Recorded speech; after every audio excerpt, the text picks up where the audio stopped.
Karenina by Leo Tolstoy. Translated by Nathan Haskell Doyle. Part 1. Vengeance is mine, I will repay. Chapter 1. All happy families resemble one another. Every unhappy family is unhappy in its own way. All was confusion in the house of the Oblonskys. The wife had discovered that her husband was having an intrigue with a French governess who had been in their employ, and she declared that she could not live in the same house with him. This condition of things had lasted now 3 days, and was causing deep discomfort, not only to the husband and wife, but also to all the members of the family and the domestics. All the members of the family and the domestics felt that there was no sense in their living together, and that in any hotel people meeting casually had more mutual interests than they, the members of the family and the domestics of the house of Oblonsky. The wife did not come out of her own rooms. The husband had not been at home for 2 days. The children were running over the whole house as if they were crazy. The English maid was angry with the housekeeper, and wrote to a friend begging her to find her a new place. The head cook had departed the evening before just at dinner time. The kitchen maid and the coachman demanded their wages. On the 3rd day after the quarrel, Prince Stefan Arkadyevitch Oblonsky, Stiva as he was called in society, awoke at the usual hour, that is to say about 8 o'clock in the morning, not in his wife's chamber, but in his library, on a leather-covered divan.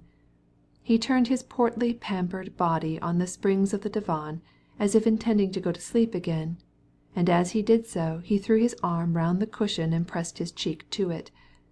But suddenly he sat up and opened his eyes. Well, well, how was it? He mused, recalling a dream. Yes, how was it?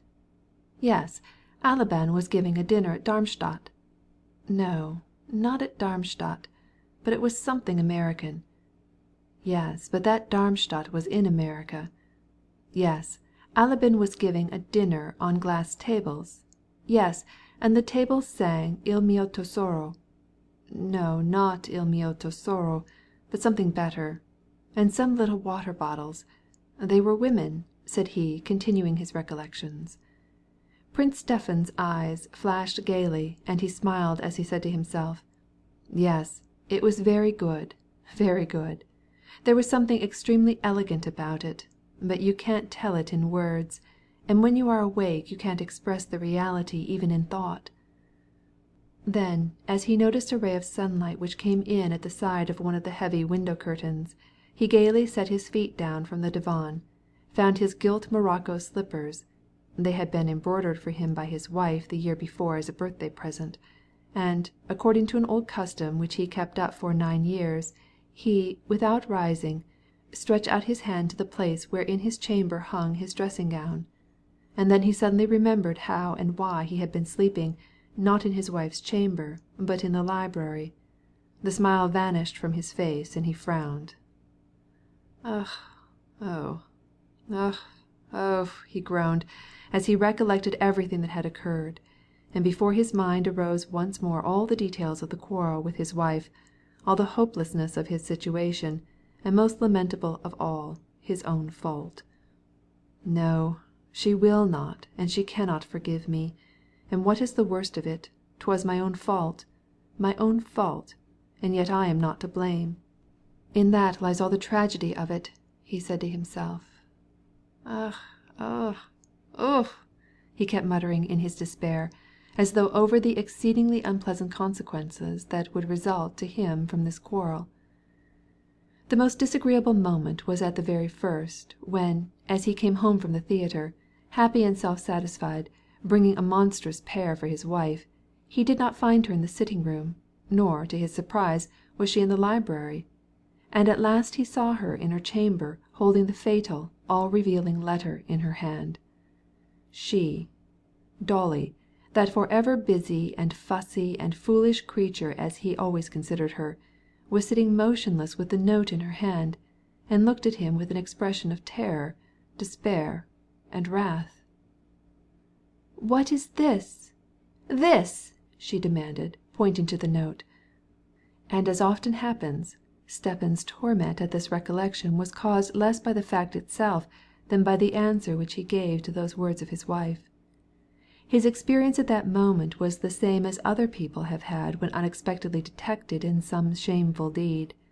He was unable to prepare his face for the situation caused by his wife's discovery of his sin. Instead of getting offended, denying it, justifying himself, asking forgiveness, or even showing indifference, anything would have been better than what he really did. In spite of himself, by a reflex action of the brain as Stepan Arkadyevitch explained it, for he loved physiology. Absolutely in spite of himself he suddenly smiled with his ordinary good-humored and therefore stupid smile. He could not forgive himself for that stupid smile. When Dolly saw that smile, she trembled as with physical pain, poured forth a torrent of bitter words, quite in accordance with her natural temper, and fled from the room. Since that time she had not been willing to see her husband. That stupid smile caused the whole trouble, thought Stepan Arkadyevitch. But what is to be done about it? What is to be done? He asked himself in despair, and found no answer. End of chapter 1. Part 1, Chapter 2 of Anna Karenina by Leo Tolstoy. Stepan Arkadyevitch was a sincere man as far as he himself was concerned. He could not practice self-deception and persuade himself that he repented of his behavior. He could not, as yet, feel sorry that he, a handsome and susceptible man of 34, was not now in love with his wife, the mother of his 5 living and 2 buried children, though she was only a year his junior. He regretted only that he had not succeeded in hiding it better from her. But he felt the whole weight of his situation, and pitied his wife, his children, and himself. Possibly he would have had better success in hiding his peccadilloes from his wife had he realized that this knowledge would have had such an effect upon her. He had never before thought clearly of this question, but he had a dim idea that his wife had long been aware that he was not faithful to her, and looked at it through her fingers. As she had lost her freshness, was beginning to look old, was no longer pretty, and far from distinguished and entirely commonplace, though she was an excellent mother of a family, he had thought that she would allow her innate sense of justice to plead for him, but it had proved to be quite the contrary. "Ugh, how wretched! How wretched!" said Prince Stepan to himself over and over, and could not find any way out of the difficulty. And how well everything was going until this happened! How delightfully we lived! She was content, happy with the children. I never interfered with her in any way. I allowed her to do as she pleased with the children and the household. To be sure it was bad that she had been the governess in our own house. That was bad. There is something trivial and common in playing the gallant to one's own governess. But what a governess! He vividly recalled Mademoiselle Roland's black roguish eyes and her smile. But then, while she was here in the house with us, I did not permit myself any liberties. And the worst of all is that she is already, and this must needs happen just to spite me. Ai. But what is to be done? There was no answer except that common answer which life gives to all the most complicated and unsolvable questions. This answer: you must live according to circumstances. In other words, forget yourself. But as you cannot forget yourself in sleep, at least till night, as you cannot return to that music which the water-bottle woman sang, therefore you must forget yourself in the dream of life. We shall see by and by, said Stepan Arkadyevitch to himself, and rising he put on his grey dressing-gown with blue silk lining, tied the tassels into a knot, and took a full breath into his ample lungs. Then with his usual firm step, his legs spread somewhat apart, and easily bearing the solid weight of his body, he went over to the window, lifted the curtain, and loudly rang the bell. It was instantly answered by his old friend and valet, Matvey, who came in bringing his clothes, boots, and a telegram. Behind Matvey came the barber with the shaving utensils. "Are there any papers from the courthouse?" asked Stepan Arkadyevitch, taking the telegram and taking his seat in front of the mirror. "On the breakfast table," replied Matvey, looking inquiringly and with sympathy at his master, and after an instant's pause, added with a sly smile, "They have come from the boss of the livery stable." Stepan Arkadyevitch made no reply, and only looked at Matvey in the mirror. By the look which they interchanged it could be seen how they understood each other. The look of Stepan Arkadyevitch seemed to ask, "Why did you say that? Don't you know?" Matvey thrust his hands in his jacket pockets, kicked out his leg, and silently, good-naturedly, almost smiling, looked back to his master. "I ordered them to come on Sunday, until then that you and I should not be annoyed without reason," said he, with a phrase evidently ready on his tongue. Stepan Arkadyevitch perceived that Matvey wanted to make some jesting reply and attract attention to himself. Tearing open the telegram, he read it, using his wits to make out the words, that were as usual blindly written, and his face brightened. "Matvey, Sister Anna Arkadyevna will be here tomorrow," said he, staying for a moment the plump gleaming hand of his barber, who was making a pink path through his long curly whiskers. "Thank God!" cried Matvey, showing by this exclamation that he understood as well as his master the significance of this arrival, that it meant that Anna Arkadyevna, Prince Stefan's loving sister, might effect a reconciliation between husband and wife. "Alone or with her husband?" asked Matvey.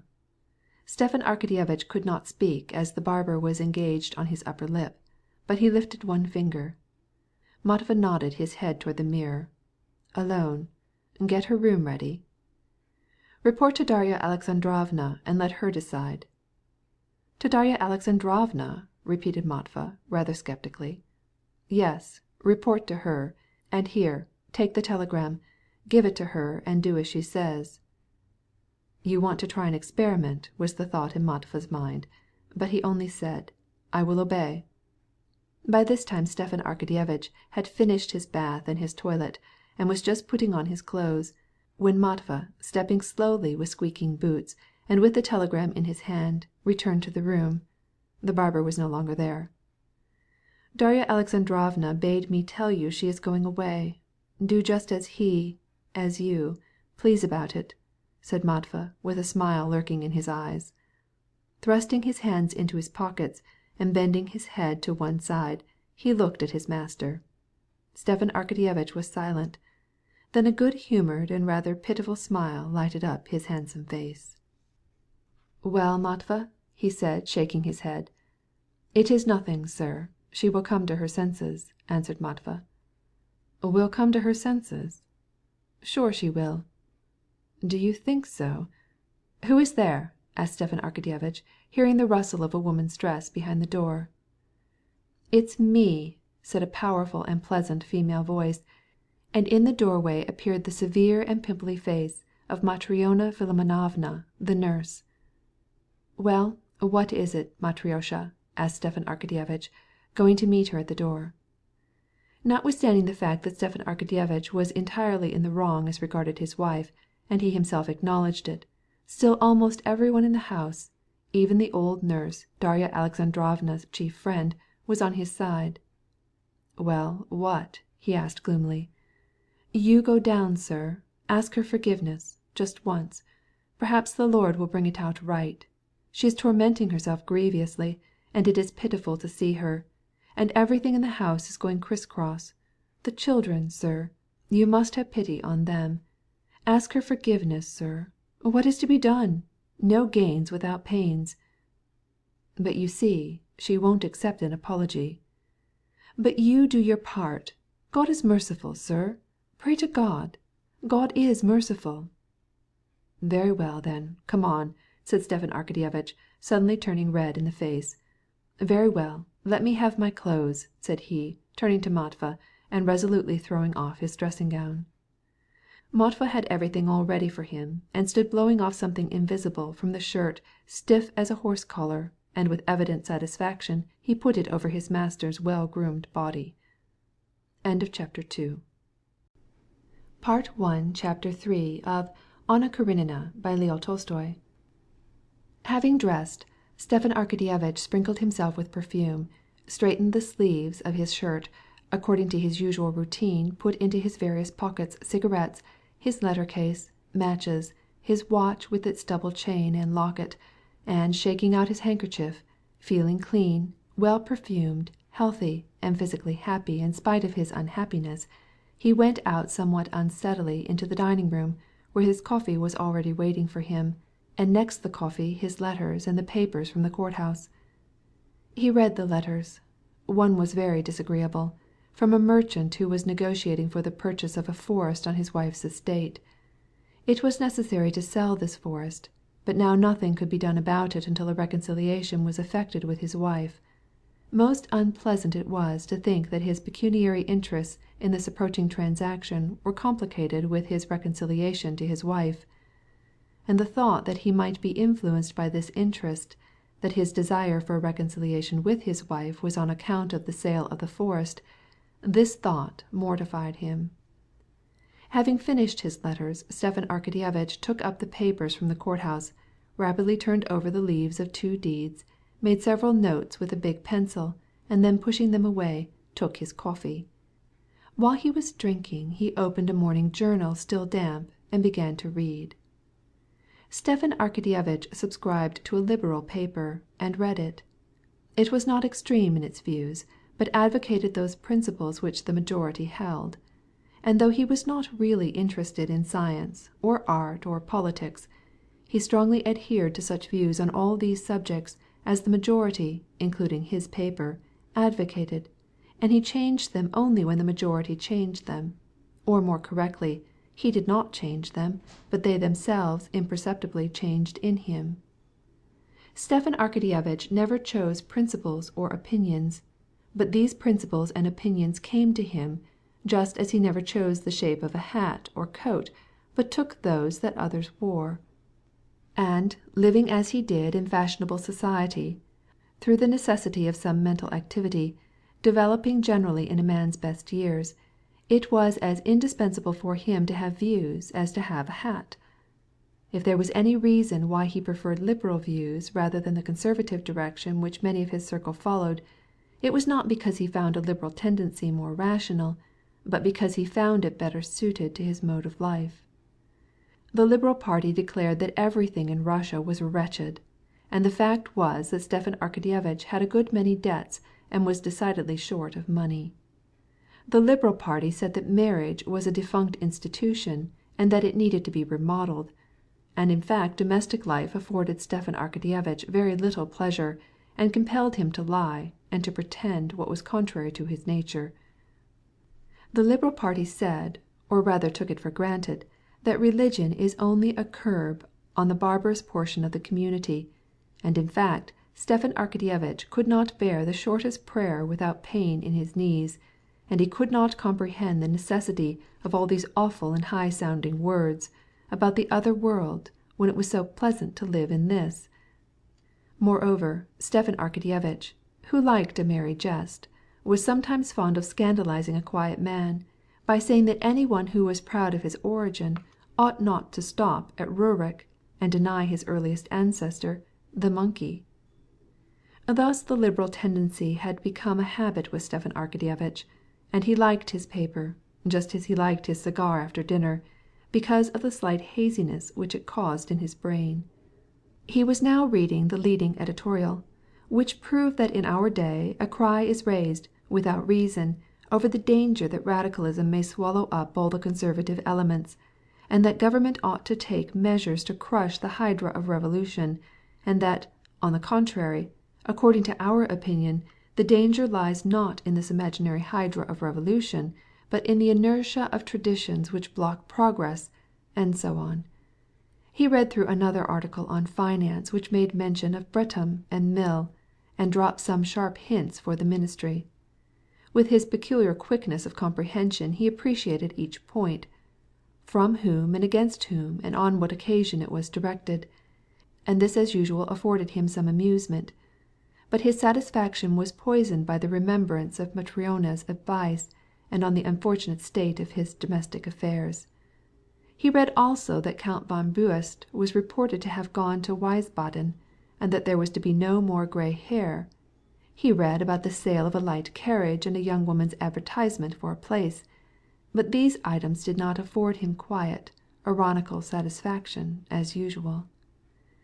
Having finished his paper, his second cup of coffee, and a buttered roll, he stood up, shook the crumbs of the roll from his waistcoat, and, filling his broad chest, smiled joyfully, not because there was anything extraordinarily pleasant in his mind, but the joyful smile was caused by good digestion. But this joyful smile immediately brought back the memory of everything, and he sank into thought. The voices of two children, Stepan Arkadyevitch knew they were Grisha, his youngest boy, and Tanya, his eldest daughter, were now heard behind the door. They were dragging something and upset it. "I told you not to put the passengers on top," cried the little girl in English. "Now pick them up." "Everything is in confusion," said Stepan Arkadyevitch to himself. "Now here the children are, running wild." And going to the door he called them. They dropped the little box which served them for a railway train and ran to their father. The little girl, her father's favorite, ran in boldly, threw her arms around his neck, and laughingly hugged him, enjoying as usual the odor which exhaled from his whiskers. Then, kissing his face, reddened by his bending position and beaming with tenderness, the little girl unclasped her hands and wanted to run away again, but her father held her back. "What is mamma doing?" he asked, caressing his daughter's smooth, soft neck. "How are you?" he added, smiling at the boy who stood saluting him. He acknowledged he had less love for the little boy, yet he tried to be impartial. But the boy felt the difference, and did not smile back in reply to his father's chilling smile. "Mamma, she's up," answered the little girl. Stepan Arkadyevitch sighed. "Of course she has spent another sleepless night," he said to himself. "Well, is she cheerful?" The little girl knew that there was trouble between her father and her mother, and that her mother could not be cheerful, and that her father ought to know it, and that he was dissembling when he questioned her so lightly. And she blushed for her father. He instantly perceived it, and also turned red. "I don't know," she said. "She told me that we were not to have lessons this morning, but were to go with Miss Hull over to grandmother's." "Well, then, run along, Tranchurachka moya. Oh, yes, wait," he said, still detaining her and smoothing her delicate little hand. He took down from the mantelpiece a box of candy which he had placed there the day before, and gave her 2 pieces, selecting her favorite chocolate and vanilla. "For Grisha?" she asked, pointing to the chocolate. Yes, yes. And still smoothing her soft shoulder, he kissed her on the neck and hair and let her go. "The carriage is at the door," said Matvey, and he added, "A woman is here, a petitioner." "Has she been here long?" demanded Stepan Arkadyevitch. "Half an hour." "How many times have you been told to announce visitors instantly?" "I had to get your coffee ready," replied Matvey in his kind, rough voice, at which it was impossible to take offense. "Well, show her in quick," said Oblonsky, frowning with annoyance.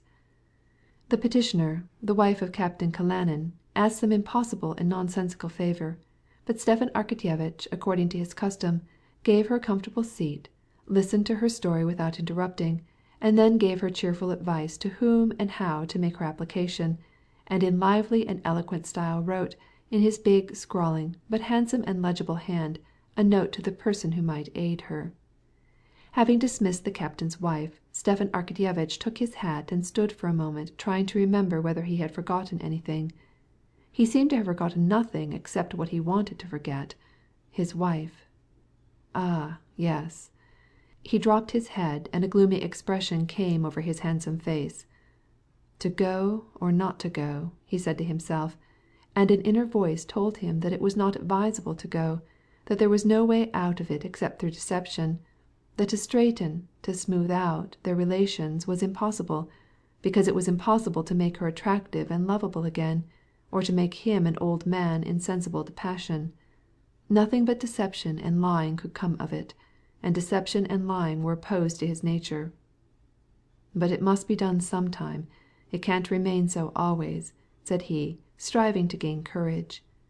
He straightened himself, took out a cigarette, lighted it, puffed at it 2 or 3 times, threw it into a mother-of-pearl lined ash-tray, went with quick steps through the sitting-room, and opened the door into his wife's sleeping-room. Chapter 3. Part 1, Chapter 4 of Anna Karenina by Leo Tolstoy. Darya Alexandrovna, surrounded by all sorts of things thrown in confusion about the room, was standing before an open chiffonier, from which she was removing the contents. She had on a dressing sack, and the thin braids of her once luxuriant and beautiful hair were pinned back. Her face was thin and sunken, and her big eyes, protruding from her pale, worn face, had an expression of terror. When she heard her husband's steps she stopped in her work and, gazing at the door, vainly tried to give her face a stern and forbidding expression. She was conscious that she feared him and that she dreaded the coming interview. She was in the act of doing what she had attempted to do a dozen times during those 3 days, gathering up her own effects and those of her children to carry to her mother's house, and again she could not bring herself to do it, yet now, as before, she said to herself that things could not remain as they were, that she must take some measure to punish him, to put him to shame, to have some revenge on him, if only for a small part of the anguish that he had caused her. She still kept saying that she should leave him, but she felt that it was impossible. It was impossible because she could not cease to consider him her husband and to love him.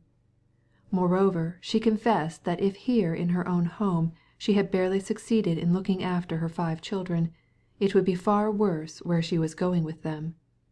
In the course of these 3 days the youngest child had been made ill by eating some poor soup, and the rest had been obliged to go almost dinnerless the night before. She felt that it was impossible to leave, yet for the sake of deceiving herself she was collecting her things and pretending that she was going. When she saw her husband, she thrust her hands into a drawer of the chiffonier, as if trying to find something, and looked at him only when he came up close to her. But her face, to which she had intended to give a stern and resolute expression, showed her confusion and anguish of mind. "Dolly," said he, in a gentle, subdued voice. He hung his head and tried to assume a humble and submissive mien, but nevertheless he was radiant with fresh life and health. She gave him a quick glance which took in his whole figure from head to foot, radiant with life and health. "Yes, he is happy and contented," she said to herself, "but and this good nature which makes everybody like him so well, and praise him, is revolting to me. I hate this good nature of his." Her mouth grew firm and the muscles of her right cheek contracted. She looked pale and nervous. "What do you want?" she demanded, in a quick, unnatural tone. "Dolly," he repeated, with a quaver in his voice. "Anna is coming to-day." "Well, what is that to me? I cannot receive her," she cried. "Still, it must be done, Dolly." "Go away! Go away! Go away!" she cried, without looking at him, as if her words were torn from her by physical agony. Stepan Arkadyevitch might be calm enough as his thoughts turned to his wife. He might have some hope that it would all straighten itself out according to Matva's prediction, and he might be able tranquilly to read his morning paper and drink his coffee. But when he saw her tortured, suffering face, when he heard that resigned and hopeless tone of her voice, he breathed hard, something rose in his throat, and his eyes filled with tears. "My God, what have I done? For God's sake, see—" He could not say another word for the sobs that choked him. She shut the drawer violently and looked at him. "Dolly, what can I say? Only one thing. Forgive me. Just think. Cannot 9 years of my life pay for a single moment? A moment—" She let her eyes fall and listened to what he was going to say, as if beseeching him in some way to persuade her of his innocence. "A single moment of temptation," he ended, and was going to continue, but at that word Dolly's lips again closed tight, as if from physical pain, and again the muscles of her right cheek contracted. Go away from here," she cried still more impetuously, "and don't speak to me of your temptations and your wretched conduct." She attempted to leave the room, but she almost fell, and was obliged to lean upon a chair for support. Oblonsky's face grew melancholy, his lips trembled, and his eyes filled with tears. "Dolly!" said he, almost sobbing. For God's sake, think of the children. They are not to blame. I am the one to blame. Punish me. Tell me how I can atone for my fault. I am ready to do anything. I am guilty. No words can tell how guilty I am. But, Dolly, forgive me." She sat down. He heard her quick, hard breathing, and his soul was filled with pity for her. She tried several times to speak, but could not utter a word. He waited. "You think of the children, because you like to play with them. But I think of them too, and I know what they have lost," said she, repeating one of the phrases that during the last 3 days she had many times repeated to herself. She had used the familiar "tu," thou, and he looked at her with gratitude and made a movement as if to take her hand, but she turned away from him with abhorrence. "I have consideration for my children, and therefore I would do all in the world to save them. But I do not myself know how I can best save them, by taking them from their father, or by leaving them with a father who is a libertine. Yes, a libertine. Now tell me after this. This has happened. Can we live together? Is it possible? Tell me, is it possible?" she demanded, raising her voice. "When my husband, the father of my children, has a love affair with their governess?" "But what is to be done about it? What is to be done?" said he, interrupting with broken voice, not knowing what he said, and letting his head sink lower and lower. "You are revolting to me. You are insulting," she cried with increasing anger. "Your tears are water. You never loved me. You have no heart, no honor. You are abominable, revolting, and henceforth you are a stranger to me. Yes, a perfect stranger." And she repeated with spiteful anger this word stranger, which was so terrible in her own ears. He looked at her, and the anger expressed in her face alarmed and surprised him. He had no realizing sense that his pity exasperated his wife. He saw that he felt sympathy for her, but not love. "No, she hates me. She will not forgive me," he said to himself. "This is terrible, terrible," he cried. At this moment one of the children in the next room, having apparently had a fall, began to cry. Darya Alexandrovna listened, and her face suddenly softened. She seemed to collect her thoughts for a few seconds, as if she did not know where she was and what was happening to her. Then, quickly rising, she hastened to the door. "At any rate she loves my child," thought Oblonsky, who had noticed the change in her face as she heard the little ones cry. "My child. How then can she hate me?" "Dolly, just one word more," he said, following her. "If you follow me I will call the domestics, the children. Let them all know that you are infamous. I leave you this very day, and you may live here with your paramour." And she went out and slammed the door.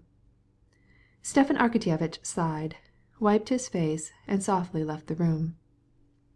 "Matva says this can be settled, but how? I don't see the possibility. Oh, how terrible, and how foolishly she shrieked," said he to himself as he recalled her cry and the words infamous and paramour. "Perhaps the chambermaids heard her. Horribly foolish, horribly." Stepan Arkadyevitch stood by himself a few seconds, rubbed his eyes, sighed, and then, throwing out his chest, left the room. It was Friday, and in the dining room the German clockmaker was winding the clock. Stepan Arkadyevitch remembered a joke that he had made about this punctilious German clockmaker, to the effect that he must have been wound up himself for a lifetime for the purpose of winding clocks, and he smiled. Stepan Arkadyevitch loved a good joke. "Perhaps it will straighten itself out. That's a good little phrase. Straighten itself out," he thought. "I must tell that." "Matva!" he shouted, and when the old servant appeared he said, "Have Marya put the best room in order for Anna Arkadyevna." "Very well." Stepan Arkadyevitch took his fur coat and started down the steps. "Shall you dine at home?" asked Matva, as he escorted him down. "That depends. Here, take this if you need to spend anything," said he, taking out a bill of 10 rubles from his pocket-book. "That will be enough." "Whether it is enough or not, it will have to do," said Matva, as he shut the carriage door and went up the steps. Meantime Darya Alexandrovna, having pacified the child, and knowing by the sound of the carriage that he was gone, came back to her room. This was her sole refuge from the domestic troubles that besieged her as soon as she went out. Even during the short time that she had been in the nursery, the English maid and Matryona Philimonovna asked her all sorts of questions demanding immediate attention, questions which she alone could answer. What clothes should they put on the children for their walk, and should they give them milk? Should they send for another cook? "Ugh, leave me alone, leave me alone!" she cried, and, hastening back to the chamber, she sat down in the place where she had been talking with her husband. Then, clasping her thin hands, on whose fingers the rings would scarcely stay, she reviewed the whole conversation. "He has gone, but has he broken with her?" she asked herself. "Does he still continue to see her? Why didn't I ask him? No, no, we cannot live together, even if we continue to live in the same house. We are only strangers forever," she repeated with a strong emphasis on the word that hurt her so cruelly. "How I loved him! And even now, do I not love him? Do I not love him even more than before? That is the most terrible thing," she was beginning to say, but she did not finish out her thought, because Matryona Philimonovna put her head in at the door. "Give orders to send for my brother," said she. "He will get dinner. If you don't, it will be like yesterday, when the children did not have anything to eat for 6 hours." "Very good. I will come and give the order. Have you sent for some fresh milk?"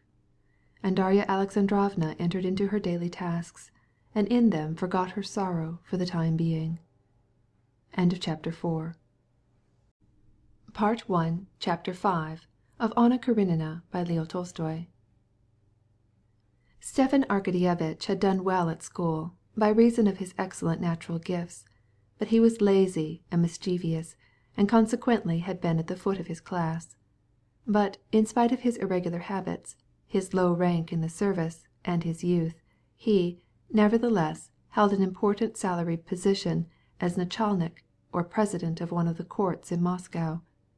This place he had secured through the good offices of his sister Anna's husband, Alexey Alexandrovitch Karenin, who occupied one of the most influential positions in the ministry of which he was a member. But even if Karenin had not been able to get this place for his brother-in-law, 100 other people, brothers, sisters, cousins, second cousins, uncles, aunts, would have got it for Stiva Oblonsky, or some place as good, together with the 6,000 rubles salary which he needed for his establishment, his affairs being somewhat out of order in spite of his wife's considerable fortune. Half the people of Moscow and St. Petersburg were relatives or friends of Stepan Arkadyevitch. He was born into the society of the rich and powerful of this world. A third of the older officials attached to the court and in the government employ had been friends of his father, and had known him from the time when he wore petticoats. A second third addressed him familiarly in the second person singular. The others were "hail fellows well met." He had, therefore, as his friends, all those whose function it is to dispense earthly blessings in the shape of places, leases, concessions, and the like, and who could not neglect their own. And so Oblonsky had no special difficulty in obtaining an excellent place. All he had to do was not to shirk, not to be jealous, not to be quarrelsome, not to be thin-skinned, and he never gave way to these faults because of his natural good temper. It would have seemed ridiculous to him if he had been told that he could not have any salaried place that he wanted, because it did not seem to him that he demanded anything extraordinary. He asked only for what his companions were obtaining, and he felt that he was as capable as any of them of performing the duties of such a position. Stepan Arkadyevitch was liked by everyone for his good and amiable character, and his unimpeachable honesty.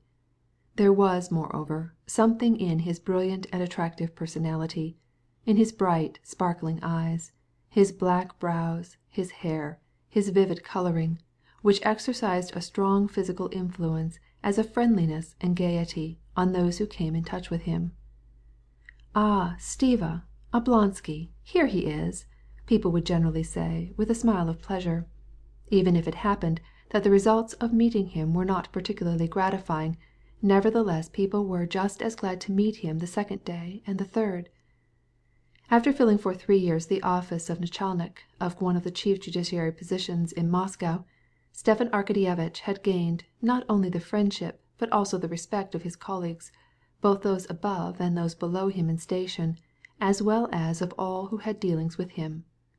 The principal qualities that had gained him this universal esteem were, first, his extreme indulgence for people, and this was founded on his knowledge of his own weaknesses. Secondly, his absolute liberality, which was not the liberalism which he read about in the newspapers, but that which was in his blood, and caused him to be agreeable to everyone, and in whatever station in life. And thirdly, and principally, his perfect indifference to the business which he transacted, so that he never lost his temper, and therefore never made mistakes. As soon as he reached his tribunal, Stepan Arkadyevitch, escorted by the solemn Swiss who bore his portfolio, went to his little private office, put on his uniform, and proceeded to the court-room. The clerks and other employees all stood up, bowing eagerly and respectfully. Stepan Arkadyevitch, as usual, hastened to his place, shook hands with his colleagues, and took his seat. He got off some pleasantry and made some remark suitable to the occasion, and then opened the session. No one better than he understood how far to go within the limits of freedom, frankness, and that official dignity which is so useful in the expression of official business. A clerk came with papers and, with the free and yet respectful air common to all who surrounded Stepan Arkadyevitch, spoke in the familiarly liberal tone which Stepan Arkadyevitch had introduced. "We have at last succeeded in obtaining reports to the government of Penza. Here they are, if you care to—" "So we have them at last," said Stepan Arkadyevitch, touching the document with his finger. "Now, then, gentlemen," and the proceedings began. "If they knew," he said to himself as he bent his head with an air of importance while the report was read, "how much their president, only half an hour since, looked like a naughty schoolboy," and a gleam of amusement came into his eyes as he listened to the report. The session generally lasted till 2 o'clock without interruption, and was followed by recess and luncheon. The clock had not yet struck 2 when the great glass doors of the courtroom were suddenly thrown open, and some one entered. All the members, glad of any diversion, looked round from where they sat under the emperor's portrait, and behind the zertzalo, or proclamation table, but the doorkeeper instantly ejected the intruder, and shut the door on him. After the business was read through, Stepan Arkadyevitch arose, stretched himself, and in spite of sacrifice to the liberalism of the time, took out his cigarette, while still in the courtroom, and then passed into his private office. Two of his colleagues, the aged veteran Nikitin and the chamberlain Grinovitch, followed him. "There'll be time enough to finish after luncheon," said Oblonsky. "How we are rushing through with it," replied Nikitin. "This Feynman must be a precious rascal," said Grinovitch, alluding to one of the characters in the affair which they had been investigating. Stepan Arkadyevitch knitted his brows at Grinovitch's words, as if to signify that it was not the right thing to form snap judgments, and he made no reply. "Who was it came into the courtroom?" he asked of the doorkeeper. "Some one who entered without permission, your Excellency, while my back was turned. He asked to see you. I said, when the court adjourns, then—" "Where is he?" "Probably in the vestibule. He was there just now. Ah, there he is," said the doorkeeper, pointing to a solidly built, broad-shouldered man with a curly beard who, without taking off his sheepskin cap, was lightly and quickly running up the well-worn steps of the stone staircase. A lean chinovnik, on his way down, with a portfolio under his arm, stopped to look, with some indignation, at the newcomer's feet, and turned to Oblonsky with a glance of inquiry. Stepan Arkadyevitch stood at the top of the staircase, and his bright, good-natured face, set off by the embroidered collar of his uniform, was still more radiant when he recognized the visitor. "Here he is, Levin at last!" he cried with a friendly, ironical smile, as he looked at his approaching friend. "What, you got tired of waiting for me, and have come to find me in this den?" he went on to say, not satisfied with pressing his hand, but kissing him affectionately. "Have you been in town long?" "I just got here, and was in a hurry to see you," said Levin, looking about him timidly, and at the same time with a fierce and anxious expression. "Well, come into my office," said Stepan Arkadyevitch, who was aware of his visitor's egotistic sensitiveness, and, taking him by the hand, led him along as if he were conducting him through manifold dangers. Stepan Arkadyevitch addressed almost all his acquaintances with the familiar thou, old men of 80, young men of 20, actors and ministers, merchants and generals, so that there were very many of these familiarly addressed acquaintances from both extremes of the social scale, and they would have been astonished to know that through Oblonsky they had something in common. He thus addressed all with whom he had drunk champagne, and he had drunk champagne with everyone, and so when in the presence of his subordinates he met with any of his shameful intimates, as he jestingly called some of his acquaintances, his characteristic tact was sufficient to diminish the disagreeable impressions that they might have. Levin was not one of his shameful intimates, but Oblonsky instinctively felt that Levin might think he would not like to make a display of their intimacy before his subordinates, and so he hastened to take him into his private office. Levin was about the same age as Oblonsky, and their intimacy was not based on champagne alone. Levin was a friend and companion from early boyhood. In spite of the difference in their characters and their tastes, they were fond of each other as friends are who have grown up together. And yet, as often happens among men who have chosen different spheres of activity, each, while approving the work of the other, really despised it. Each believed his own mode of life to be the only rational way of living, while that led by his friend was only an illusion. At the sight of Levin, Oblonsky could not repress a slight ironical smile. How many times had he seen him in Moscow just in from the country, where he had been doing something, though Oblonsky did not know exactly what, and scarcely took any interest in it. Levin always came to Moscow anxious, hurried, a trifle annoyed, and vexed because he was annoyed, and generally bringing with him entirely new and unexpected views of things. Stepan Arkadyevitch laughed at this, and yet liked it. In somewhat the same way Levin despised the city mode of his friend's life, and his official employment, which he considered trifling, and made sport of it. But the difference between them lay in this, that Oblonsky, doing what everyone else was doing, laughed self-confidently and good-naturedly, while Levin, because he was not assured in his own mind, sometimes lost his temper. "We have been expecting you for some time," said Stepan Arkadyevitch as he entered his office and let go his friend's hand to show that the danger was past. "I am very, very glad to see you," he continued. "How goes it? How are you? When did you come?" Levin was silent and looked at the unknown faces of Oblonsky's two colleagues, and especially at the elegant Granovich's hand with its long white fingers and their long yellow and pointed nails, and his cuffs with their huge gleaming cuff buttons. It was evident that his hands absorbed all of his attention and allowed him to think of nothing else. Oblonsky instantly noticed this and smiled. "Ah, yes," he said. "Allow me to make you acquainted with my colleagues. Philip Ivanovitch Nikitin, Mikhail Stanislavitch Granovitch." Then turning to Levin, "A landed proprietor, a rising man, a member of the Zemstvo, and a gymnast who can lift 200 pounds with one hand, a raiser of cattle, and huntsman, and my friend, Konstantin Dmitrievitch Levin, the brother of Sergei Ivanovitch Koznuishev." "Very happy," said the little old man. "I have the honor of knowing your brother, Sergei Ivanovitch," said Granovitch, extending his delicate hand with its long nails. Levin frowned. He coldly shook hands and turned to Oblonsky. Although he had much respect for his half-brother, a writer universally known in Russia, it was none the less unpleasant for him to be addressed not as Konstantin Levin, but as the brother of the famous Koznuishev. "No, I am no longer a worker in the Zemstvo. I have quarreled with everybody, and I don't go to the assemblies," said he to Oblonsky. "This is a sudden change," said Stepan Arkadyevitch with a smile. "But how? Why?" "It is a long story, and I will tell it some other time," replied Levin, but he nevertheless went on to say, "To make a long story short, I was convinced that no action amounts to anything, or can amount to anything, in our provincial assemblies." He spoke as if some one had insulted him.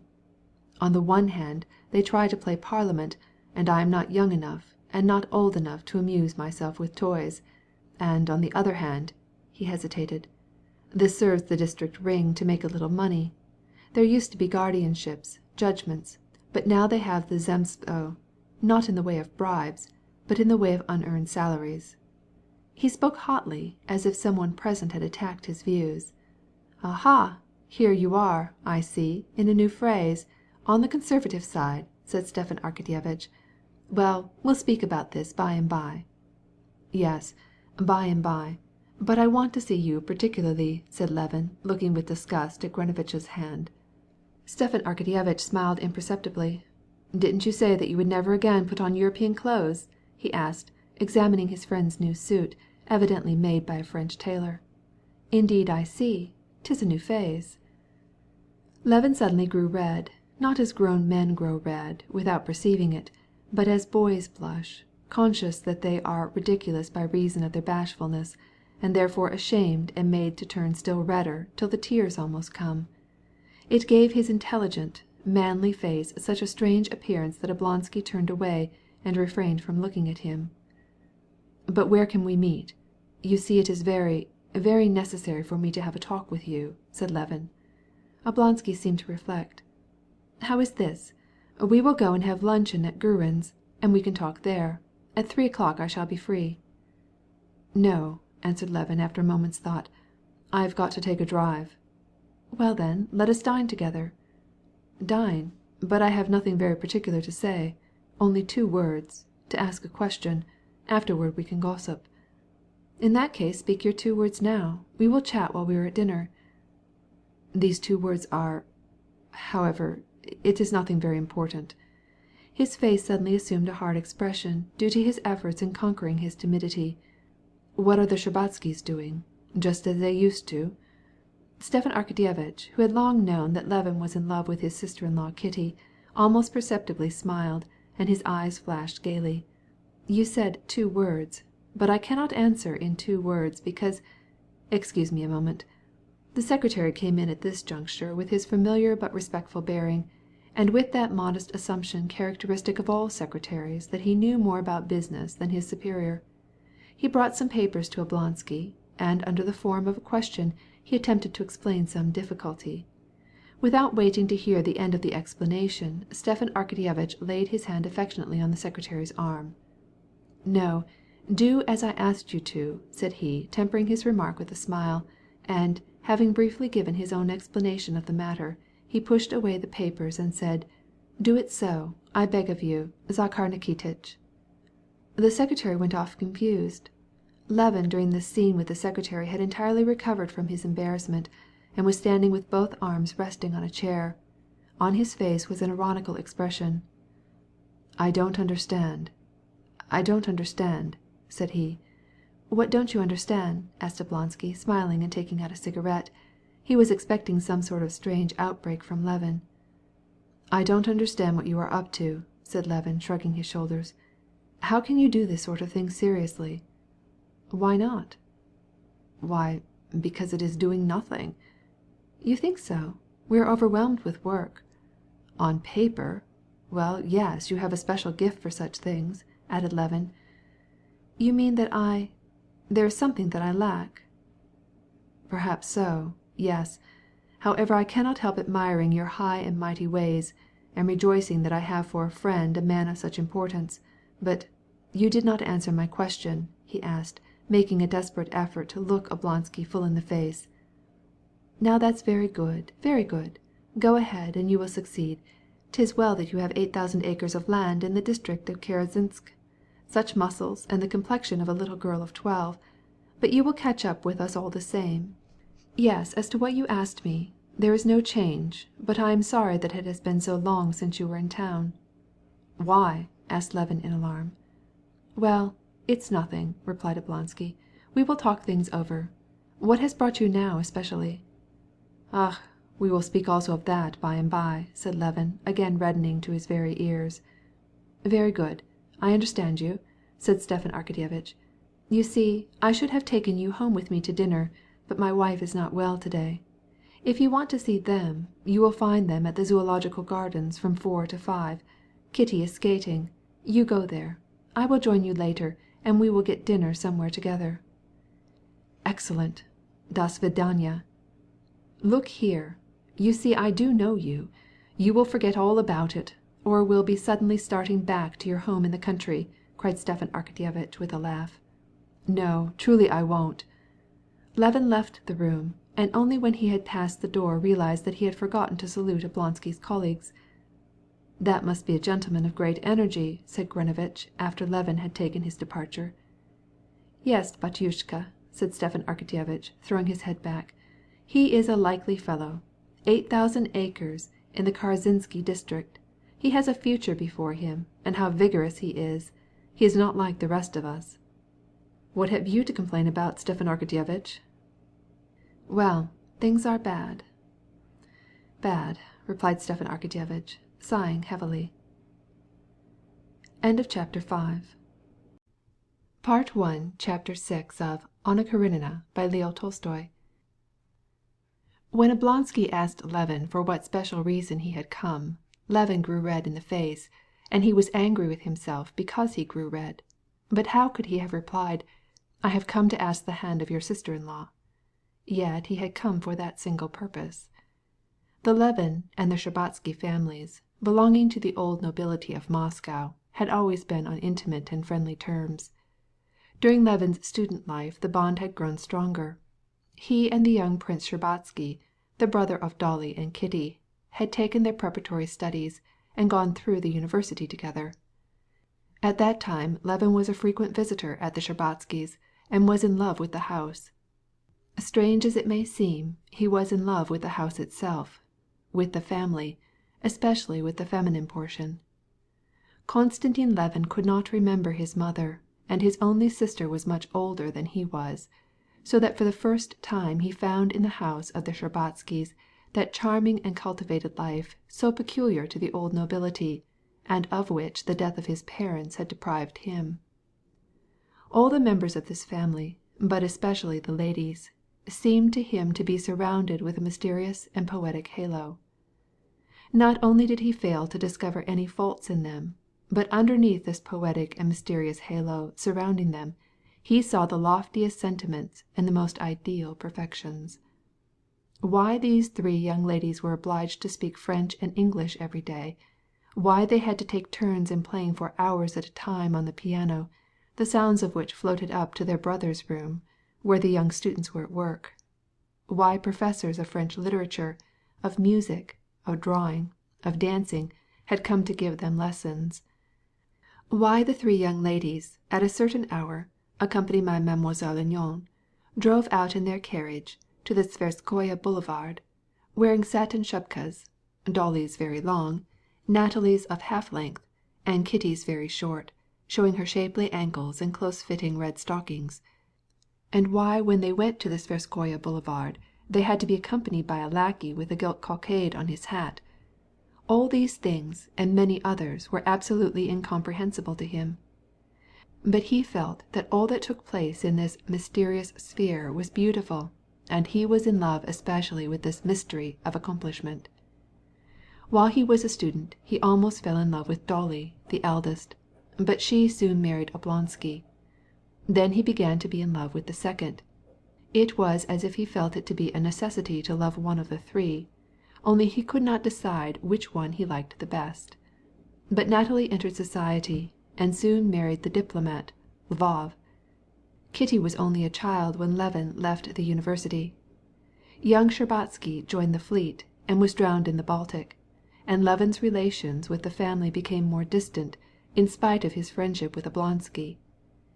At the beginning of the winter, however, after a year's absence in the country, he had met the Shtcherbatskys again, and learned for the first time which of the three he was destined really to love. It would seem as if there could be nothing simpler for a young man of 32, of good family, possessed of a fair fortune, and likely to be regarded as an eligible suitor, than to ask the young Princess Shtcherbatskaya in marriage, and probably Levin would have been accepted as an excellent match. But he was in love, and consequently it seemed to him Kitty was a creature so accomplished, her superiority was so above everything earthly, and he himself was such an earthly insignificant being, that he was unwilling to admit, even in thought, that others, or Kitty herself, would regard him as worthy of her. Having spent 2 months in Moscow, as in a dream, meeting Kitty almost every day in society, which he allowed himself to frequent on account of her, he suddenly concluded that this alliance was impossible, and took his departure for the country. Levin's conclusion that it was impossible was reached by reasoning that in her parents' eyes he was not a suitor sufficiently advantageous or suitable for the beautiful Kitty, and that Kitty herself could not love him. In her parents' eyes he was engaged in no definite line of activity, and at his age had no position in the world, while his comrades were colonels or staff officers, distinguished professors, bank directors, railway officials, presidents of tribunals like Vronsky. But he, and he knew very well how he was regarded by his friends, was only a pomeshchik, or country proprietor, busy with breeding of cows, hunting woodcock, and building farmhouses. In other words, he was an incapable youth who had accomplished nothing, and who, in the eyes of society, was doing just what men do who have made a failure. Surely, the mysterious, charming Kitty could not love a man so ill-favored, dull, and good-for-nothing as he felt that he was. Moreover, his former relations with her, consequent upon his friendship with her brother, were those of a grown man with a child, and seemed to him only an additional obstacle to love. It was possible, he thought, for a girl to have a friendship for a good, homely man, such as he considered himself to be. But if he is to be loved with a love such as he felt for Kitty, he must be good-looking, and above all, a man of distinction. He had heard that women often fall in love with ill-favored, stupid men, but he did not believe that such would be his own experience, just as he felt that it would be impossible for him to love a woman who was not beautiful, brilliant, and poetic. But, having spent 2 months in the solitude of the country, he became convinced that this was not one of his youthful passions, that the state of his feelings allowed him not a moment of rest, and that he could not live without settling this mighty question, whether she would or would not be his wife, that his despair arose wholly from his imagination, and that he had no absolute certainty that she would refuse him. He had now returned to Moscow with the firm intention of offering himself and of marrying her if she would accept him. If not, he could not think what would become of him. End of chapter 6. Part 1, Chapter 7 of Anna Karenina by Leo Tolstoy. Levin had stopped at the house of his half-brother, Kosnuishev.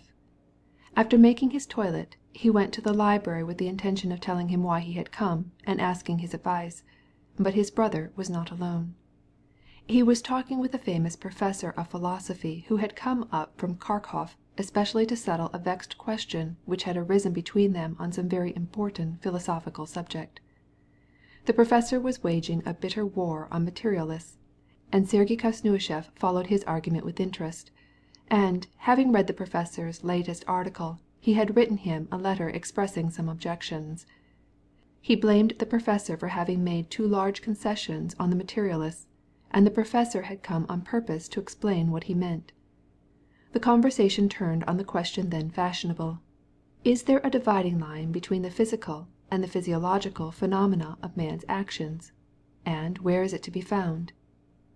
Sergei Ivanovitch welcomed his brother with the same coldly benevolent smile which he bestowed on all, and, after introducing him to the professor, continued the discussion. The professor, a small man with spectacles and narrow forehead, stopped long enough to return Levin's bow, and then continued without noticing him further. Levin sat down to wait till the professor should go, but soon began to feel interested in the discussion. He had read in the reviews articles on this subject, but he had read them with only that general interest which a man who has studied the natural sciences at the university is likely to take in their development.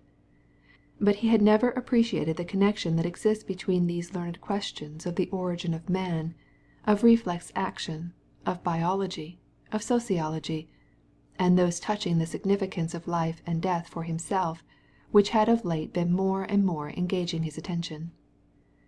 As he listened to the discussion between his brother and the professor, he noticed that they agreed to a certain kinship between scientific and psychological questions, that several times they almost took up this subject, but each time that they came near what seemed to him the most important question of all, they instantly took pains to avoid it, and sought refuge in the domain of subtle distinctions, explanations, citations, references to authorities, and he found it hard to understand what they were talking about.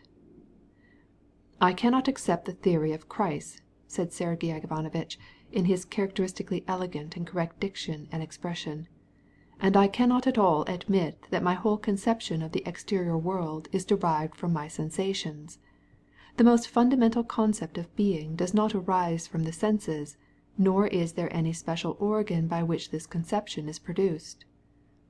"Yes, but Wurst and Naust and Pripasoff will reply that your consciousness of existence is derived from an accumulation of all sensations, that it is only the result of sensations.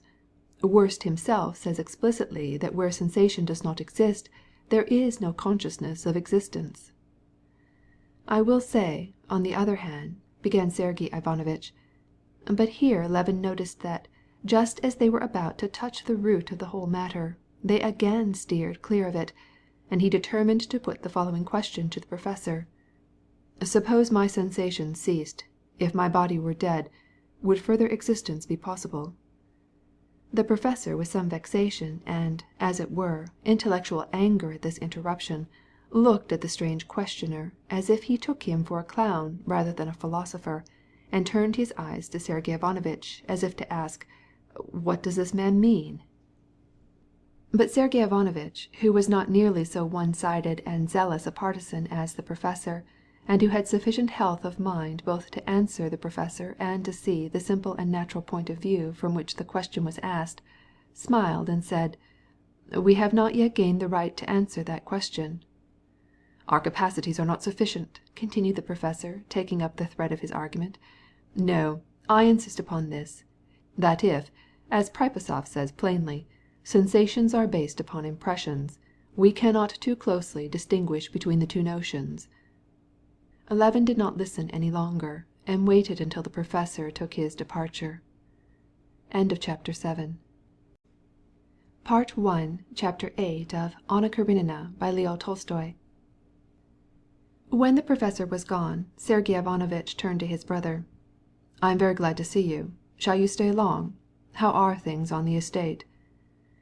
Levin knew that his elder brother took little interest in the affairs of the estate, and only asked out of courtesy, and so in reply he merely spoke of the sale of wheat, and the money he had received. It had been his intention to speak with his brother about his marriage project, and to ask his advice, but after the conversation with the professor, and in consequence of the involuntarily patronizing tone in which his brother had asked him about their affairs, for their real estate had never been divided and Levin managed it as a whole, he felt that he could not begin to talk about his project of marriage. He had an instinctive feeling that his brother would not look upon it as he should wish him to. "How is it with the Zemstvo?" asked Sergey Ivanovitch, who took a lively interest in these provincial assemblies, to which he attributed great importance. "The fact is, I don't know." "What? Aren't you a member of the assembly?" "No, I am no longer a member. I have not been going, and don't intend to go any more," said Levin. "It's too bad," murmured Sergey Ivanovitch, frowning. Levin, in justification, described what had taken place at the meetings of his district assembly. "But it is forever thus!" exclaimed Sergey Ivanovitch, interrupting. "We Russians are always like this. Possibly it is one of our good traits that we are willing to see our faults, but we exaggerate them. We take delight in irony, which comes natural to our language. If such rights as we have, if our provincial institutions were given to any other people in Europe, Germans or English, I tell you, they would derive liberty from them, but we only turn them into sport." "But what is to be done?" asked Levin penitently. "It was my last attempt. I tried with all my heart. I cannot do it. I am helpless." "Not helpless," said Sergey Ivanovitch. "You did not look at the matter in the right light." "Perhaps not," replied Levin in a melancholy tone. "Do you know, brother Nikolai has been in town again?" Nikolai was Konstantin Levin's own brother, and Sergey Ivanovitch's half-brother, standing between them in age. He was a ruined man, who had wasted the larger part of his fortune, had mingled with the strangest and most disgraceful society, and had quarrelled with his brothers. "What did you say?" cried Levin, startled. How did you know?" "Prokofy saw him in the street." "Here, in Moscow? Where is he?" And Levin stood up, as if with the intention of instantly going to find him. "I am sorry that I told you this," said Sergey Ivanovitch, shaking his head when he saw his younger brother's emotion. "I sent out to find where he was staying, and I sent him his letter of credit and Trubin, the amount of which I paid. This is what he wrote me in reply." And Sergey Ivanovitch handed his brother a note which he took from a letterpress. Levin read the letter, which was written in the strange hand which he knew so well. "I humbly beg to be left in peace. It is all that I ask from my dear brothers. Nikolai Levin." Konstantin, without lifting his head, stood motionless before his brother with the letter in his hand. The desire arose in his heart now to forget his unfortunate brother, and the consciousness that it would be wrong. "He evidently wants to insult me," continued Sergey Ivanovitch, "but it is impossible. I wish with all my soul that I might help him, and yet I know that I shall not succeed."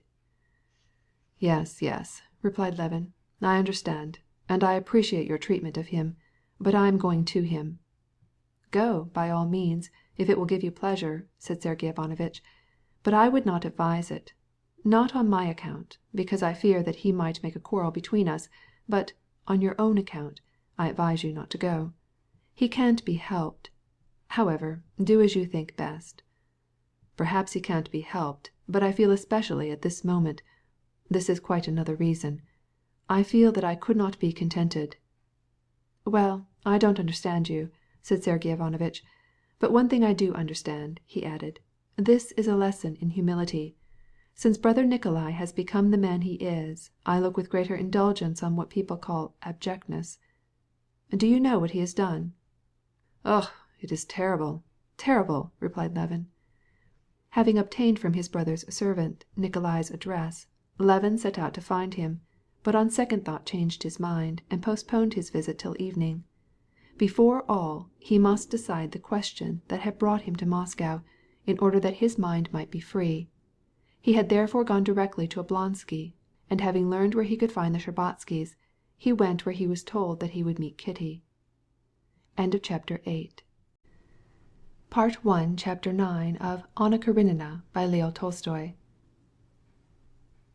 About 4:00 Levin dismissed his isvostchik at the entrance of the zoological garden, and with beating heart followed the path that led to the ice mountains and the skating pond, for he knew that he should find Kitty there, having seen the Shtcherbatskys' carriage at the gate.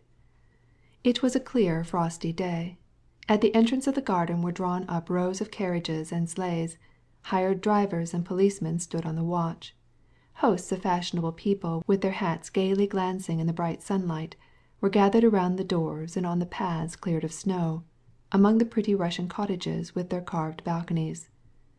The ancient birch trees of the garden, their thick branches all laden with snow, seemed clothed in new and solemn chasubles. Levin followed the footpath, saying to himself, "Be calm. There is no reason for being agitated. What do you desire? What ails you? Be quiet, you fool." Thus Levin addressed his heart, and the more he endeavored to calm his agitation, the more he was overcome by it, till at last he could hardly breathe. An acquaintance spoke to him as he passed, but Levin did not even notice who it was. He drew near the ice mountains, on which creaked the ropes that let down the sledges and drew them up again. The sleds flew with a rush down the slopes, and there was a tumult of happy voices. He went a few steps farther, and before him spread the skating ground, and among the skaters he soon discovered her. He knew that he was near her from the joy and terror that seized his heart. She was standing at the opposite end of the pond, engaged in conversation with a lady, and nothing either in her toilet or in her position was remarkable, but for Levin she stood out from the rest like a rose bush among nettles. Everything was made radiant by her. She was the smile that lightened the whole place. "Do I dare go and meet her on the ice?" he asked himself. The place where she was seemed like an unapproachable sanctuary, and for a moment he almost turned to go away again, so full of awe it was. He had to master himself by a supreme effort to think that, as she was surrounded by people of every sort, he had as much right as the rest to go on there and skate. So he went down on the ice, not letting himself look long at her, as if she were the sun, but he saw her as he saw the sun, even though he did not look at her. On this day and at this hour the ice formed a common meeting ground for people of one clique, all of whom were well acquainted. There were also masters in the art of skating, who came to show off their skill. Others were learning to skate by holding on chairs and making awkward and distressing gestures. There were young ladies and old men who skated as a gymnastic exercise. All seemed to Levin to be the happy children of fortune because they were near Kitty. And all these skaters, with apparently perfect unconcern, glided around her, came close to her, even spoke to her, and with absolute indifference to her enjoyed themselves, making the most of the good skating and splendid weather. Nikolai Shtcherbatsky, Kitty's cousin, in short jacket and knickerbockers, was seated on a bench with his skates on, and seeing Levin, he cried, "Ah, the best skater in Russia! Have you been here long? The ice is first rate. Put on your skates, quick!" "I have not my skates with me," replied Levin, surprised at this freedom and audacity in her presence, and not losing her out of his sight a single instant, although he did not look at her. He felt that the sun was shining near to him. She was at one corner and came gliding toward him, putting together her slender feet in high boots, and evidently feeling a little timid. A boy in Russian costume was clumsily trying to get ahead of her, desperately waving his arms and bending far forward. Kitty herself did not skate with much confidence. She had taken her hands out of her little muff, suspended by a ribbon, and held them together to grasp the first object that came in her way. Looking at Levin, whom she had recognized, she smiled at him and at her own timidity. As soon as this evolution was finished, she struck out with her elastic little foot and skated up to Shtcherbatsky, seizing him by the arm, and gave Levin a friendly welcome. She was more charming even than he had imagined her to be. Whenever he thought of her, he could easily recall her whole appearance, but especially the charm of her small blonde head, set so gracefully on her pretty shoulders, and her expression of childlike frankness and goodness. The combination of childlike grace and delicate beauty of form was her special charm, and Levin thoroughly appreciated it. But what struck him like something always new and unexpected was the look in her sweet eyes, her calm and sincere face, and her smile, which transported him to a world of enchantment, where he felt at peace and at rest, as he remembered occasionally feeling in the days of his early childhood. "Have you been here long?" she asked, giving him her hand. "Thank you," she added as he picked up her handkerchief, which had dropped out of her muff. No, not long. I came yesterday. That is, today," answered Levin, so agitated that at first he did not get the drift of her question. "I wanted to call upon you," said he, and when he remembered what his errand was, he grew red, and was more distressed than ever. "I did not know that you skated, and so well." She looked at him closely, as if trying to divine the reason of his embarrassment. "Your praise is precious. A tradition that you are the best of skaters is still floating about," said she, brushing off with her little hand in its black glove the pine needles that had fallen on her muff. "Yes, I used to be passionately fond of skating. I had the ambition to reach perfection." "It seems to me that you do all things passionately," said she with a smile. "I should like to see you skate. Put on your skates, and we will skate together." Skate together, he thought, as he looked at her. Is it possible? "I will go and put them right on," he said, and he hastened to find a pair of skates. "It is a long time, sir, since you have been with us," said the katolshik, as he lifted his foot to fit the heel to it. "Since your day we have not had any one who deserved to be called a master in the art. Are they going to suit you?" he asked, as he tightened the strap. "Excellent, excellent. Only please make haste," said Levin, unable to hide the smile of joy which, in spite of him, irradiated his face. "Yes," he said to himself, "this is life. This is happiness. We will skate together," she said. "Shall I speak to her now? But I am afraid to speak because I am happy only in the hope. Yet when? But it must be. It must. Down with weakness." Levin stood up, took off his cloak, and, after making his way across the rough ice around the little house, he skated out on the glare surface without effort, hastening, shortening, and directing his pace as if by the mere effort of his will. He felt timid about coming up to her, but again her smile assured him. She gave him her hand, and they skated side by side, gradually increasing speed, and the faster they went, the closer she held his hand. "I should learn very quickly with you," she said. "Somehow I feel confidence in you." "I'm confident myself when you cling to my hand," he answered, and immediately he was startled at what he had said, and grew red in the face. In fact, he had scarcely uttered the words when, just as the sun goes under a cloud, her face lost all its kindness, and Levin became aware of the well-remembered play of her face indicating the force of her thoughts. A slight frown wrinkled her smooth brow. "Has anything disagreeable happened to you? But I have no right to ask," he added quickly. "Why so? No, nothing disagreeable has happened to me," she said coolly, and immediately continued. "Have you seen Mademoiselle Linon yet?" "Not yet." "Go and see her. She is so fond of you." "What does this mean? I have offended her. Lord, have pity on me," thought Levin, and skated swiftly towards the old French governess with little grey curls who was watching them from a bench. She received him like an old friend, smiling and showing her false teeth.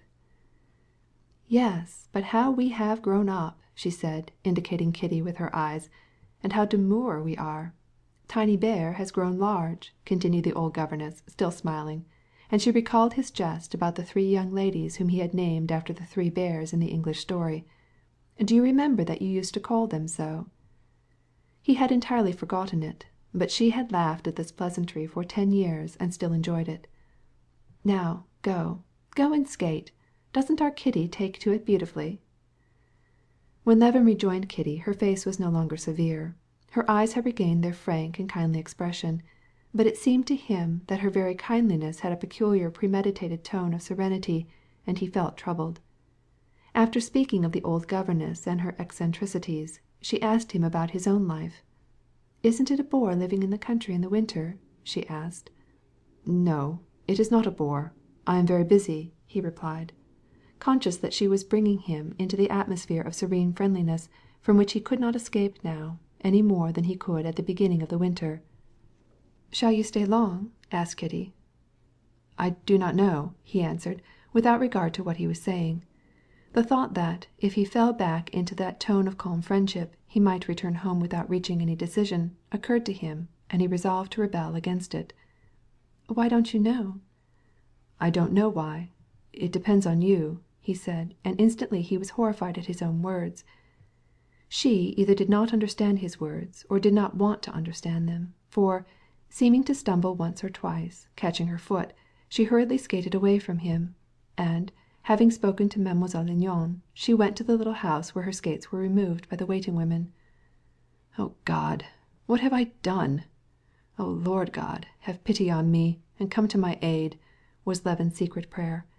And, feeling the need of taking some violent exercise, he began to describe outer and inner curves on the ice. At this instant a young man, the best among the recent skaters, came out of the café with his skates on and a cigarette in his mouth. With one spring he slid down, slipping and leaping from step to step, and, without even changing the easy position of his arms, skated down and out upon the ice. "Ah, that is a new trick," said Levin to himself, and he climbed up to the top of the bank to try the new trick. "Don't kill yourself, it needs practice," shouted Nikolai Shtcherbatsky. Levin went up on the platform, got as good a start as he could, and then flew down the steps, preserving his balance with his arms, but at the last step he stumbled, made a violent effort to recover himself, regained his equilibrium, and with a laugh glided out upon the ice. "Charming, glorious fellow," thought Kitty at this moment coming out of the little house with Mademoiselle Linon, and looking at him with a gentle affectionate smile, as if he were a beloved brother. "Is it my fault? Have I done anything very bad? People say coquetry. I know that I don't love him, but it is pleasant to be with him, and he is such a splendid fellow. But what made him say that?" Seeing Kitty departing with her mother, who had come for her, Levin, flushed with his violent exercise, stopped and pondered. Then he took off his skates and joined the mother and daughter at the gate. "Very glad to see you," said the princess. "We receive on Thursdays, as usual." "To-day, then?" We shall be very glad to see you," she answered coolly. This coolness troubled Kitty, and she could not restrain her desire to temper her mother's chilling manner.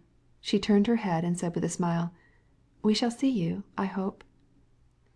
At this moment Stepan Arkadyevitch, with hat on one side, with animated face and bright eyes, entered the garden. But as he came up to his wife's mother, he assumed a melancholy and humiliated expression, and replied to the questions which she asked about Dolly's health. When he had finished speaking in a low and broken voice with his mother-in-law, he straightened himself up and took Levin's arm. "Now then, shall we go? I've been thinking of you all the time, and I am very glad that you came," he said, with a significant look into his eyes. Come on," replied the happy Levin, who did not cease to hear the sound of a voice saying, "We shall see you, I hope," or to recall the smile that accompanied the words. "At the Angela or at the Hermitage?" "It's all the same to me." "At the Angela, then," said Stepan Arkadyevitch, making this choice because he owed more there than at the Hermitage, and it seemed unworthy of him, so to speak, to avoid this restaurant. "You have an isvostchik? So much the better, for I sent off my carriage." While they were on the way, the friends did not exchange a word. Levin was pondering on the meaning of the change in the expression of Kitty's face, and at one moment persuaded himself that there was hope, and at the next plunged into despair. And he saw clearly that his hope was unreasonable. Nevertheless, he felt that he was another man since he had heard those words, "We shall see you, I hope," and seen her smile. Stepan Arkadyevitch was in the meantime making out the menu for their dinner. "You like turbot, don't you?" were his first words on entering the restaurant. "What?" exclaimed Levin. "Turbot. Yes, I am excessively fond of turbot." Chapter 9. Part 1, Chapter 10 of Anna Karenina by Leo Tolstoy. Levin could not help noticing, as they entered the restaurant, how Stepan Arkadyevitch's face and whole person seemed to shine with restrained happiness. Oblonsky took off his overcoat, and, with hat over one ear, marched toward the dining-room, giving, as he went, his orders to the Tartars who in swallow-tails with napkins came hurrying to meet him. Bowing right and left to his acquaintances, who here as everywhere seemed delighted to see him, he went directly to the bar and took some vodka and a little fish, and said something comical to the barmaid, a pretty, curly-haired French girl, painted and covered with ribbons and lace, so that she burst into a peal of laughter. But Levin would not drink any vodka simply because the sight of this French creature, all made up, apparently, of false hair, rice powder, and vinegar de toilette, was revolting to him. He turned away from her quickly, with disgust, as from some horrid place. His whole soul was filled with memories of Kitty, and his eyes shone with triumph and happiness. "This way, your Excellency. Come this way, and your Excellency will not be disturbed," said a specially obsequious old Tartar, whose monstrous hips made the tails of his coat stick out behind. "Will you come this way, your Excellency?" he said to Levin, as a sign of respect for Stepan Arkadyevitch, whose guest he was. In a twinkling he had spread a fresh cloth on the round table, which, already covered, stood under the bronze chandelier. Then bringing two velvet chairs, he stood waiting for Stepan Arkadyevitch's orders, holding in one hand his napkin and his order card in the other. "If your Excellency would like to have a private room, one will be at your service in a few moments. Prince Galitzin and a lady. We have just received fresh oysters." "Ah, oysters!" Stepan Arkadyevitch reflected. "Supposing we change our plan, Levin," said he, with his finger on the bill of fare. His face showed serious hesitation. "But are the oysters good? Pay attention." "They are from Flensburg, your Excellency. There are none from Ostend." "Flensburg oysters are well enough, but are they fresh?" "They came yesterday." "Very good. What do you say? To begin with oysters, and then make a complete change in our menu. What say you?" "It's all the same to me. I'd like best of all some shki and kashka, but you can't get them here." "Kasha a la Russa, if you would like to order it," said the Tartar, bending over toward Levin as a nurse bends toward a child. "No, jesting aside, whatever you wish is good. I've been skating and should like something to eat. Don't imagine," he added as he saw an expression of disappointment on Oblonsky's face, "that I do not appreciate your selection. I can eat a good dinner with pleasure." "It should be more than that. You should say that it is one of the pleasures of life," said Stepan Arkadyevitch.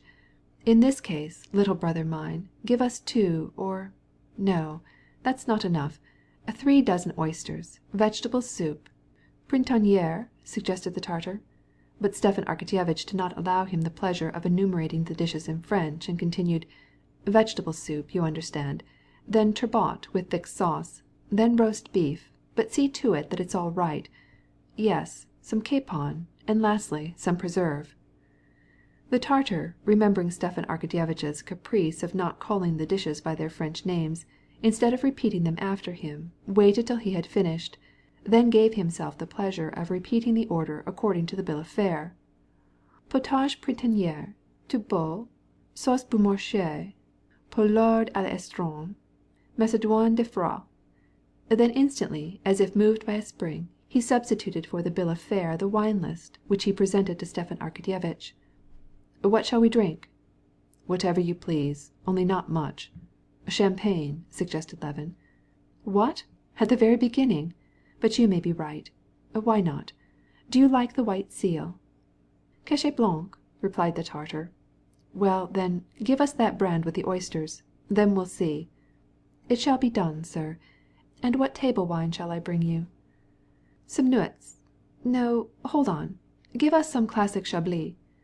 "It shall be done, sir. And will you order some of your cheese?" "Yes, some Parmesan. Or do you prefer some other kind?" "No, it's all the same to me," replied Levin, who could not keep from smiling. The Tartar disappeared on the trot, with his coat tails flying out behind him. 5 minutes later he came with a platter of oysters opened and on the shell, and with a bottle in his hand. Stepan Arkadyevitch crumpled up his well-starched napkin, tucked it into his waistcoat, calmly stretched out his hands, and began to attack the oysters. "Not bad at all," he said, as he lifted the succulent oysters from their shells with a silver fork, and swallowed them one by one. "Not bad at all," he repeated, looking from Levin to the Tartar, his eyes gleaming with satisfaction. Levin also ate his oysters, although he would have preferred white bread and cheese, but he could not help admiring Oblonsky. Even the Tartar, after uncorking the bottle and pouring the sparkling wine into wide, delicate glass cups, looked at Stepan Arkadyevitch with a noticeable smile of satisfaction while he adjusted his white necktie. "You are not very fond of oysters, are you?" asked Stepan Arkadyevitch, draining his glass. "Or are you preoccupied? Hey?" He wanted Levin to be in good spirits, but Levin was anxious if he was not downcast. His heart being so full, he found himself out of his element in this restaurant, amid the confusion of guests coming and going, surrounded by the private rooms where men and women were dining together. Everything was repugnant to his feelings, the whole outfit of bronzes and mirrors, the gas and the Tartars. He felt that the sentiment that occupied his soul would be defiled. Yes, I am a little absent-minded. But besides, everything here confuses me. You can't imagine," he said, "how strange all these surroundings seem to a countryman like myself. It's like the fingernails of that gentleman whom I met at your office." "Yes, I noticed that poor Grinevitch's fingernails interested you greatly," said Stepan Arkadyevitch, laughing. "It is of no use," said Levin. "Suppose you come to me and try the standpoint of a man accustomed to living in the country. We in the country try to have hands suitable to work with, therefore we cut off our fingernails, and oftentimes we even turn back our sleeves. But here men let their nails grow as long as possible, and so as to be sure of not being able to do any work with their hands, they fasten their sleeves with plates for buttons." Stepan Arkadyevitch smiled gaily. "That is a sign that he has no need of manual labor. It is brain work." "Perhaps so. Yet it seems strange to me. No less than this that we are doing here. In the country we make haste to get through our meals so as to be at work again. But here you and I are doing our best to eat as long as possible without getting satisfied, and so we are eating oysters." "Well, there's something in that," replied Stepan Arkadyevitch. "But the aim of civilization is to translate everything into enjoyment." "If that is its aim, I should prefer to be untamed." "And you are untamed. All you Levins are untamed." Levin sighed.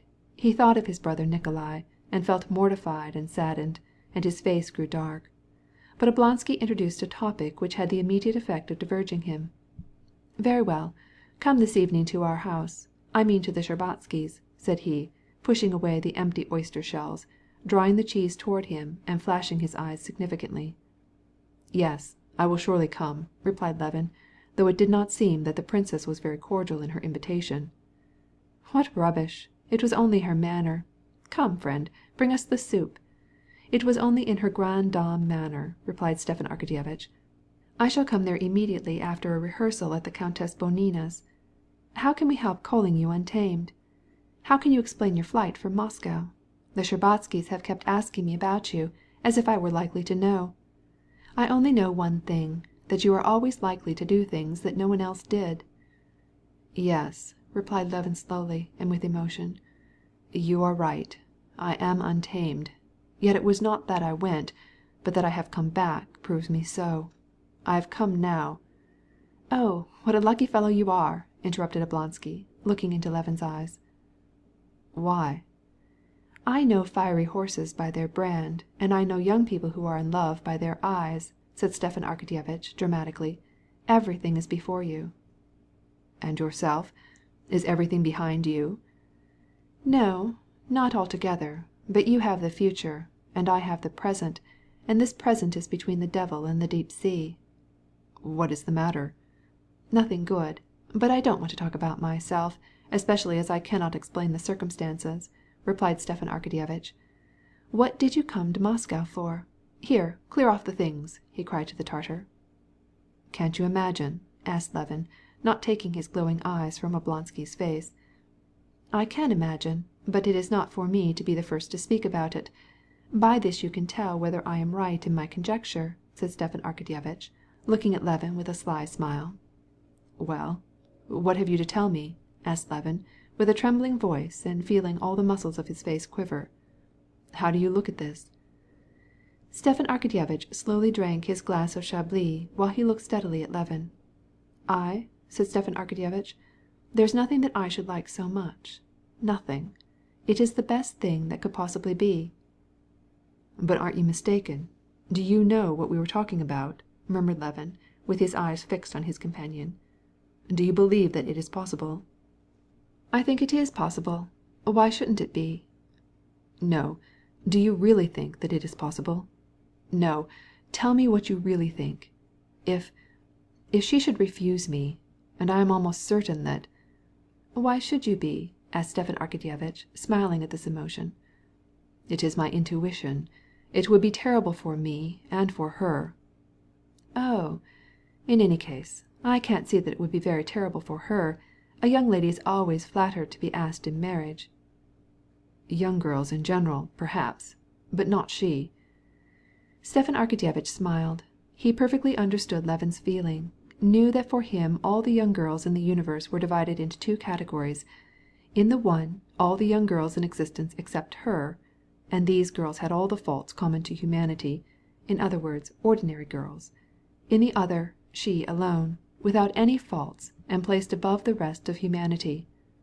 "Hold on, take some gravy," said he, stopping Levin's hand, who was pushing away the gravy. Levin took the gravy in all humility, but he did not give Oblonsky a chance to eat. "No, just wait, wait," said he. "You understand that this is for me a question of life and death. I have never spoken to anyone else about it, and I cannot speak to anyone else but you. I know that we are very different from each other, have different tastes, views, everything. But I know also that you love me, and that you understand me, and that's the reason I am so fond of you. Now, for God's sake, be perfectly sincere with me." "I will tell you what I think," said Stepan Arkadyevitch, smiling. "But I will tell you more. My wife, a most extraordinary woman," and Stepan Arkadyevitch sighed as he remembered his relations with his wife. Then after a moment's silence he proceeded. "She has a gift of second sight, and sees through people. But that is nothing. She knows what is going to happen, especially when there is a question of marriage. Thus she predicted that Brenton would marry Shakovskaya. No one would believe it, and yet it came to pass. Well, my wife is on your side." "What do you mean?" "I mean that she likes you. She says that Kitty will be your wife." As he heard these words, Levin's face suddenly lighted up with a smile which was near to tears of emotion. "She said that?" he cried. "I always said that your wife was charming. But enough of this sort of talk," he added, and rose from the table. "Good, let's sit a little while longer." But Levin could not sit down. He strode 2 or 3 times up and down the little square room, winking his eyes to hide the tears, and then he sat down again at the table. "Understand me," he said. "This is not love. I have been in love, but this is not the same thing. This is more than a sentiment. It is an inward power that controls me. You see, I went away because I had made up my mind that such happiness could not exist, that such good fortune could not be on earth. But after a struggle with myself, I find that I cannot live without this. This question must be decided." "But why did you go away?" Wait. So many things to think about, so much to ask. Listen, you cannot imagine what your words have done for me. I am so happy that I have already grown detestable. I am forgetting everything. And yet this very day I heard that my brother Nikolai, he is here, and I had entirely forgotten him. It seems to me that he, too, ought to be happy. But this is like a fit of madness. But one thing seems terrible to me. You are married. You ought to know this feeling. It is terrible that when we are already getting old, with a past behind us, not of love but of wickedness, suddenly come into close relations with a pure and innocent being. This is disgusting, and so I cannot help feeling that I am unworthy." "Well, you have not much wickedness to answer for." "Ugh," said Levin, "and yet, as I look with disgust on my life, I tremble and curse and mourn bitterly. Yes." "But what can you do? The world is thus constituted," said Stepan Arkadyevitch. "There is only one consolation, and this is in the prayer that I have always loved. Pardon me not according to my deserts, but according to thy loving kindness. Thus only she can forgive me." End of chapter 10. Part 1, Chapter 11 of Anna Karenina by Leo Tolstoy. Levin drained his glass, and they were silent. "I ought to tell you one thing, though. Do you know Vronsky?" asked Stepan Arkadyevitch. "No, I don't know him. Why do you ask?" "Bring us another bottle," said Oblonsky to the Tartar, who was refilling their glasses and was hovering about them, especially when he was not needed. "You must know that Vronsky is one of your rivals." "Who is this Vronsky?" asked Levin, and his face, a moment since beaming with the youthful enthusiasm which Oblonsky so much admired, suddenly took on a disagreeable expression of anger. "Vronsky. He is one of Count Kirill Ivanovitch Vronsky's sons, and one of the finest examples of the gilded youth of Petersburg. I used to know him at Tver when I was on duty there. He came there for recruiting service. He is immensely rich, handsome, with excellent connections, one of the emperor's aides, and, moreover, a capital good fellow. From what I have seen of him, he is more than a good fellow. He is well educated and bright. He is a rising man." Levin scowled and said nothing. "Well, then, he put in an appearance soon after you left, and, as I understand, he fell over ears in love with Kitty. You understand that her mother—" "Excuse me, but I don't understand at all," interrupted Levin, scowling still more fiercely. And suddenly he remembered his brother Nikolai, and how ugly it was in him to forget him. "Just wait, said Stepan Arkadyevitch, laying his hand on Levin's arm with a smile. "I have told you all I know, but I repeat that, in my humble opinion, the chances in this delicate affair are on your side." Levin leaned back in his chair. His face was pale. "But I advise you to settle the matter as quickly as possible," suggested Oblonsky, filling up his glass. "No, thank you. I cannot drink any more," said Levin, pushing away the glass. "I shall be tipsy. Well, how are you feeling?" he added, desiring to change the conversation. "One word more. In any case I advise you to settle the question quickly. I advise you to speak immediately," said Stepan Arkadyevitch. "Go to-morrow morning, make your proposal in classic style, and God bless you." "Why haven't you ever come to hunt with me as you promised to do? Come this spring," said Levin. He now repented with all his heart that he had entered upon this conversation with Stepan Arkadyevitch. His deepest feelings were wounded by what he had just learned of all the pretensions of his rival, the young officer from Petersburg, as well as by the advice and insinuations of Stepan Arkadyevitch. Stepan Arkadyevitch smiled. He perceived what was taking place in Levin's heart. "I will come some day," he said. "Yes, brother, woman's the spring that moves everything. My own trouble is bad, very bad, and all on account of women. Give me your advice," he said, taking a cigar, and still holding his glass in his hand. "Tell me frankly what you think." "But about what?" "Listen. Suppose you were married, that you loved your wife, but had been drawn away by another woman." "Excuse me, I really can't imagine any such thing. As it looks to me, it would be as if in coming out from dinner I should steal a loaf of bread from a bakery." Stepan Arkadyevitch's eyes sparkled more than usual. "Why not? Bread sometimes smells so good that one cannot resist the temptation. Himmlisch ist, wenn ich besungen meine irdische Begier, aber doch wenn's nicht gelungen, hat ich auch recht hübsch Plaisir. It was heaven when I gained what my heart desired on earth, yet if not all were attained, still I had my share of mirth." As he repeated these lines, Oblonsky smiled. Levin could not refrain from smiling also. "But a truce to pleasantries," continued Oblonsky. "Imagine a woman, a charming, modest, loving creature, poor and alone in the world, who had sacrificed everything for you. Now, imagine, after the thing is done, is it necessary to give her up? We'll allow that it is necessary to break with her, so as not to disturb the peace of the family. But ought we not to pity her, to make provision for her, to soften the blow?" "Pardon me, but you know that for me all women are divided into two classes. No, that is, there are women, and there are. But I never yet have seen or expect to see beautiful fallen women, beautiful repentant Magdalens, and such women as that painted French creature at the bar, with her false curls, fill me with disgust, and all fallen women are the same." "But the women of the New Testament?" "Ugh, hold your peace. Never would Christ have said those words if he had known to what bad use they would be put. Out of the whole gospel only those words are taken. However, I don't say what I think, but what I feel. You feel a disgust for spiders, and I for these reptiles.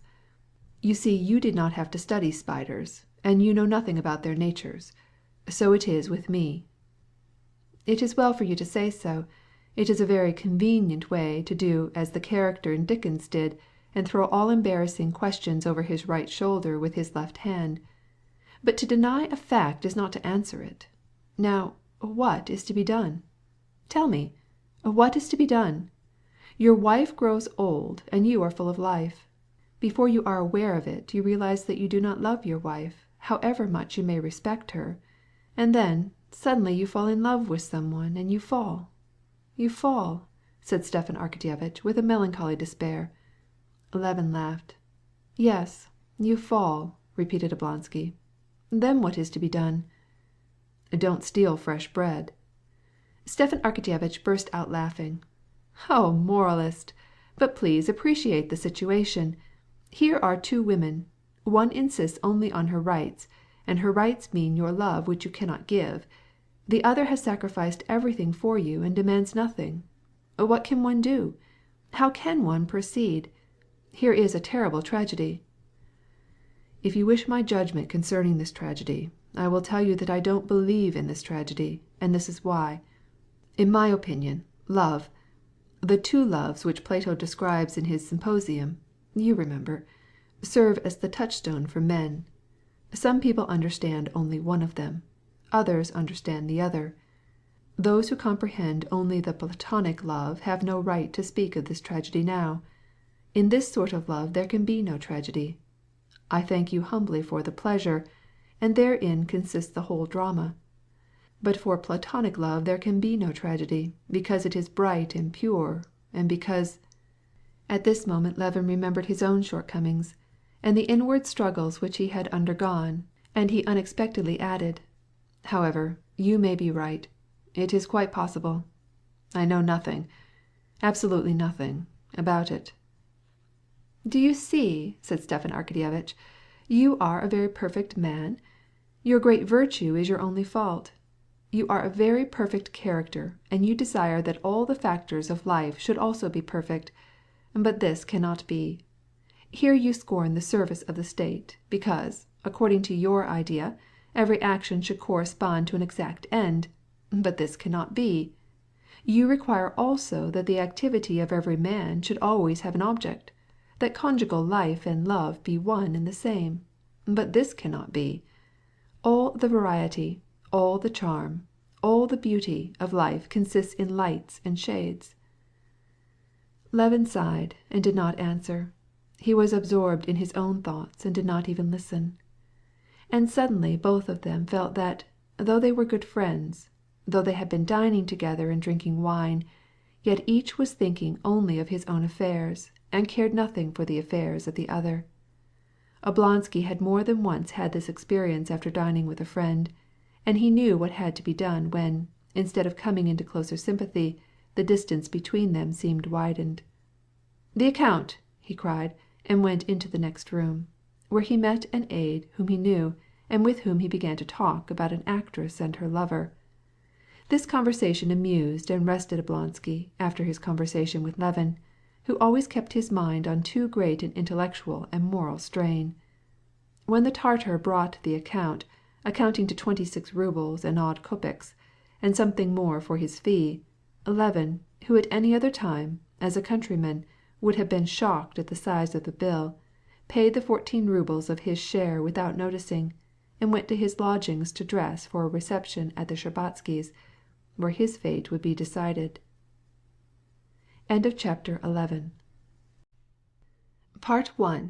12 of Anna Karenina by Leo Tolstoy. The Princess Kitty Shtcherbatskaya was 18 years old. She was making her first appearance in society this winter, and her triumphs had been more brilliant than her elder sisters, more than even her mother, had expected. Not only were almost all the young men who danced at balls in Moscow in love with Kitty, but, moreover, there were two who, during this first winter, were serious aspirants to her hand: Levin and, soon after his departure, Count Vronsky. Levin's appearance at the beginning of the winter, his frequent calls, and his unconcealed love for Kitty were the first subjects that gave cause for serious conversation between her father and mother in regard to her future, and for disputes between the prince and princess. The prince was on Levin's side, and declared that he could not desire a better match for Kitty. But the princess, with the skill which women have for avoiding a question, insisted that Kitty was too young, that Levin did not seem to be serious in his attentions, and that she did not show great partiality for him, but she did not express what was in the bottom of her heart, that she was ambitious for a more brilliant marriage, that Levin did not appeal to her sympathies, and that she did not understand him. And when Levin took a sudden leave, she was glad and said, with an air of triumph to her husband, "You see, I was right." When Vronsky appeared on the scene, she was still more glad, being confirmed in her opinion that Kitty ought to make not merely a good, but a brilliant match. For the princess there was no comparison between Vronsky and Levin as suitors. The mother disliked Levin and his strange and harsh judgments, his awkwardness in society, which she attributed to his pride and what she called his savage life in the country, occupied with his cattle and peasants. Nor did she like it at all that Levin, though he was in love with her daughter and had been a frequent visitor at their house for 6 weeks, had appeared like a man who was hesitating, watching, and questioning whether, if he should offer himself, the honor which he conferred on them would not be too great, and that he did not seem to understand that when a man comes assiduously to a house where there is a marriageable daughter, it is proper for him to declare his intentions. And then he suddenly departed without any explanation. It is fortunate, the mother thought, that he is so unattractive, and that Kitty has not fallen in love with him. Vronsky satisfied all her requirements. He was very rich, intelligent, of good birth, with a brilliant career at court or in the army before him, and, moreover, He was charming. Nothing better could be desired. Vronsky was devoted to Kitty at the balls, danced with her, and called upon her parents. There could be no doubt that his intentions were serious. But, notwithstanding this, the mother had passed this whole winter full of doubts and perplexities. The princess herself had been married 30 years before, through the matchmaking of an aunt. Her suitor, who was well known by reputation, came, saw the young lady, and was seen by the family. The aunt who served as intermediary gave and received the report of the impression produced on both sides. The impression was favorable.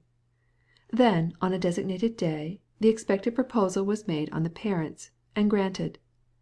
Everything had passed off very easily and simply.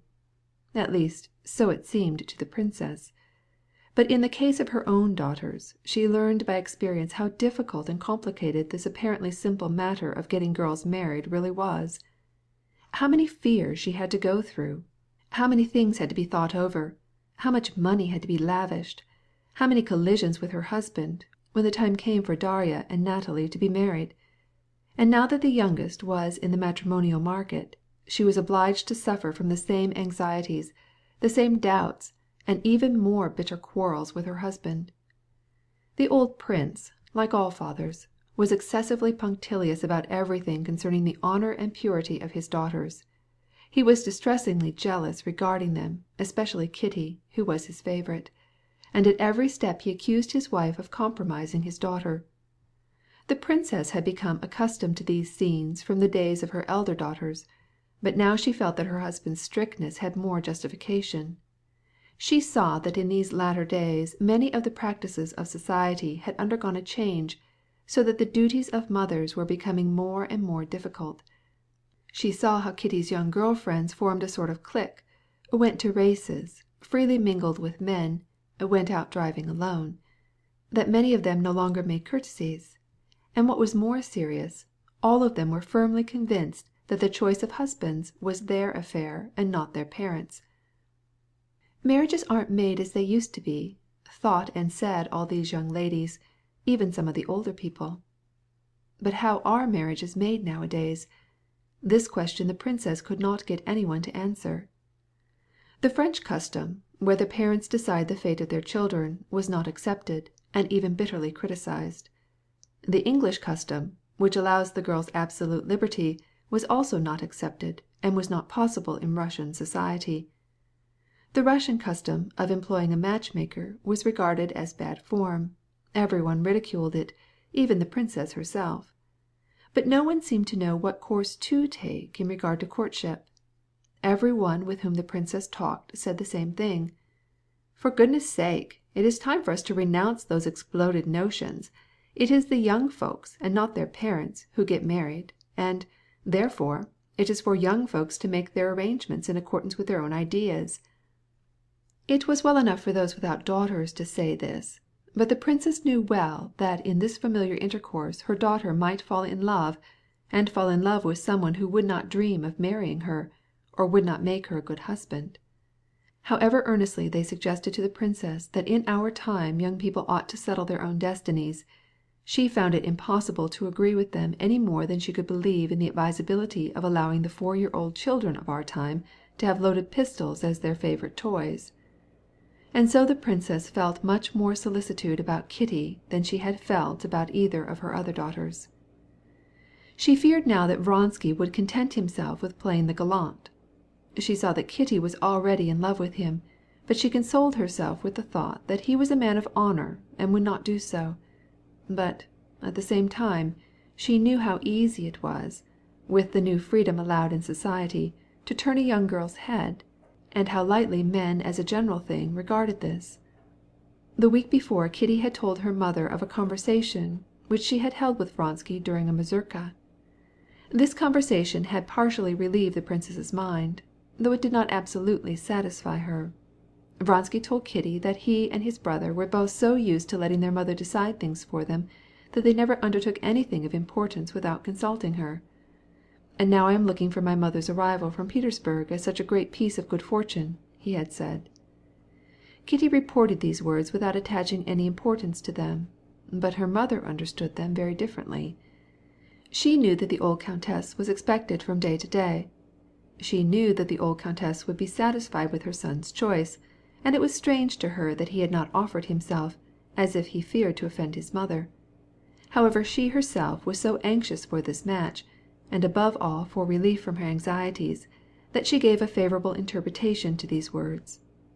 Bitterly as she felt the unhappiness of her oldest daughter, Dolly, who was thinking of leaving her husband, agitation regarding the decision of her youngest daughter's fate completely absorbed her thoughts. Levin's arrival to-day gave her a new anxiety. She feared lest her daughter, who, as she thought, had at one time felt drawn toward Levin, might, out of excessive delicacy, refuse Vronsky, and she feared more than anything else that his arrival would complicate everything and postpone a long-desired consummation. "Has he been here long?" asked the princess of her daughter when they reached home after their meeting with Levin. "Since yesterday, maman." "I have one thing that I want to say to you," the princess began, and, at the sight of her serious and agitated face, Kitty knew what was coming. "Mamma," she said, blushing, and turning quickly to her, "please, please don't speak about this. I know all." She wished the same thing that her mother wished, but the motives of her mother's desires were repugnant to her. "I only wish to say that as you have given hope to one—" "Mamma, Golubchik, don't speak. It is so terrible to speak about this." "I will not," replied her mother, seeing the tears in her daughter's eyes. "Only one word, Moyadusha. You have promised to have no secrets from me. Have you any?" "Never, mamma, not one," replied Kitty, looking at her mother full in the face and blushing. "But I have nothing to tell now. I even if I wanted to, I don't know what to say and how. I don't know." The princess smiled to think how momentous appeared to the poor girl what was passing in her heart. End of chapter 12. Part 1, Chapter 13 of Anna Karenina by Leo Tolstoy. After dinner, and during the first part of the evening, Kitty felt as a young man feels before battle. Her heart beat violently, and she could not concentrate her thoughts. She felt that this evening, when they two should meet for the first time, would decide her fate. She kept seeing them in her imagination, sometimes together, sometimes separately. When she thought of the past, pleasure, almost tenderness, filled her heart at the remembrance of her relations with Levin. The recollections of her childhood and of his friendship with her departed brother imparted a certain poetic charm to her relations with him. His love for her, of which she was certain, was flattering and agreeable to her, and she found it easy to think about Levin. In her thoughts about Vronsky there was something that made her uneasy, though he was a man to the highest degree polished and self-possessed. There seemed to be something false, not in him, for he was very simple and good, but in herself, while all was clear and simple in her relations with Levin. But while Vronsky seemed to offer her dazzling promises and a brilliant future, the future with Levin seemed enveloped in mist. When she went upstairs to dress for the evening, and looked into the mirror, she noticed with delight that she was looking her loveliest, and that she was in full possession of all her powers, and what was most important on this occasion, that she felt at ease and entirely self-possessed. At 7:30, as she was going into the drawing-room, the lackey announced, "Konstantin Dmitritch Levin." The princess was still in her room. The prince had not yet come down. "It has come at last," thought Kitty, and all the blood rushed to her heart. As she glanced into the mirror, she was startled to see how pale she looked. She knew now, for a certainty, that he had come early so as to find her alone and offer himself, and instantly the situation appeared to her for the first time in a new, strange light. Then only she realized that the question did not concern herself alone, nor who would make her happy, nor whom she loved, but that she should have to wound a man whom she liked, and to wound him cruelly. Why? Why was it that such a charming man loved her? Why had he fallen in love with her? But it was too late to mend matters. It was fated to be so. "Merciful Heaven! Is it possible that I myself must tell him?" she thought. "I must tell him that I don't love him? That is not true. But what can I say? That I love another? No, that is impossible. I will run away. I will run away." She had already reached the door when she heard his step. "No, it is not honorable. What have I to fear? I have done nothing wrong. Let come what will, I will tell the truth.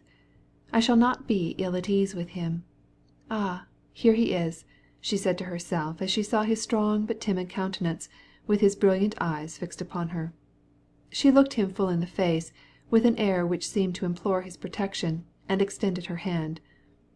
"I am rather early, too early, I am afraid," said he, casting a glance about the empty room, and when he saw that his hope was fulfilled, and that nothing would prevent him from speaking, his face grew solemn. "Oh, no," said Kitty, sitting down near a table. "But it is exactly what I wanted, so that I might find you alone," he began, without sitting, and without looking at her, lest he should lose his courage. "Mamma will be here in a moment. She was very tired to-day. To-day," she spoke without knowing what her lips said, and did not take her imploring and gentle gaze from his face. Levin gazed at her. She blushed and stopped speaking. "I told you to-day that I did not know how long I should stay, that it depended on you." Kitty drooped her head lower and lower, not knowing how she should reply to the words that he was going to speak. "That it depended on you," he repeated. I meant, I came for this, that, be my wife," he murmured, not knowing what he said, but feeling that he had gone through the worst of the difficulty. He stopped and looked at her. She felt almost suffocated. She did not raise her head. She felt a sort of ecstasy. Her heart was full of happiness. Never could she have believed that the declaration of his love would make such a deep impression upon her. But this impression lasted only a moment. She remembered Vronsky. She raised her sincere and liquid eyes to Levin, and, seeing his agitated face, said hastily, "This cannot be. Forgive me." How near to him, a moment since, she had been, and how necessary to his life, and now how far away and strangely she suddenly seemed to be. "It could not have been otherwise," he said, without looking at her. He bowed and was about to leave the room. Chapter 13. Part 1, Chapter 14 of Anna Karenina by Leo Tolstoy. At this instant the princess entered. Apprehension was pictured on her face when she saw their agitated faces, and that they had been alone. Levin bowed low, and did not speak. Kitty was silent, and did not raise her eyes. "Thank God, she has refused him," thought the mother, and her face lighted up with a smile with which she always received her Thursday guests. She sat down and began to ask Levin questions about his life in the country. He also sat down, hoping to escape unobserved when the guests began to arrive. 5 minutes later, one of Kitty's friends, who had been married the winter before, was announced, the Countess Nordstone. She was a dried-up, sallow, nervous, sickly woman with brilliant black eyes. She was fond of Kitty, and her affection, like that of every married woman for a young girl, was expressed by a keen desire to have her married in accordance with her own ideal of conjugal happiness. She wanted to marry her to Vronsky. Levin, whom she had often met at the Shtcherbatskys' the first of the winter, was always distasteful to her, and her favorite occupation, after she had met him in society, was to make sport of him. "I am enchanted," she said, "when he looks down on me from his loftiness. Either he fails to honor me with his learned conversation because I am too silly for him, or else he treats me condescendingly. I like this. Condescending to me! I am very glad that he cannot endure me." She was right, because the fact was that Levin could not endure her, and he despised her for being proud of what she regarded as a merit, her nervous temperament, her indifference and delicate scorn for all that seemed to her gross and material. The relationship between Levin and the Countess Nordstone was such as is often met with in society where two persons, friends in outward appearance, despise each other to such a degree that they cannot hold a serious conversation, or even clash with each other. The Countess Nordstone instantly addressed herself to Levin. "Ah, Konstantin Dmitrievitch, are you back again in our abominable Babylon?" said she, giving him her little yellow hand, and recalling his own words at the beginning of the winter, when he said Moscow was a Babylon. "Is Babylon converted, or have you been corrupted?" she added with a mocking smile in Kitty's direction. "I am greatly flattered, Countess, that you remember my words so well," replied Levin, who, having had time to collect his thoughts, instantly entered into the facetiously hostile tone peculiar to his relations with the Countess Nordstone. "It seems that they have made a very deep impression on you." "Ah, how so? But I always make notes. Well, how is it, Kitty? Have you been skating today?" And she began to talk with her young friend. Awkward as it was in him to take his departure now, Levin preferred to commit this breach of etiquette rather than remain through the evening and to see Kitty, who occasionally looked at him, though she avoided his eyes. He attempted to get up, but the princess, noticing that he had nothing to say, addressed him directly.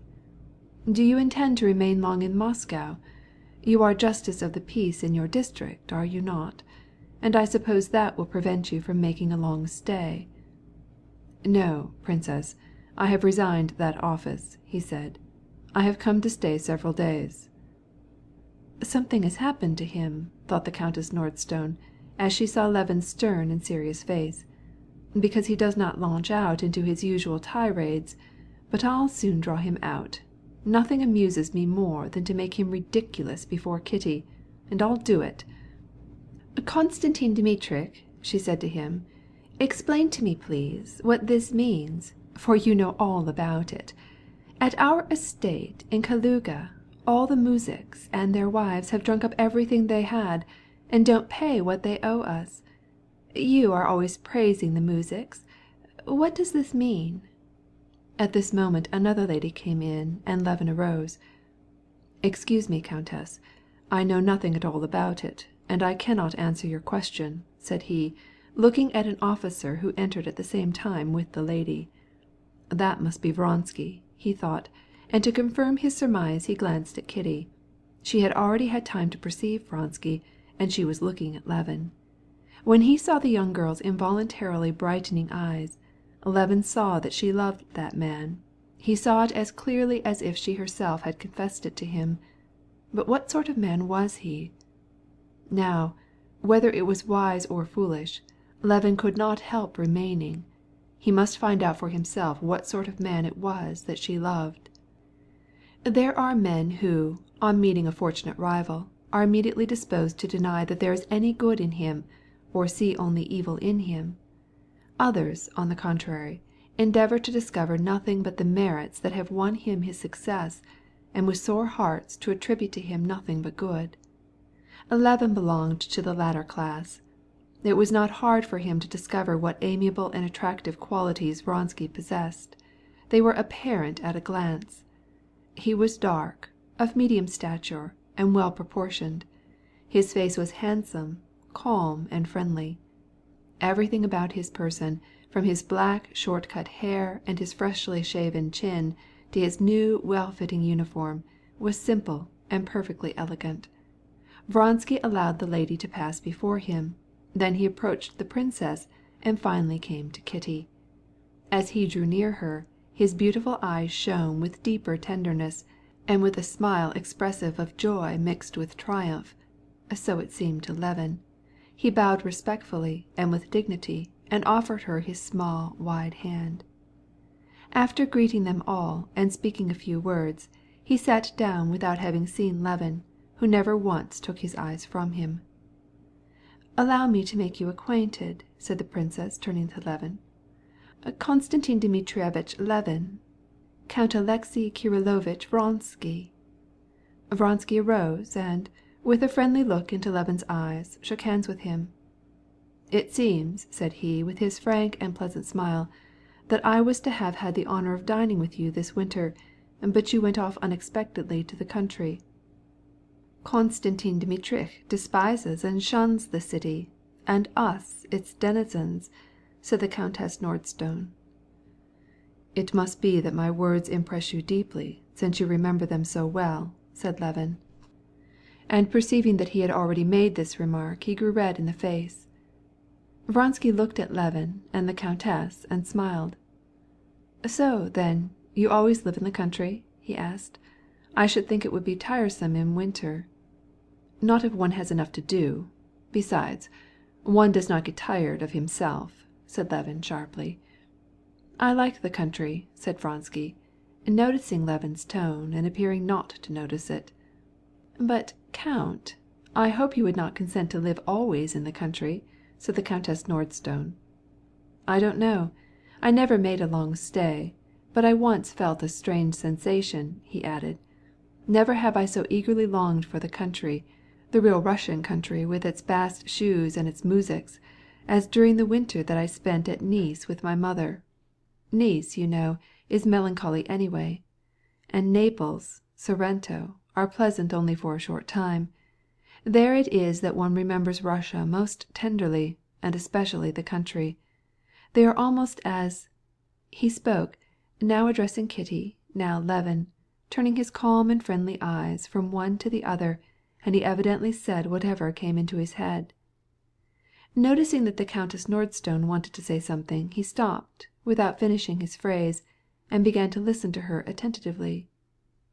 The conversation did not languish a single instant, so that the old princess, who always had in reserve 2 heavy guns, in case there needed to be a change in the conversation, namely, classic and scientific education, and the general compulsory conscription, had no need to bring them out, and the Countess Nordstone did not even have a chance to rally Levin.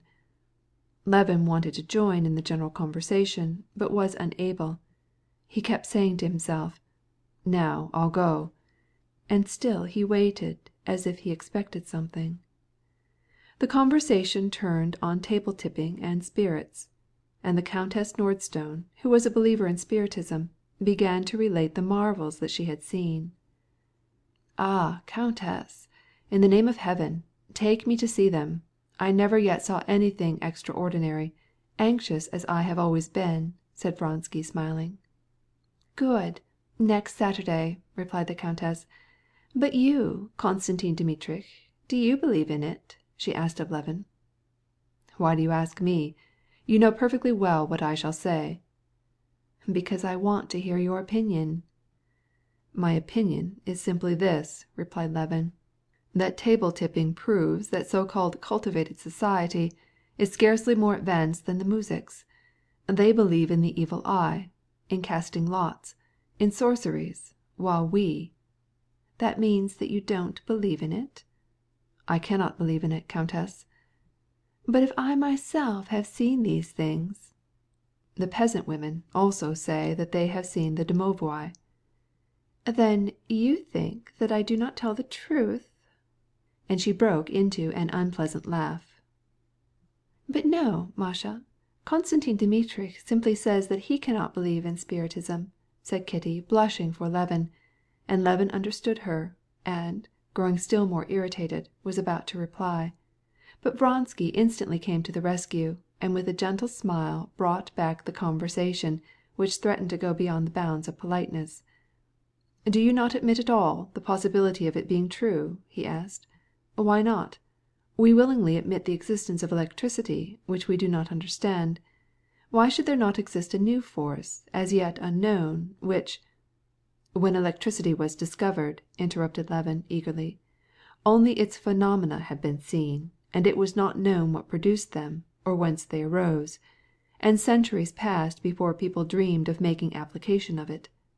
Spiritualists, on the other hand, have begun by making tables right, and by summoning spirits to them, and it is only afterward they begin to say it is an unknown force."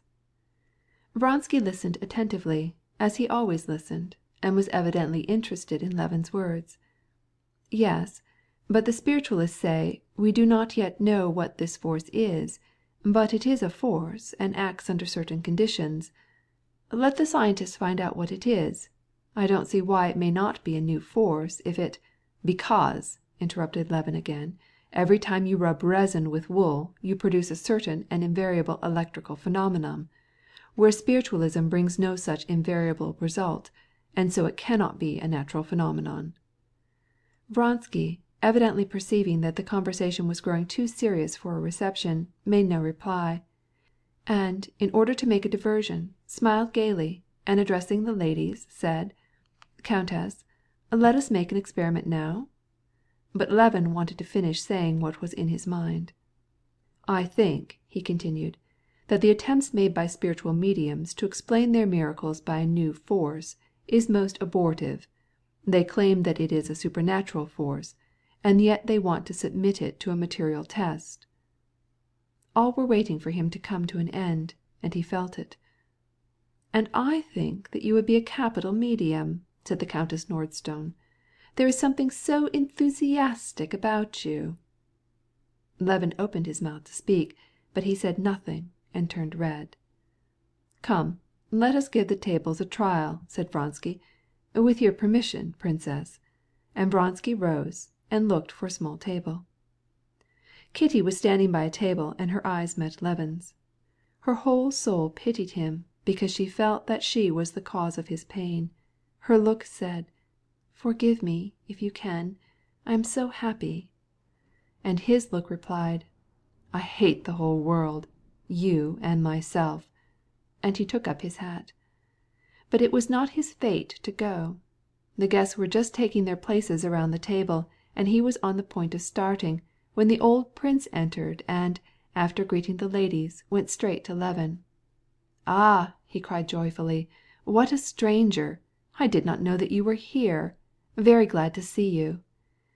In speaking to Levin the prince sometimes used the familiar "tu," thou, and sometimes the formal "vous," you.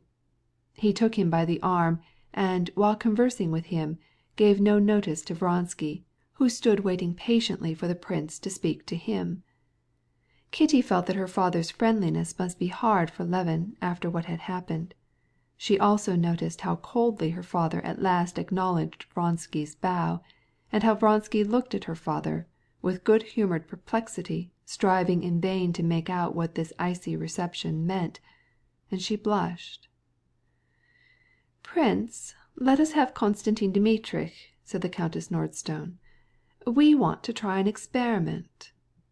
"What sort of an experiment? Table tipping?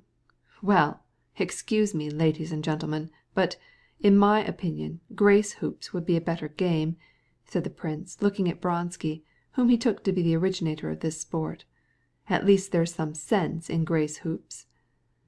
Vronsky, astonished, turned his steady eyes upon the old prince, and, slightly smiling, began to talk with the Countess Nordston about the arrangements for a great ball to be given the following week. "I hope that you will be there," said he, turning to Kitty. As soon as the old prince turned from him, Levin made his escape, and the last impression which he bore away from this reception was Kitty's happy, smiling face, answering Vronsky's question in regard to the ball. Chapter 14. Part 1, Chapter 15 of Anna Karenina by Leo Tolstoy. After the guests had gone, Kitty told her mother of her conversation with Levin, and, in spite of all the pain that she had caused him, the thought that he had asked her to marry him flattered her. She had no doubt that she had acted properly, but it was long before she could go to sleep. One memory constantly arose in her mind. It was Levin's face as, with contracted brow, he stood listening to her father, looking at her and Vronsky with his gloomy, melancholy, kind eyes.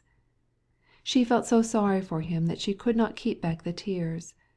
But as she thought of him who had replaced Levin in her regards, she saw vividly his handsome, strong, and manly face, his aristocratic self-possession, his universal kindness to everyone, and she recalled his love for her, and how she loved him, and joy came back to her heart. She laid her head on the pillow and smiled with happiness. "It is too bad, too bad. But what can I do? It is not my fault," she said to herself, although an inward voice whispered the contrary.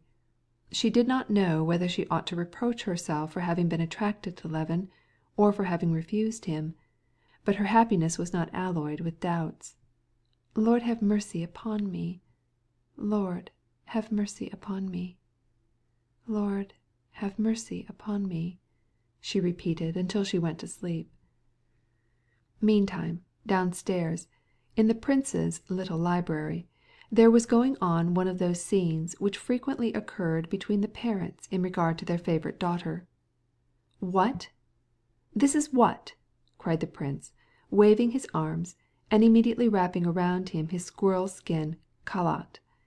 "You have neither pride nor dignity. You are ruining your daughter with this low and ridiculous manner of husband-hunting." "But in the name of heaven, prince, what have I done?" said the princess, almost ready to cry. She had come as usual to say good night to her husband, feeling very happy and satisfied over her conversation with her daughter, and, though she had not ventured to breathe a word of Levin's proposal and Kitty's rejection of him, she allowed herself to hint to her husband that she thought the affair with Vronsky was settled, that it would be decided as soon as the countess should arrive. At these words the prince had fallen into a passion, and had addressed her with unpleasant reproaches. "What have you done? This is what! In the first place, you have decoyed a husband for her, and all Moscow will say so, and with justice. If you want to give receptions, give them by all means, but invite everyone, and not suitors of your own choice.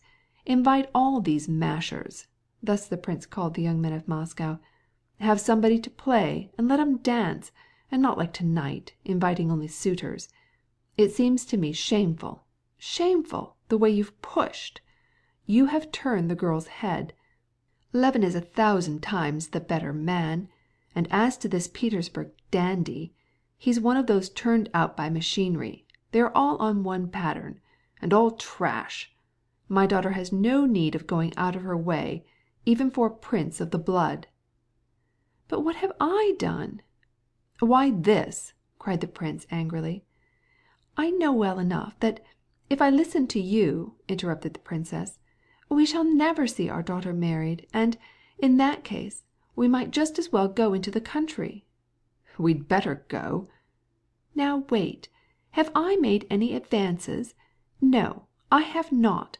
But a young man, and a very handsome young man, is in love with her, and she, it seems—" "Yes, so it seems to you.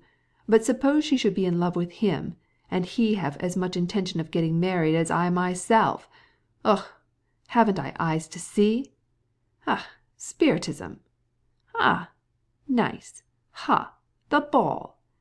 Here the prince, attempting to imitate his wife, made a curtsy at every word. "We shall be very proud when we have made our Katyonka unhappy, and when she really takes it into her head—" "But what makes you think so?" "I don't think so, I know so, and that's why we have eyes, and you mothers haven't. I see a man who has serious intentions, Levin, and I see a fine bird, like this good-for-nothing, who is merely amusing himself." "Well, now you have taken it into your head, You will remember what I have said, but too late, as you did with Dashenka." "Very well, very well. We will not say anything more about it," said the princess, who was cut short by the remembrance of Dolly's unhappiness. "So much the better, and good night." The husband and wife, as they separated, kissed each other good night, making the sign of the cross, but with a consciousness that each remained unchanged in opinion. The princess had at first been firmly convinced that Kitty's fate was decided by the events of the evening, and that there could be no doubt of Vronsky's designs, but her husband's words troubled her. On her return to her room, as she thought in terror of the unknown future, she did just as Kitty had done, and prayed from the bottom of her heart, "Lord, have mercy. Lord, have mercy. Lord, have mercy." End of chapter 15. Part 1, chapter 16 of Anna Karenina by Leo Tolstoy. Vronsky had never known anything of family life. His mother, in her youth, had been a very brilliant society woman, who, in her husband's lifetime, and after his death, had engaged in many love affairs that had made talk. Vronsky scarcely remembered his father, and he had been educated in the school of pages. Graduating very young, and with brilliancy as an officer, he immediately began to follow the course of wealthy military men of Petersburg. Though he occasionally went into general society, all his love affairs were with a different class. At Moscow, after the luxurious, dissipated life of Petersburg, he for the first time felt the charm of familiar intercourse with a lovely, innocent society girl, who was evidently in love with him. It never occurred to him that there might be anything wrong in his relations with Kitty. At balls he preferred to dance with her. He called on her, talked with her as people generally talk in society. All sorts of trifles, but trifles to which he involuntarily attributed a different meaning when spoken to her. Although he never said anything to her which he would not have said in the hearing of others, he was conscious that she kept growing more and more dependent on him, and the more he felt this consciousness, the pleasanter it was to him, and his feeling toward her grew warmer and warmer. He did not know that his behavior toward Kitty had a definite name, and this way of leading on young girls without any intention of marriage is one of the most dishonorable tricks practiced among the members of the brilliant circles of society in which he moved. He simply imagined that he had discovered a new pleasure, and he enjoyed his discovery. Could he have heard the conversation between Kitty's parents that evening, could he have taken the family point of view and realized that Kitty would be made unhappy if he did not propose to her, he would have been amazed and would not have believed it. He would not have believed that what gave him and her such a great delight could be wrong, still less that it brought any obligation to marry. He had never considered the possibility of his getting married. Not only was family life distasteful to him, but, from his view as a bachelor, the family, and especially the husband, belonged to a strange, hostile, and, worst of all, a ridiculous world. But though Vronsky had not the slightest suspicion of the conversation of which he had been the subject, he left the Shtcherbatskys with the feeling that the mysterious bond that attached him to Kitty was closer than ever, so close, indeed, that he felt he must do something. But what he ought to do, or could do, he could not imagine. How charming, he thought, as he went to his rooms, feeling, as he always felt when he left the Shtcherbatskys, a deep impression of purity and freshness, arising partly from the fact that he had not smoked all the evening, and a new sensation of tenderness caused by her love for him. How charming that, without either of us saying anything, we understand each other so perfectly through this mute language of glances and tones, so that today more than ever she told me that she loves me. And how lovely, natural, and, above all, confidential she was. I feel that I myself am better, purer. I feel that I have a heart, and that there is something good in me. Those gentle, lovely eyes. When she said, well, what did she say? Nothing much, but it was pleasant for me, and pleasant for her. And he reflected how he could best finish up the evening. He passed in review the places where he might go. The club, a hand of Bezuquet, and some champagne with Ignatov? No, not there. The Château de Fleurs, to find Oblonsky, songs, and the cancan? No, it's a bore. And this is just why I like the Shtcherbatskys, because I feel better for having been there. I'll go home. He went to his room at Dussoks, ordered supper, and then, having undressed, he had scarcely touched his head to the pillow before he was sound asleep. Chapter 16. Part 1, Chapter 17 of Anna Karenina by Leo Tolstoy. The next morning, about 11 o'clock, Vronsky went to the station to meet his mother on the Petersburg train, and the first person he saw on the grand staircase was Oblonsky, who was expecting his sister on the same train. "Ah, your Excellency!" cried Oblonsky. "Are you expecting someone?"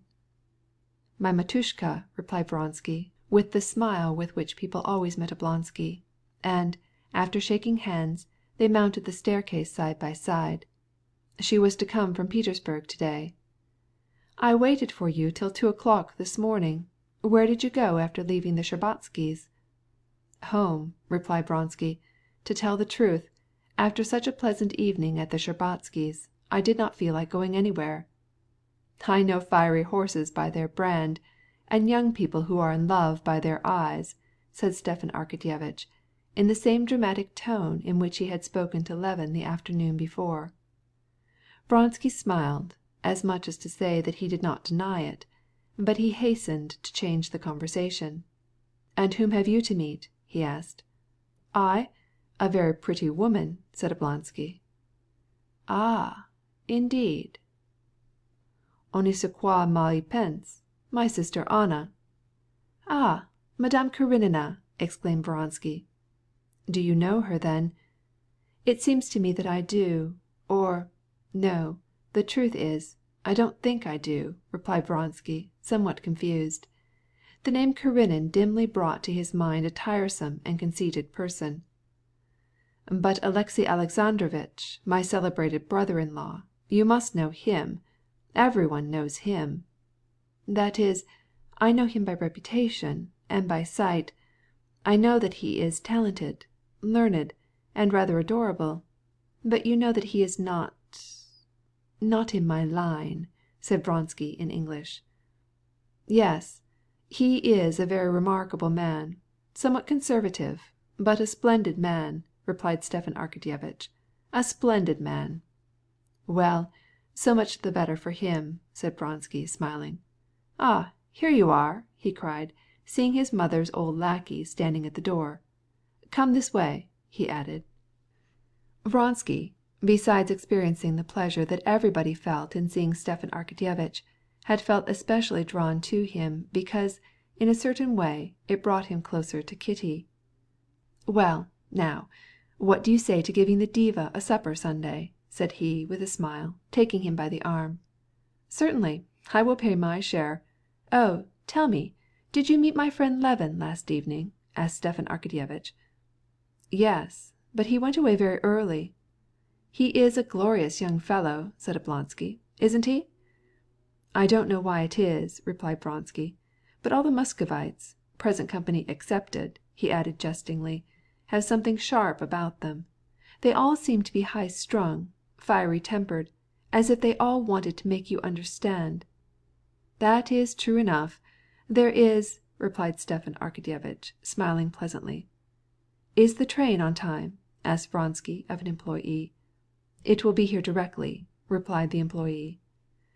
The increasing bustle in the station, the coming and going of porters, the appearance of policemen and officials, the arrival of expectant friends, all indicated the approach of the train.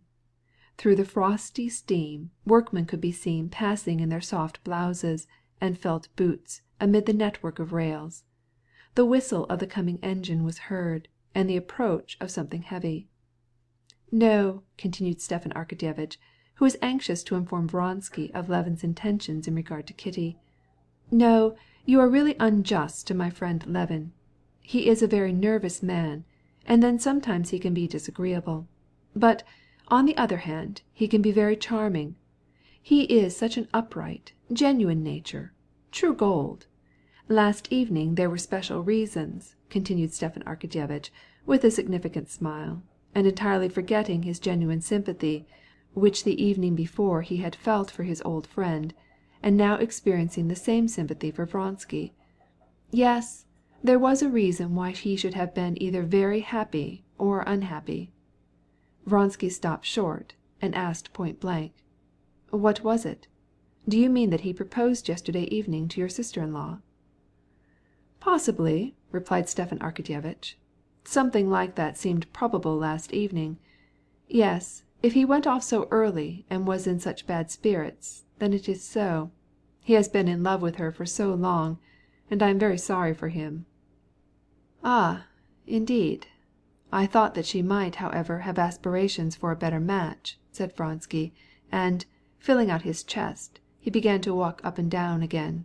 Then he added, "However, I don't know him. Yes, this promises to be a painful situation. That is why the majority of men prefer to consort with their Claras. There, lack of success shows that you haven't money enough. But here you stand on your own merits. But here's the train." In fact, the engine was now whistling some distance away. But in a few minutes the platform shook, and the locomotive, puffing out the steam condensed by the cold air, came rolling into the station, with the lever of the central wheel slowly and rhythmically rising and falling, and the engineer well muffled and covered with frost. Next the tender came the baggage car, still more violently shaking the platform. A dog in its cage was yelping piteously. Finally appeared the passenger cars, which jolted together as the train came to a stop. The vigorous-looking conductor sprang down from the car and whistled, and behind him came the more impatient of the travellers, an officer of the guard, straight and imperious, a nimble little merchant, gaily smiling, with his gripsack, and a muzhik with his bundle over his shoulder. Vronsky, standing near Oblonsky, watched the cars and the passengers, and completely forgot his mother. What he had just heard about Kitty caused him emotion and joy. He involuntarily straightened himself, his eyes glistened, and he felt that he had won a victory. "The Countess Vronskaya is in that compartment," said the vigorous conductor, approaching him.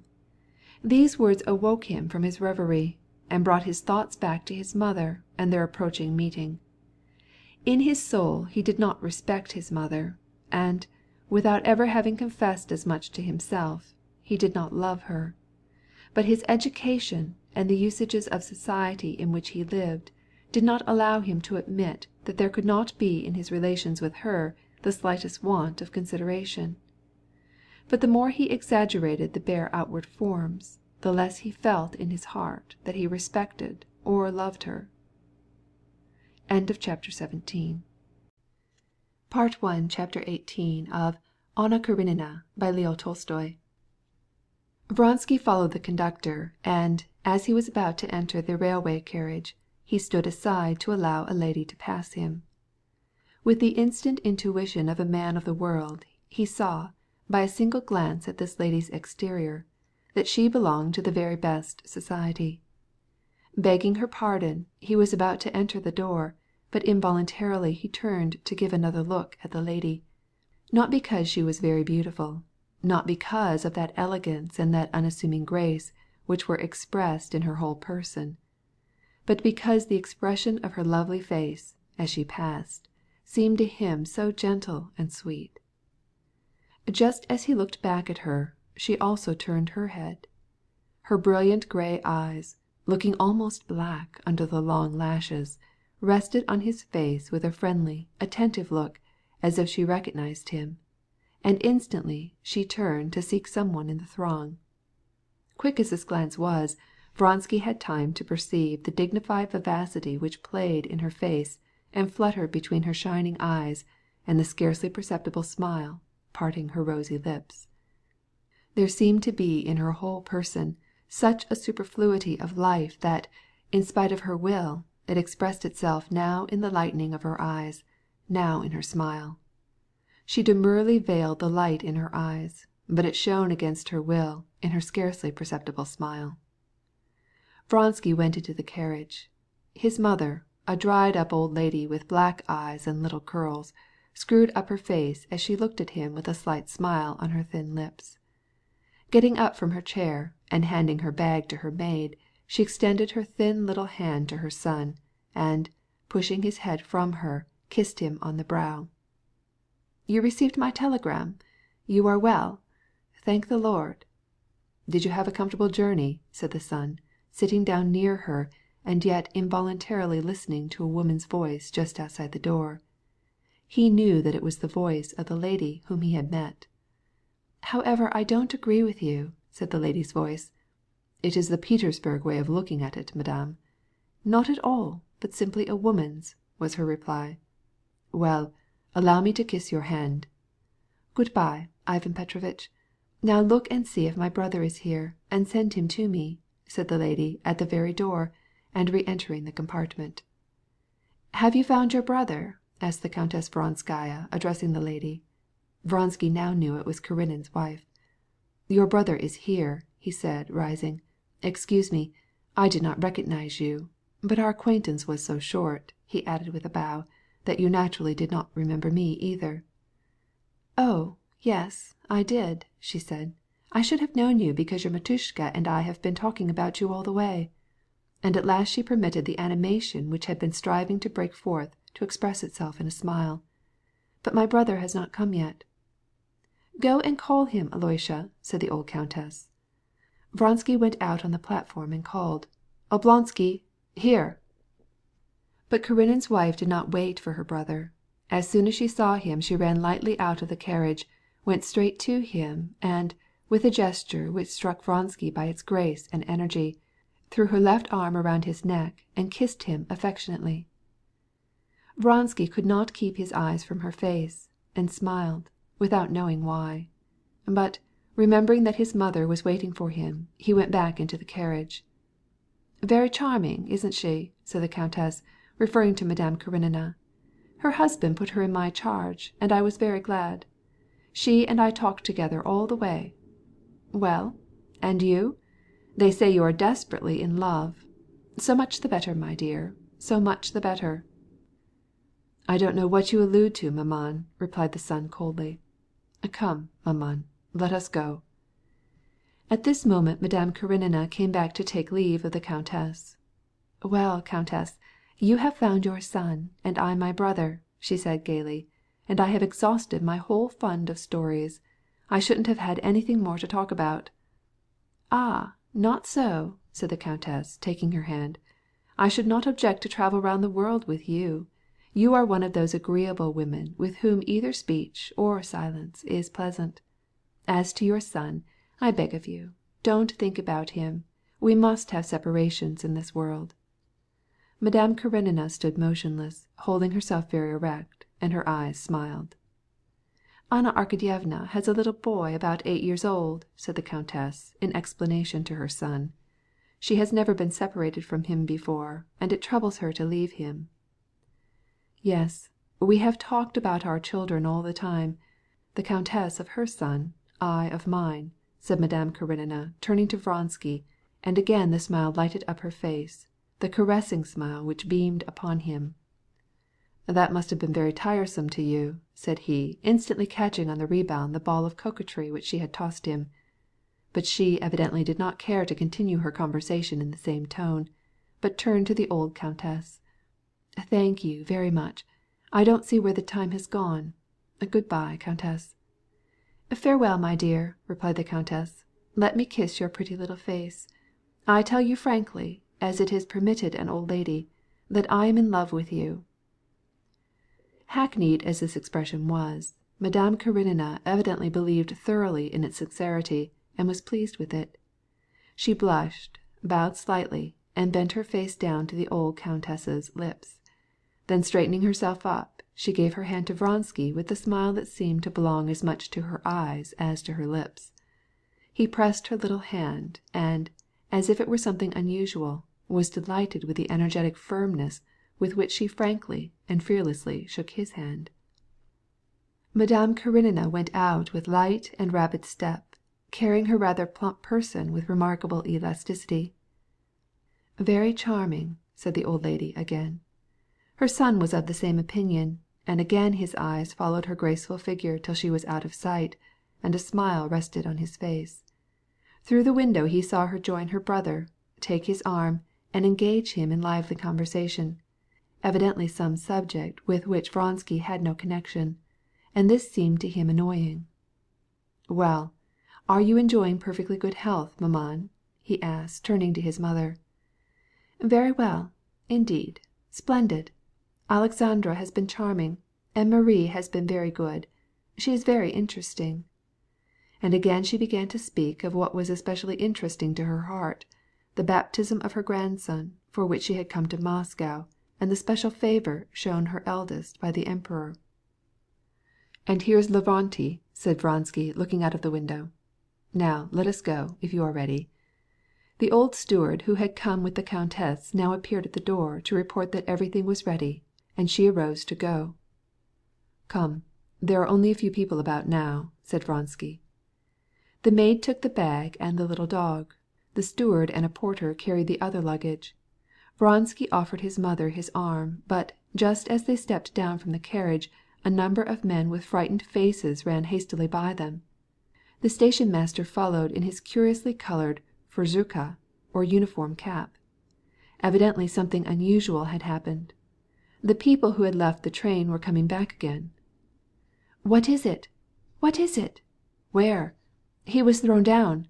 He was crushed to death," were the exclamations heard among those hurrying by. Stepan Arkadyevitch with his sister on his arm had returned with the others, and were standing with frightened faces near the train to avoid the crush. The ladies went back into the carriage, and Vronsky with Stepan Arkadyevitch went with the crowd to learn the particulars of the accident. A train hand, either from drunkenness or because he was too closely muffled against the intense cold, had not heard the noise of a train that was backing out and had been crushed. The ladies had already learned about the accident from the steward before Vronsky and Oblonsky came back. Both of them had seen the disfigured body. Oblonsky was deeply moved. He frowned and seemed ready to shed tears. "Oh, how terrible! Ah, Anna, if you had only seen it! Oh, how horrible!" he repeated. Vronsky said nothing. His handsome face was serious, but perfectly calm. "Oh, if you had only seen it, countess," continued Stepan Arkadyevitch. "And his wife is there. It was terrible to see her. She threw herself on his body. They say he was the only support of a large family. How terrible!" "Could anything be done for her?" said Madame Karenina in an agitated whisper. Vronsky looked at her and immediately left the carriage. "I will be right back, maman," he said, turning round at the door.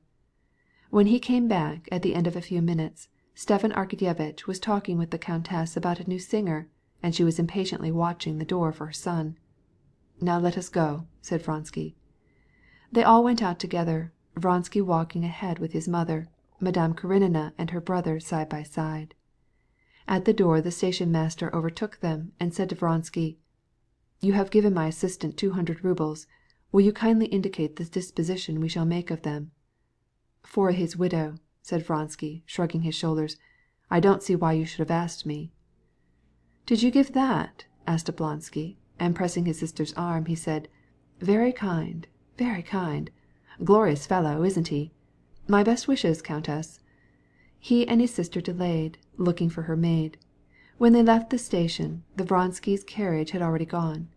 People on all sides were talking about what had happened. "What a horrible way of dying," said a gentleman passing near them. "They say he was cut in two." "It seems to me, on the contrary," replied another, "that it was a very easy way. Death was instantaneous." "Weren't there any precautions taken?" asked a third. Madame Karenina sat down in the carriage, and Stepan Arkadyevitch noticed, with astonishment, that her lips trembled, and that she could hardly keep back the tears.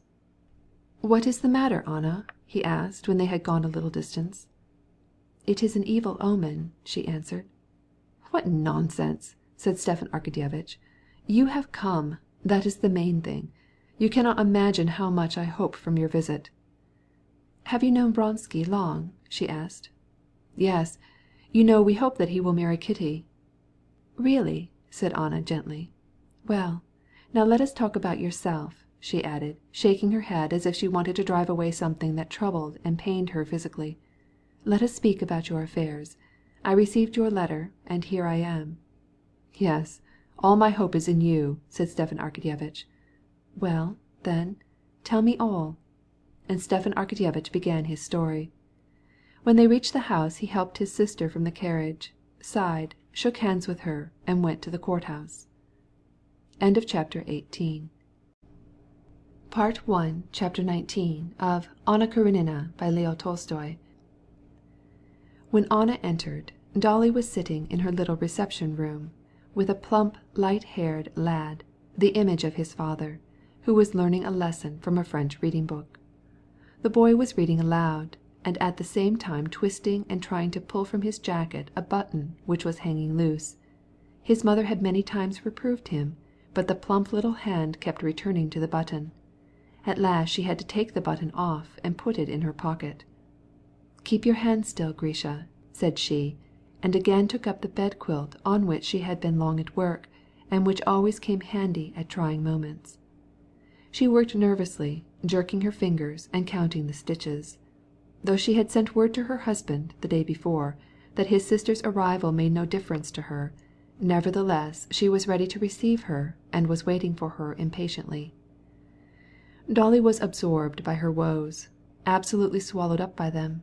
She did not forget that her sister-in-law Anna was the wife of one of the most important personages in Petersburg, a Petersburg grande dame, and, owing to this fact, she did not carry out what she had said to her husband.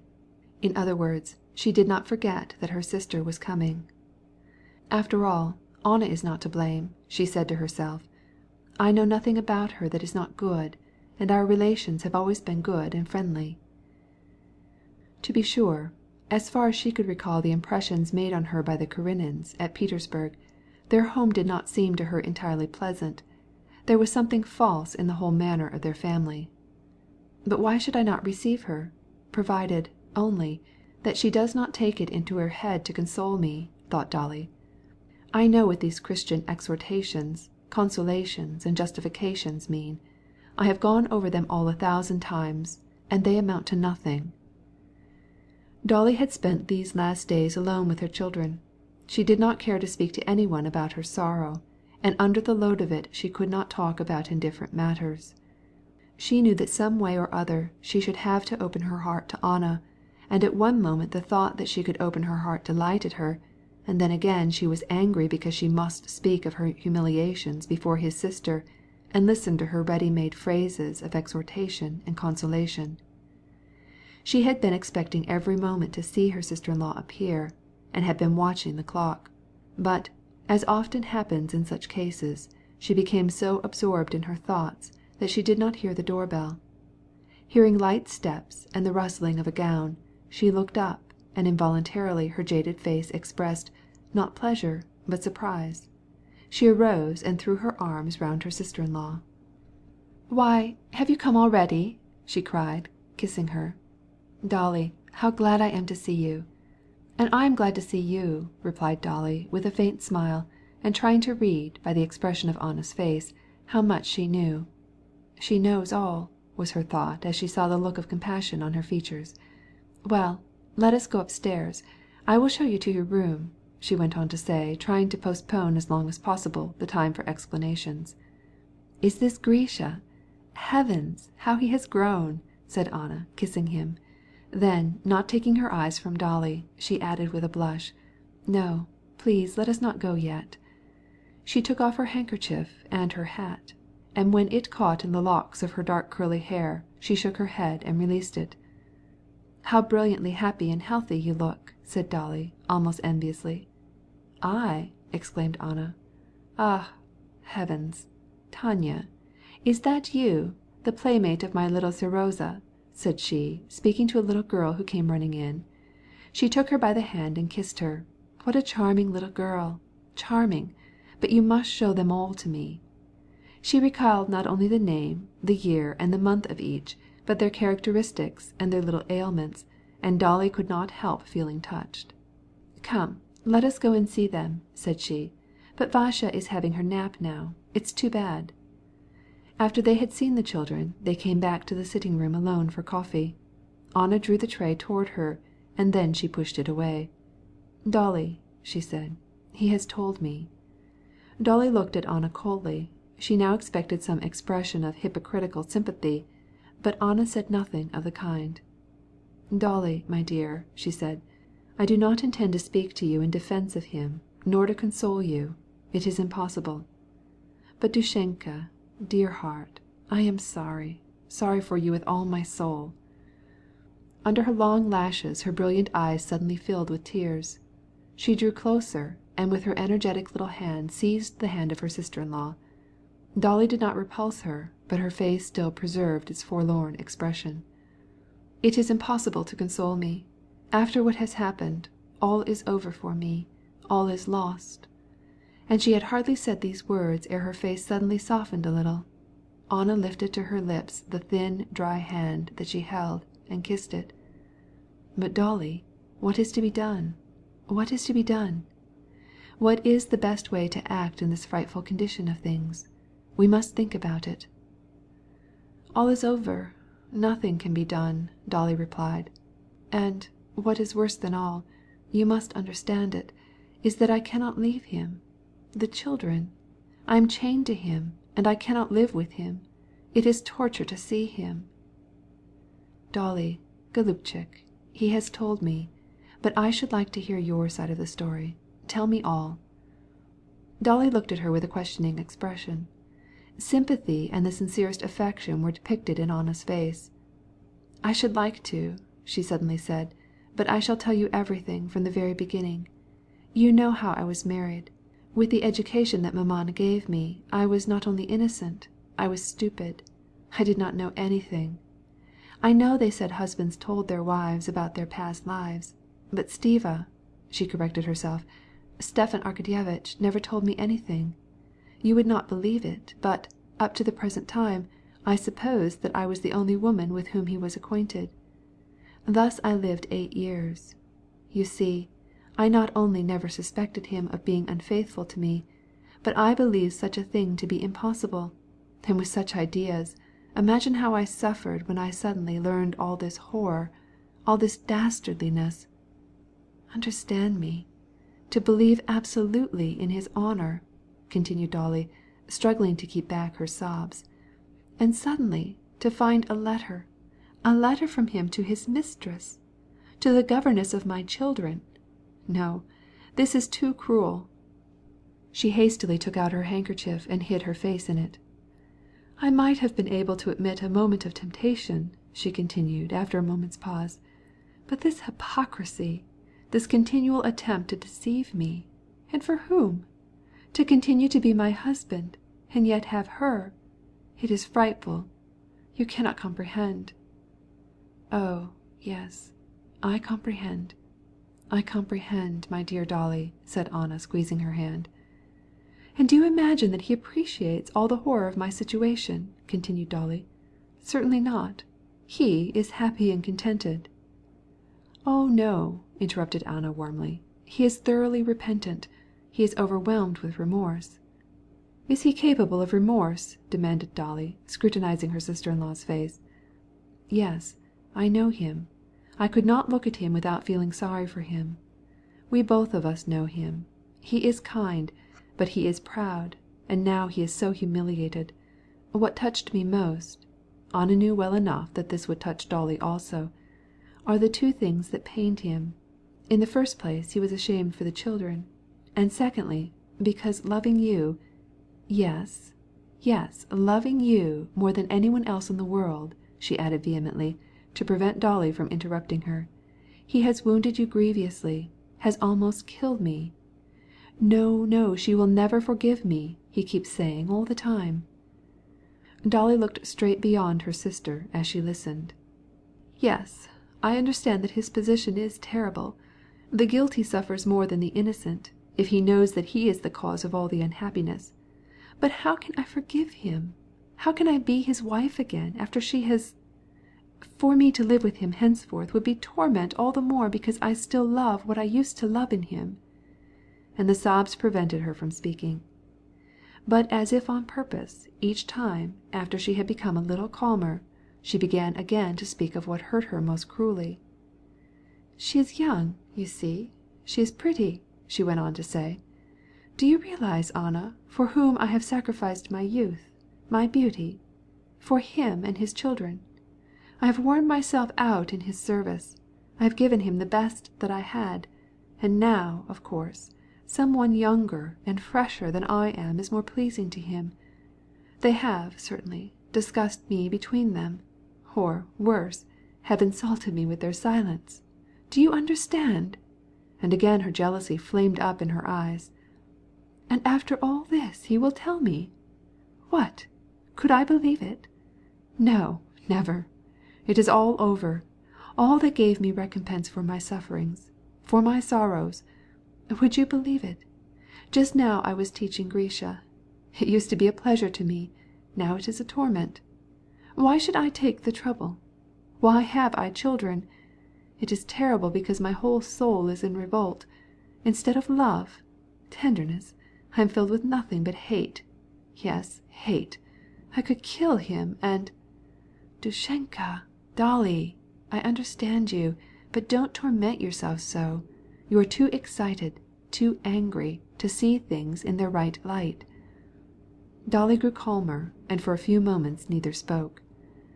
What is to be done, Anna? Consider and help me. I have thought of everything, but I cannot see any way out of it. Anna herself did not see any, but her heart responded to every word, to every expression in her sister-in-law's face. I will tell you one thing, said she at last.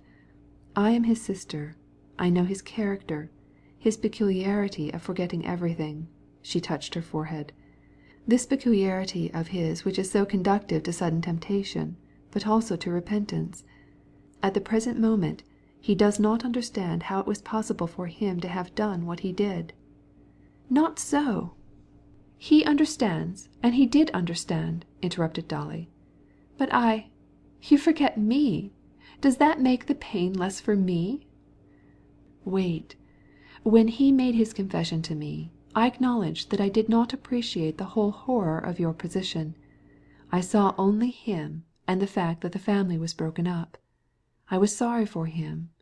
But now that I have been talking with you, I, as a woman, look on it in a different light. I see your suffering, and I cannot tell you how sorry I am. But Dolly, Dushenka, while I fully appreciate your misfortune, there is one thing which I do not know. I do not know to what degree you still love him. You alone can tell whether you love him enough to forgive him. If you do, then forgive him. No, began Dolly, but Anna interrupted her, kissing her hand again. I know the world better than you do, she said. I know how men such as Stiva look on these things. You say they have discussed you between them. Don't you believe it. These men can be unfaithful to their marriage vows, but their homes and their wives remain no less sacred in their eyes. Between these women and their families, they draw a line of demarcation which is never crossed. I cannot understand how it can be, but it is so. Yes, but he has kissed her. Wait, Dolly, Dushenka. I saw Stiva when he was in love with you. I remember the time when he used to come to me and talk about you with tears in his eyes. I know to what a poetic height he raised you, and I know that the longer he lived with you the more he admired you. We always have smiled at his habit of saying at every opportunity, Dolly is an extraordinary woman. You have been, and you always will be, an object of adoration in his eyes, and this passion is not a defection of his heart. But supposing this defection should be repeated? It is impossible, as I think. Yes, but would you have forgiven him? I don't know. I can't say. Yes, I could, said Anna after a moment's thought, apprehending the gravity of the situation and weighing it in her mental scales. I could.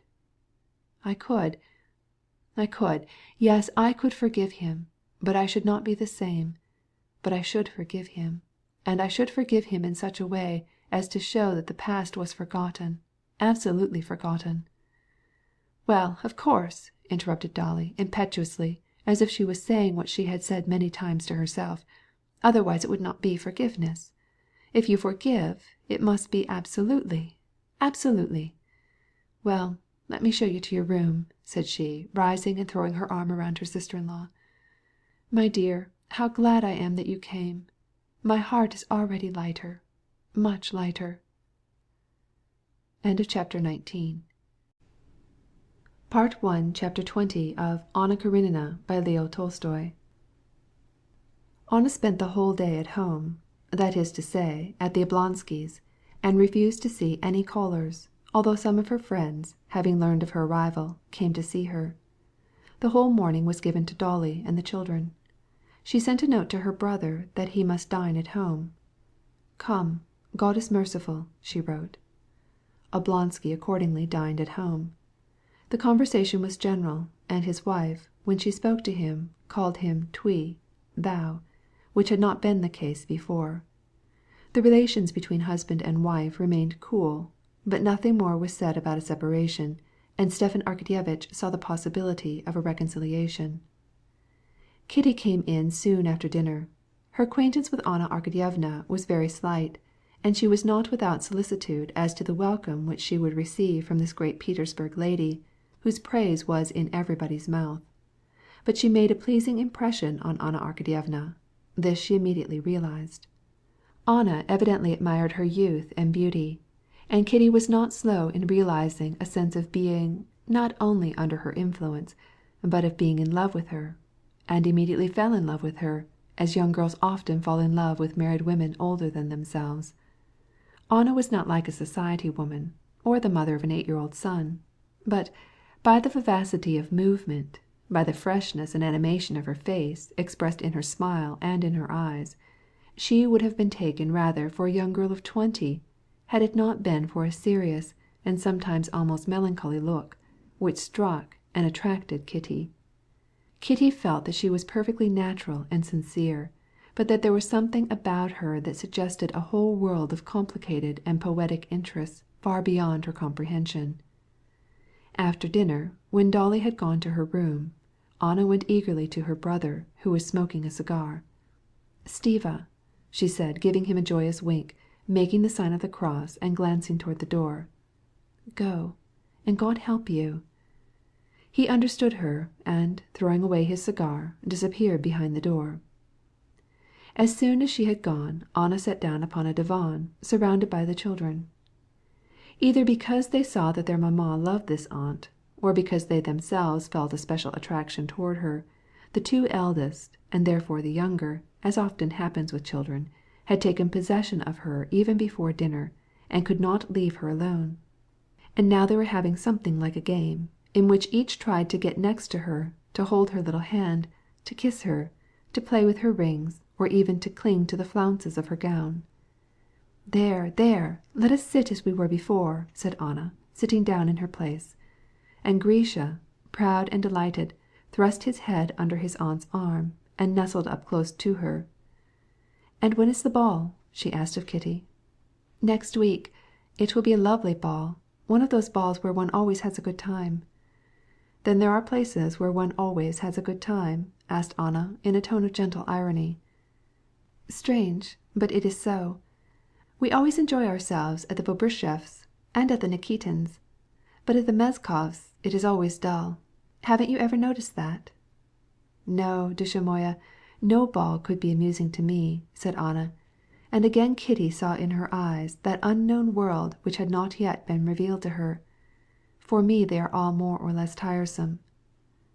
"How could you find a ball tiresome?" "And why should I not find a ball tiresome?" Kitty perceived that Anna foresaw what her answer would be. "Because you are the loveliest of all." Anna blushed easily. She blushed now and said, "In the first place, that is not true, and in the second, if it were, it would not make any difference." "Won't you go to this ball?" asked Kitty. "I think I would rather not go.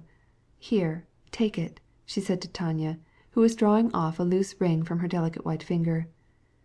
"I should be delighted if you would go. I should so like to see you at a ball." "Well, if I have to go, I shall console myself with the thought that I am making you happy. Grisha, don't pull my hair down. It is disorderly enough now," she said, putting back the rebellious lock with which the lad was playing. "I can imagine you at a ball dressed in violet." "Why in violet?" asked Anna, smiling. "Now, children, run away. Run away. Don't you hear? Miss Hull is calling you to tea," said she, freeing herself from the children and sending them out of the dining room. "I know why you want me to go to the ball. You expect something wonderful to happen at this ball, and you are anxious for us all to be there so as to share in your happiness." "How did you know? You are right." "Oh, what a lovely age is yours," continued Anna. "I remember well, and know this purple haze like that which you see hanging over the mountains in Switzerland. This haze covers everything in that delicious time when childhood ends, and from out of this immense circle, so joyous, so gay, grows a footpath ever narrower and narrower, and leads gaily and painfully to that labyrinth, and yet it seems so bright and so beautiful. Who has not passed through it?" Kitty listened and smiled. How did she pass through it? How I should like to know the whole romance of her life, thought Kitty, remembering the unpoetic appearance of her husband, Alexey Alexandrovitch. "I know a thing or two," continued Anna. "Stiva told me, and I congratulate you. He pleased me very much. I met Vronsky at the station." "Oh, was he there?" asked Kitty, blushing. "What did Stiva tell you?" "Stiva told me the whole story, and I should be delighted. I came from Petersburg with Vronsky's mother," she continued, "and his mother never ceased to speak of him. He is her favorite. I know how partial mothers are, but—" "What did his mother tell you?" "Oh, many things, and I know that he is her favorite. But it is still evident he has a chivalrous nature. Well, for example, she told me how he wanted to give up his whole fortune to his brother, how he did something more wonderful when he was a boy, saved a woman from drowning. In a word, he is a hero," said Anna, smiling and remembering the 200 rubles which he had given at the station. But she did not tell about the 200 rubles. Somehow it was not pleasant for her to remember that. She felt that there was something in it that concerned herself too closely, and ought not to have been. "The countess urged me to come to see her," continued Anna, "and I should be very happy to meet her again, and I will go tomorrow. Thank the Lord, Stiva remains a long time with Dolly in the library," she added, changing the subject, and as Kitty perceived, looking a little annoyed. "I'll be the first! No, I!" cried the children, who had just finished their supper and came running to their Aunt Anna. "All together," she said, laughing, and running to meet them. She seized them and piled them in a heap, struggling and screaming with delight. Chapter 21 Chapter 21 of Anna Karenina by Leo Tolstoy. At tea time, Dolly came out of her room. Stepan Arkadyevitch was not with her. He had left his wife's chamber by the rear door. "I'm afraid you will be cold upstairs," remarked Dolly, addressing Anna. "I should like to have you come down and be near me." "Oh, please don't worry about me," replied Anna, trying to divine by Dolly's face if there had been a reconciliation. "Perhaps it would be too light for you here," said her sister-in-law. "I assure you I sleep anywhere and everywhere as sound as a woodchuck." "What is it?" asked Stepan Arkadyevitch, coming in from his library and addressing his wife. By the tone of his voice, both Kitty and Anna knew that the reconciliation had taken place. "I wanted to install Anna downstairs, but we should have to put up some curtains.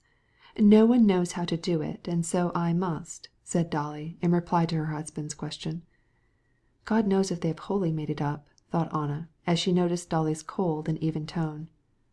"Ugh, don't. Dolly, don't make difficulties. Well, if you like, I will fix everything." Yes, thought Anna, they must have had a reconciliation. "I know how you do everything," said Dolly. "You give Matvey an order which it is impossible to carry out, and then you go away and he gets everything into a tangle."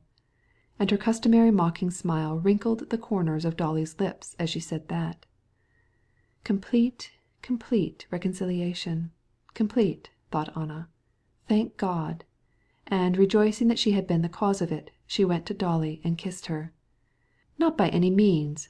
Why have you such scorn for Matvey and me?" said Stepan Arkadyevitch to his wife, with an almost imperceptible smile. Throughout the evening Dolly, as usual, was lightly ironical toward her husband, and Stepan Arkadyevitch was happy and gay, but within bounds, as if he wanted to make it evident that though he had obtained pardon, he had not forgotten his offense. About 9:30, a particularly animated and pleasant confidential conversation, which was going on at the tea-table, was interrupted by an incident apparently of the slightest importance, but this simple incident seemed to each member of the family to be very strange.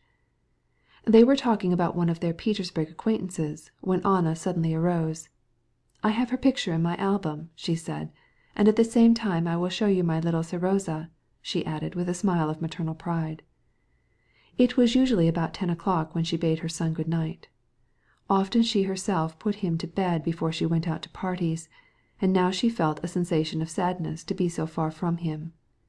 No matter what people were speaking about, her thoughts reverted always to her little curly-haired Serosa, and the desire seized her to go and look at his picture, and to talk about him.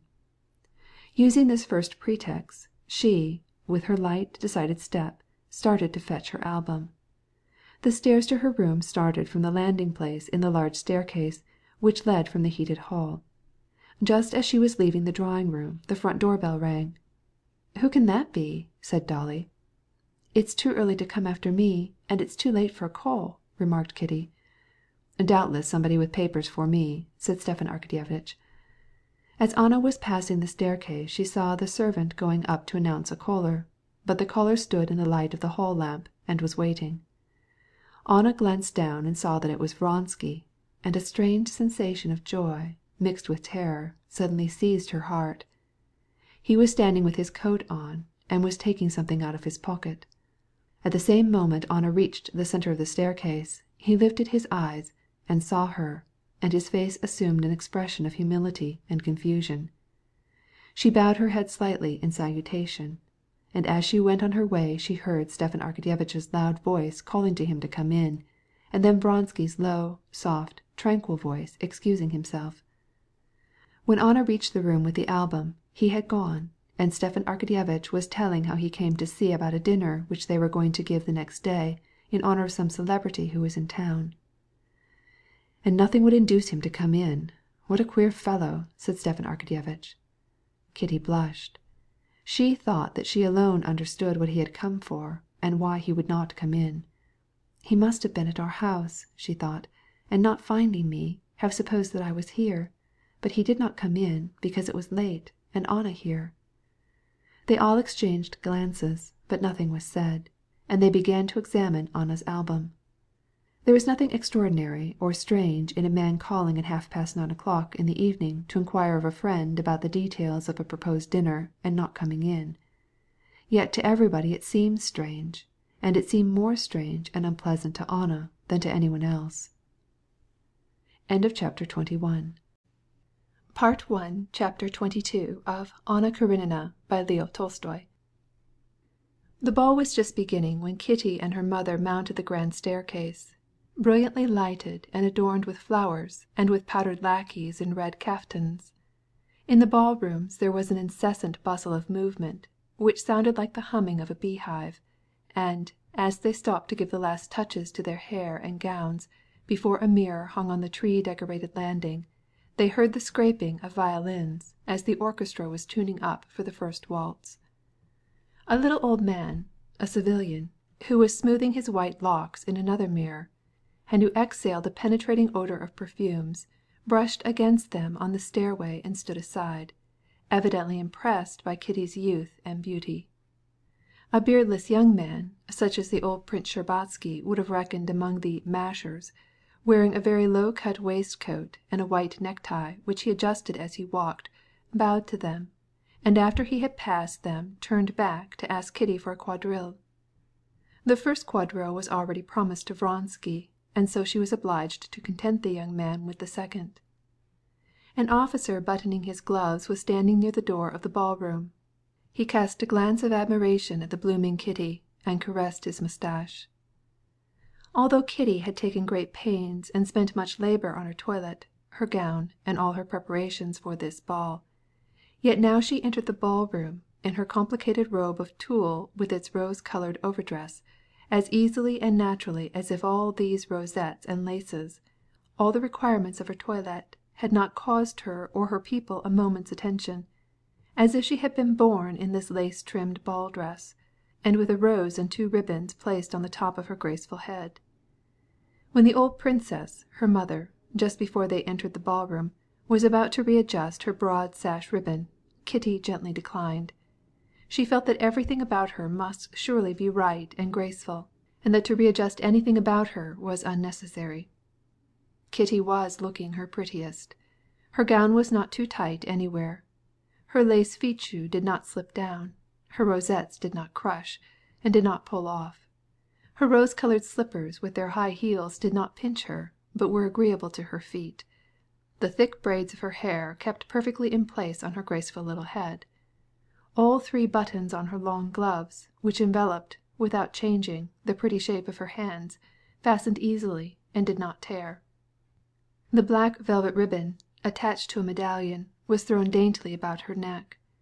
This ribbon was charming, and at home, as she saw it in her mirror, adorning her neck, Kitty felt that this ribbon spoke. Everything else might be dubious, but this ribbon was charming. Kitty smiled, even there at the ball, as she saw it in the mirror. In her bare shoulders and arms Kitty felt a sensation of marble coolness, a sensation which she especially enjoyed. Her eyes shone, and her rosy lips could not refrain from smiling with the consciousness of how fascinating she was. She had scarcely entered the ballroom and joined a group of tulle, ribbon, lace, and flower-decorated ladies who were waiting for partners. Kitty never remained long in that category, when she was invited to waltz with the best dancer, the principal cavalier in the whole hierarchy of the ballroom, the celebrated leader of the mazurka, the master of ceremonies, the handsome, elegant Yegorushka Korsunsky, a married man and a civilian.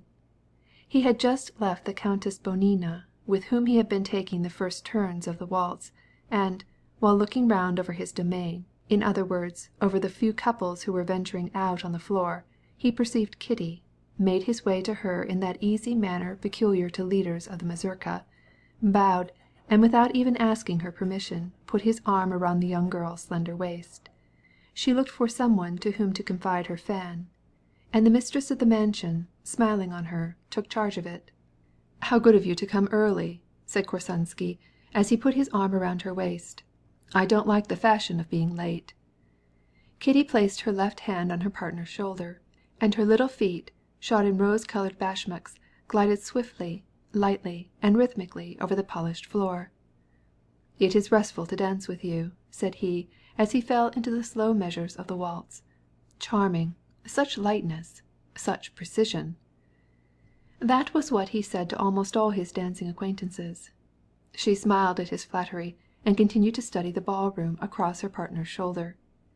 She was not such a novice in society as to find all faces blending in one magic sensation. She had not been so assiduous in her attendance at balls as to know everyone present and be tired of seeing them. But she was in that happy condition between these 2 extremes. She was exhilarated, and at the same time she was sufficiently self-possessed to be able to look around and observe.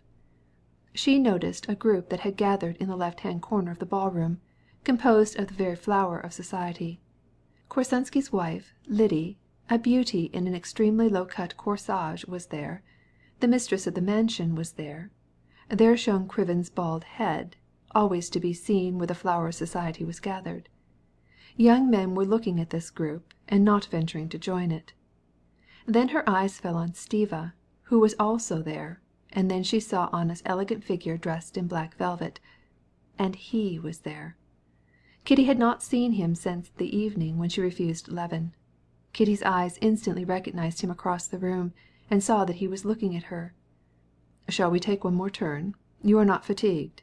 asked Korsunsky, slightly out of breath. "No, thank you." "Where shall I leave you?" "I think Madame Karenina is here. Take me to her." "Anywhere that you please."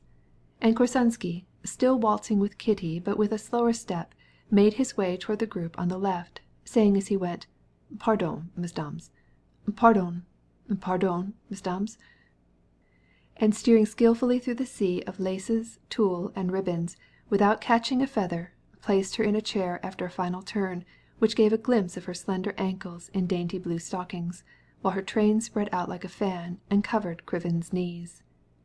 Korsunsky bowed, then straightened himself up and offered Kitty his arm to conduct her to Anna Arkadyevna. Kitty, blushing a little, freed Kriven from the folds of her train, and, just a trifle dizzy, looked around in search of Anna. Anna was not dressed in violet, as Kitty had hoped, but in a low-cut black velvet gown, which showed her plump shoulders and bosom smooth as ivory, her beautiful round arms, and her delicate slender wrists. Her robe was adorned with Venetian guipure. On her head, gracefully set on her dark locks, was a little garland of heart's ease, and a similar bouquet was fastened in her black ribbon belt in the midst of white lace. Her hair, which was all her own, was dressed very simply. There was nothing remarkable about it except the abundance of the little natural curls which strayed in fascinating disorder around her neck and temples. She wore a string of pearls around her firm throat. Kitty had seen Anna every day and had fallen in love with her. But now that she saw her dressed in black, instead of the violet which she had expected, she was conscious that she had never before appreciated her full beauty. She saw her in a new and unexpected light. Now she realized that violet would not have been becoming to her, and that her charm consisted entirely of her independence of toilette. That her toilette was only an accessory, and her black gown with the magnificent laces was only an accessory, was only a frame for her, and nothing else was to be thought of but herself in all her simplicity, naturalness, elegance, and at the same time her gaiety and animation. When Kitty joined her she was standing in her usual erect attitude, talking with the master of the house, her head slightly bent toward him. "No, I would not cast the first stone, though I don't understand about it," she was saying to him, slightly shrugging her shoulders, and then perceiving Kitty, she turned to her with an affectionate and reassuring smile. With a woman's quick intuition she saw all the beauty of the young girl's toilette, and gave her an appreciative nod, which Kitty understood. "You even dance into the ballroom," she said. "She is the most faithful of my aides," said Korsunsky, addressing Anna Arkadyevna, whom he had not as yet seen. "The princess helps to make any ballroom gay and delightful. Anna Arkadyevna, will you take a turn?" he asked with a bow. "Ah, you are acquainted," said the host. "Who is it we don't know? My wife and I are like white wolves. Everybody knows us," replied Korsunsky. "A little waltz, Anna Arkadyevna?" "I don't dance when I can help it," she replied.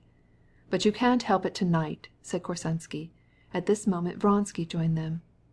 "Well, if I can't help dancing, let us dance," said she, placing her hand on Korsunsky's shoulder and not replying to Vronsky's salutation.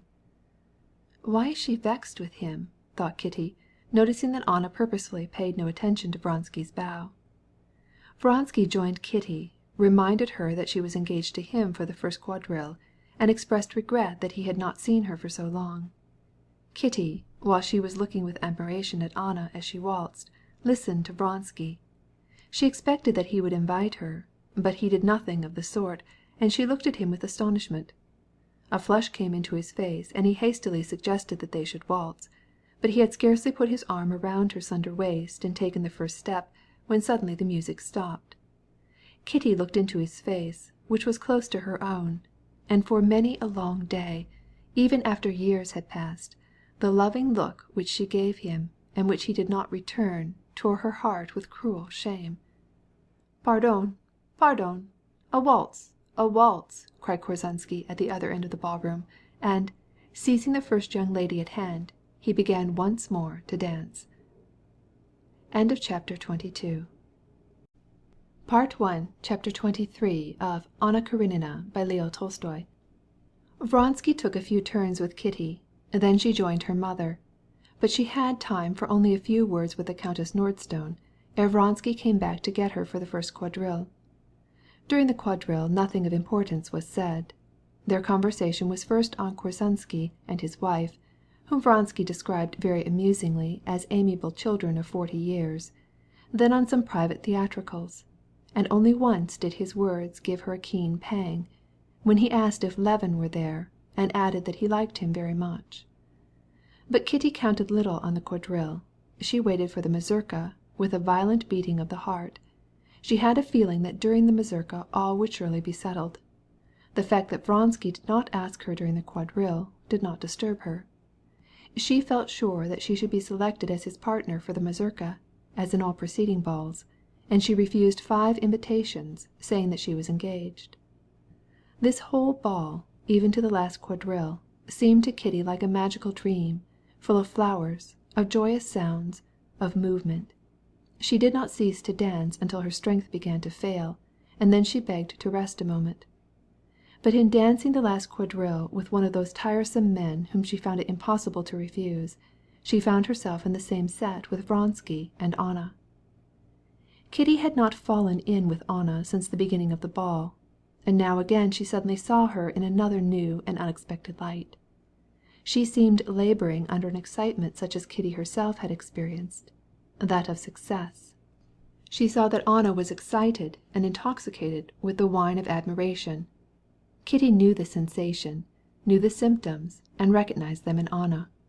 She saw the feverish brilliancy of her, and the smile of happiness and excitement involuntarily parting her lips, and the harmony, precision, and grace of her movements.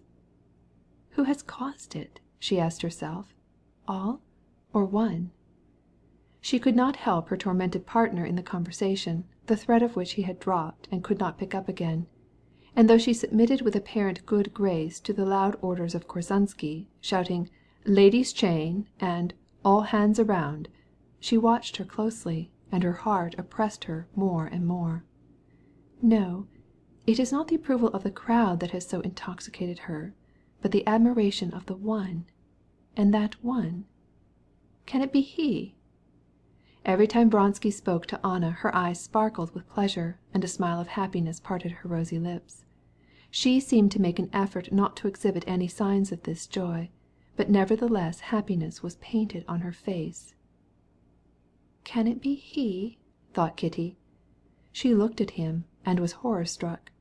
The sentiments that were reflected on Anna's face as in a mirror were also visible on his. Where were his coolness, his calm dignity, the repose which always marked his face? Now, as he addressed his partner, his head bent as if he were ready to worship her, and his look expressed at once humility and passion, as if it said, "I would not offend you. I would save myself, and how can I?" Such was the expression of his face, and she had never before seen it in him. They talked about their mutual acquaintances, their conversation was made up of trifles, and yet Kitty felt that every word they spoke decided her fate. Strange as it might seem, although they really remarked how ridiculous Ivan Ivanovitch was in his efforts to speak French, and how Miss Fletskaya might have found a better match, nevertheless these words had for them a peculiar meaning, and they understood it just as well as Kitty did. In Kitty's mind, the whole ball, the whole evening, everything, seemed enveloped in mist. Only the stern school of her education, serving her well, sustained her, and enabled her to do what was required of her, that is to say, to dance, to answer questions, to talk, even to smile. But even before the mazurka began, while they were arranging the chairs and a few couples were already starting to go from the smaller rooms to the great ballroom, a sudden attack of despair and terror seized her. She had refused 5 invitations, and now she had no partner, and there was no hope at all that she would be invited again, for the very reason that her social success would make it unlikely to occur to anyone that she would be without a partner. She would have to tell her mother that she was not feeling well, and go home, but even this seemed impossible. She felt overwhelmed. She went into the farthest end of a small parlor and threw herself into an armchair. The airy skirts of her robe enveloped her delicate figure as in a cloud. One bare arm, as yet a little thin, but pretty, fell without energy, and lay in the folds of her rose-colored skirt. With the other she held her fan, and with quick, sharp motions tried to cool her heated face. But while she looked like a lovely butterfly caught amid grasses and ready to spread its rainbow-tinted wings, a horrible despair oppressed her heart. But perhaps I am mistaken. Perhaps it is not so. And again she recalled what she had seen. "Kitty, what does this mean?" said the Countess Nordstone, coming up to her with noiseless steps. Kitty's lower lip quivered. She hastily rose. "Kitty, aren't you dancing the mazurka?" "No, no," she replied with a trembling voice, almost in tears. "I heard him invite her for the mazurka," said the countess, knowing that Kitty would know whom she meant. She said, "What, aren't you going to dance with the Princess Shtcherbatskaya?" "Oh, it's all one to me," said Kitty. No one besides herself realized her position. No one knew that she had refused a man who perhaps she loved, refused him because she preferred someone else. The Countess Nordstone went in search of Korsunsky, who was her partner for the mazurka, and sent him to invite Kitty. Kitty danced in the first figure, and fortunately was not required to talk, because Korsunsky was obliged to be ubiquitous, making his arrangements in his little kingdom. Vronsky and Anna were sitting nearly opposite her. She saw them sometimes near, sometimes at a distance, as their turn brought them into the figures. And as she watched them, she felt more and more certain that her unhappiness was complete. She saw that they felt themselves alone even in the midst of the crowded ballroom. And on Vronsky's face, usually so impassive and calm, she remarked that mingled expression of humility and fear, which strikes one in an intelligent dog, conscious of having done wrong. If Anna smiled, his smile replied. If she became thoughtful, he looked serious. An almost supernatural power seemed to attract Kitty's gaze to Anna's face. She was charming in her simple black velvet. Charming were her round arms, clasped by bracelets. Charming her firm neck, encircled with pearls. Charming her dark, curly locks breaking from restraint. Charming the slow and graceful movements of her small feet and hands. Charming her lovely face, full of animation. But in all this charm there was something terrible and cruel. Kitty admired her more than ever, and ever more and more her pain increased. She felt crushed, and her face told the story. When Vronsky passed her in some figure of the mazurka, he hardly knew her, so much had she changed. "Lovely ball," he said, so as to say something. "Yes," was her reply. Toward the middle of the mazurka, in going through a complicated figure recently invented by Korsunsky, Anna went to the center of the circle and called out 2 gentlemen and 2 ladies. Kitty was one. As she approached Anna, she looked at her in dismay. Anna, half shutting her eyes, looked at her with a smile, and pressed her hand. Then noticing that Kitty's face, replying to her smile, wore an expression of despair and amazement, she turned from her and began to talk to the other lady in animated tones. "Yes, there is some terrible, almost infernal attraction about her," said Kitty to herself.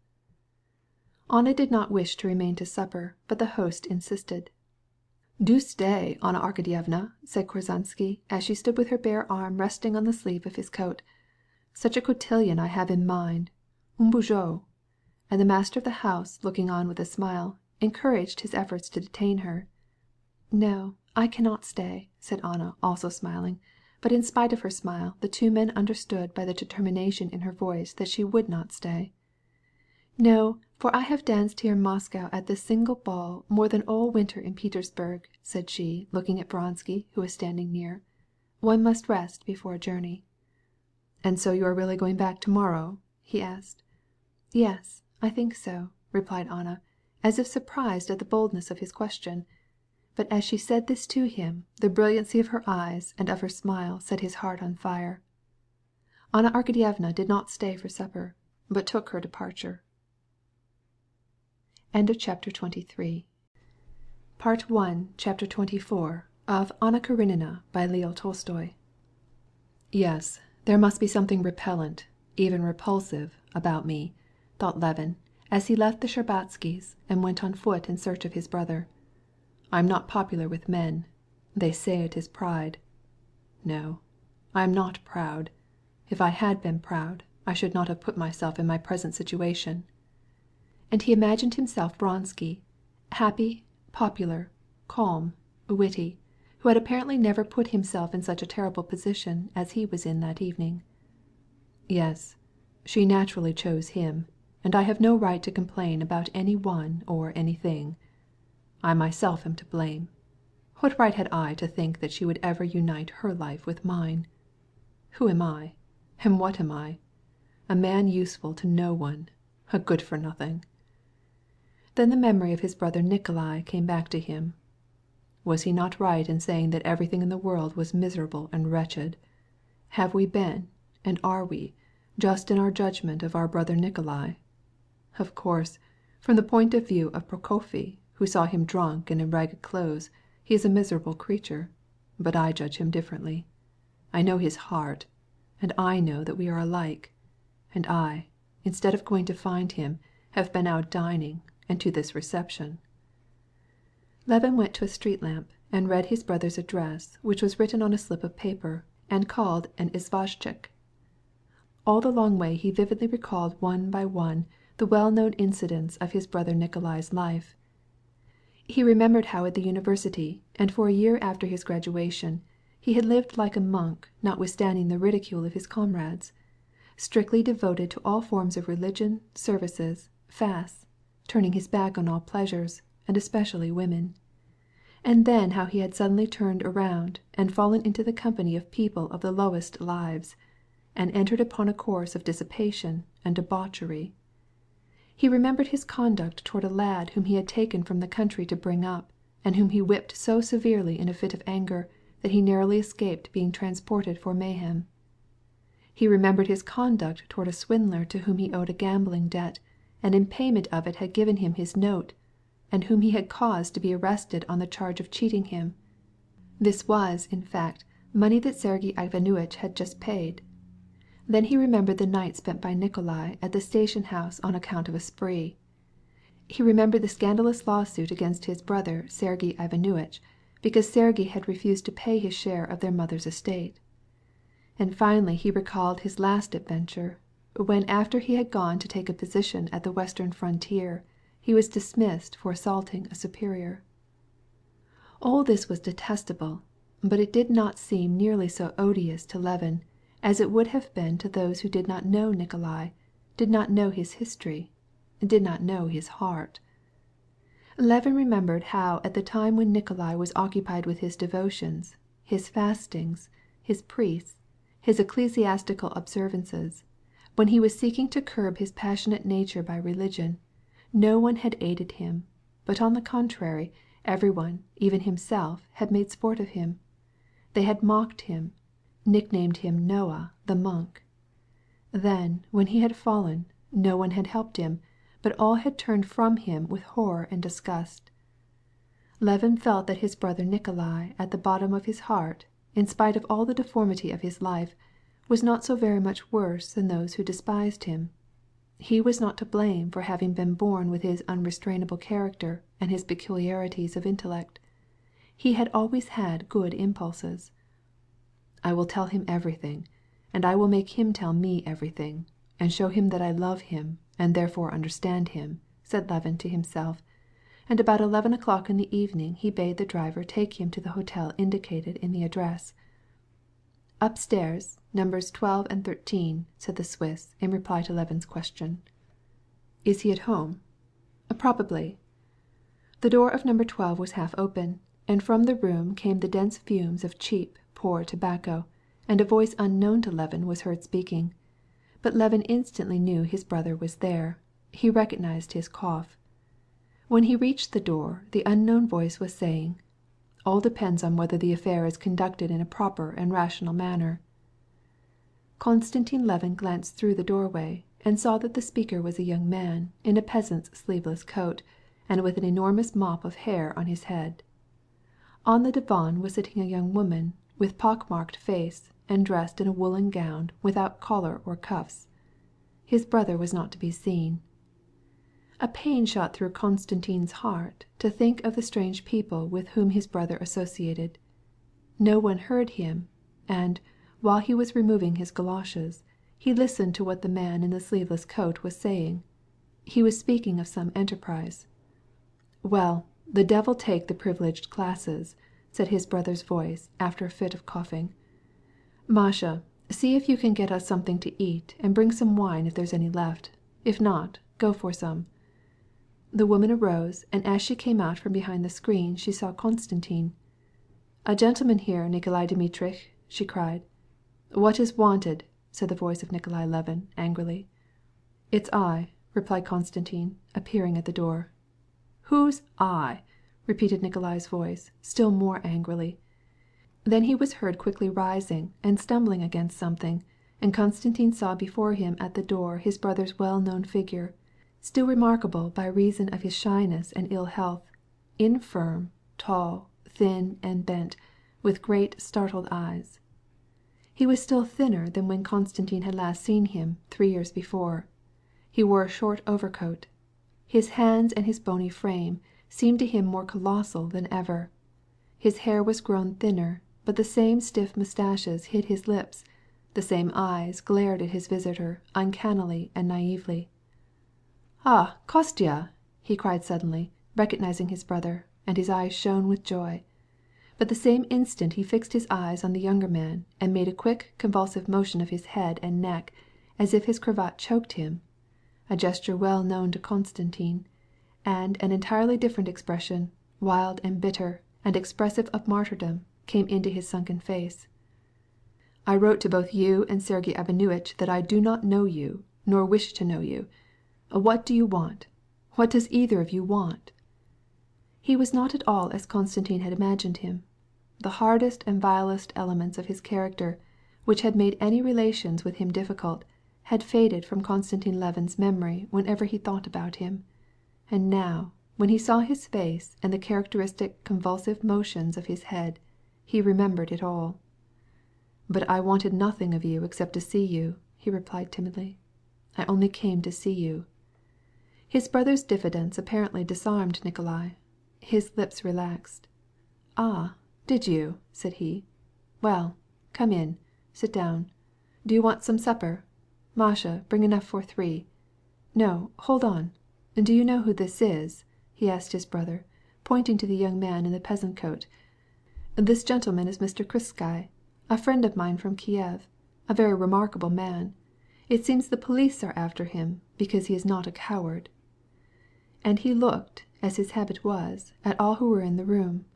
Then, seeing that the woman, who stood at the door, was about to leave, he shouted, "Wait, I tell you!"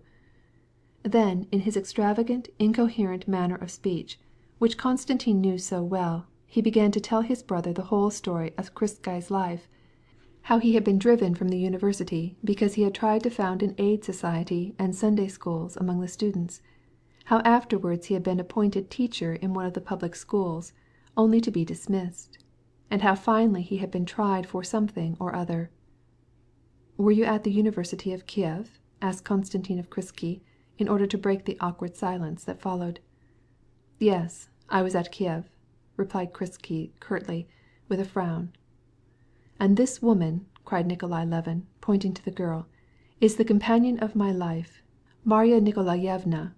I took her from a house," he said, stretching out his neck, "but I love her and I esteem her. And all who want to know me," he added, raising his voice and scowling, "must love her and esteem her. She is just the same as my wife, just the same. So now you know with whom you have to do. And if you think that you lower yourself, there's the door." And again his eyes looked at them all questioningly. "I do not understand how I should lower myself." "All right. Masha, bring up enough for 3. Some vodka and wine. No, wait. No matter, though. Go." End of chapter 24. Part 1, Chapter 25 of Anna Karenina by Leo Tolstoy. "As you see," continued Nikolai Levin, frowning and speaking with effort. It was evidently hard for him to make up his mind what to do or say. "But do you see?" and he pointed to the corner of the room, where lay some iron bars attached to straps. "Do you see that? That is the beginning of a new work which we are undertaking. The work belongs to a productive labor association." Konstantin scarcely listened. He was looking at his brother's sick, consumptive face, and he grew more and more sorry for him, and he could not compel himself to listen to what his brother was saying about the labor association. He saw that the labor association was only an anchor of safety to keep him from absolute self-abasement. Nikolai went on to say, "You know that capital is crushing the laborer. With us the laboring classes, the muzhiks, bear the whole weight of toil, and no matter how they exert themselves, they can never get above their cattle-like condition. All the profits created by their productive labor, by which they could better their lot and procure for themselves leisure and therefore instruction, all their superfluous profits are swallowed up by the capitalists. And society is so constituted that, the harder they work, the more the proprietors and the merchants fatten at their expense, while they remain beasts of burden still. And this order of things must be changed," said he, in conclusion, and looking questioningly at his brother. "Yes, of course," replied Konstantin, looking at the pink spots which burned in his brother's hallowed cheeks. "And now we are organizing an artel of locksmiths where we will all be in common. Work, profits, even the tools." "Where will this artel be situated?" asked Konstantin. "In the village of Vozdremo, government of Kazan." "Yes, but why in a village? In the villages, it seems to me, there is plenty of work. Why associated locksmiths in a village?" "Because the muzhiks are serfs, just as much as they ever were, and you and Sergey Ivanovitch don't like it because we want to free them from this slavery," replied Nikolai, vexed by his brother's question. While he spoke, Konstantin was looking about the melancholy, dirty room. He sighed, and his sigh seemed to make Nikolai still more angry. "I know the aristocratic prejudices of such men as you and Sergey Ivanovitch. I know that he is spending all the strength of his mind in defense of the evils that crush us." "No, but why do you speak of Sergey Ivanovitch?" asked Levin, smiling. "Sergey Ivanovitch! This is why!" cried Nikolai at the mention of Sergey Ivanovitch. "This is why! Yet what is the good? Tell me this. What did you come here for? You despise all this. Very good.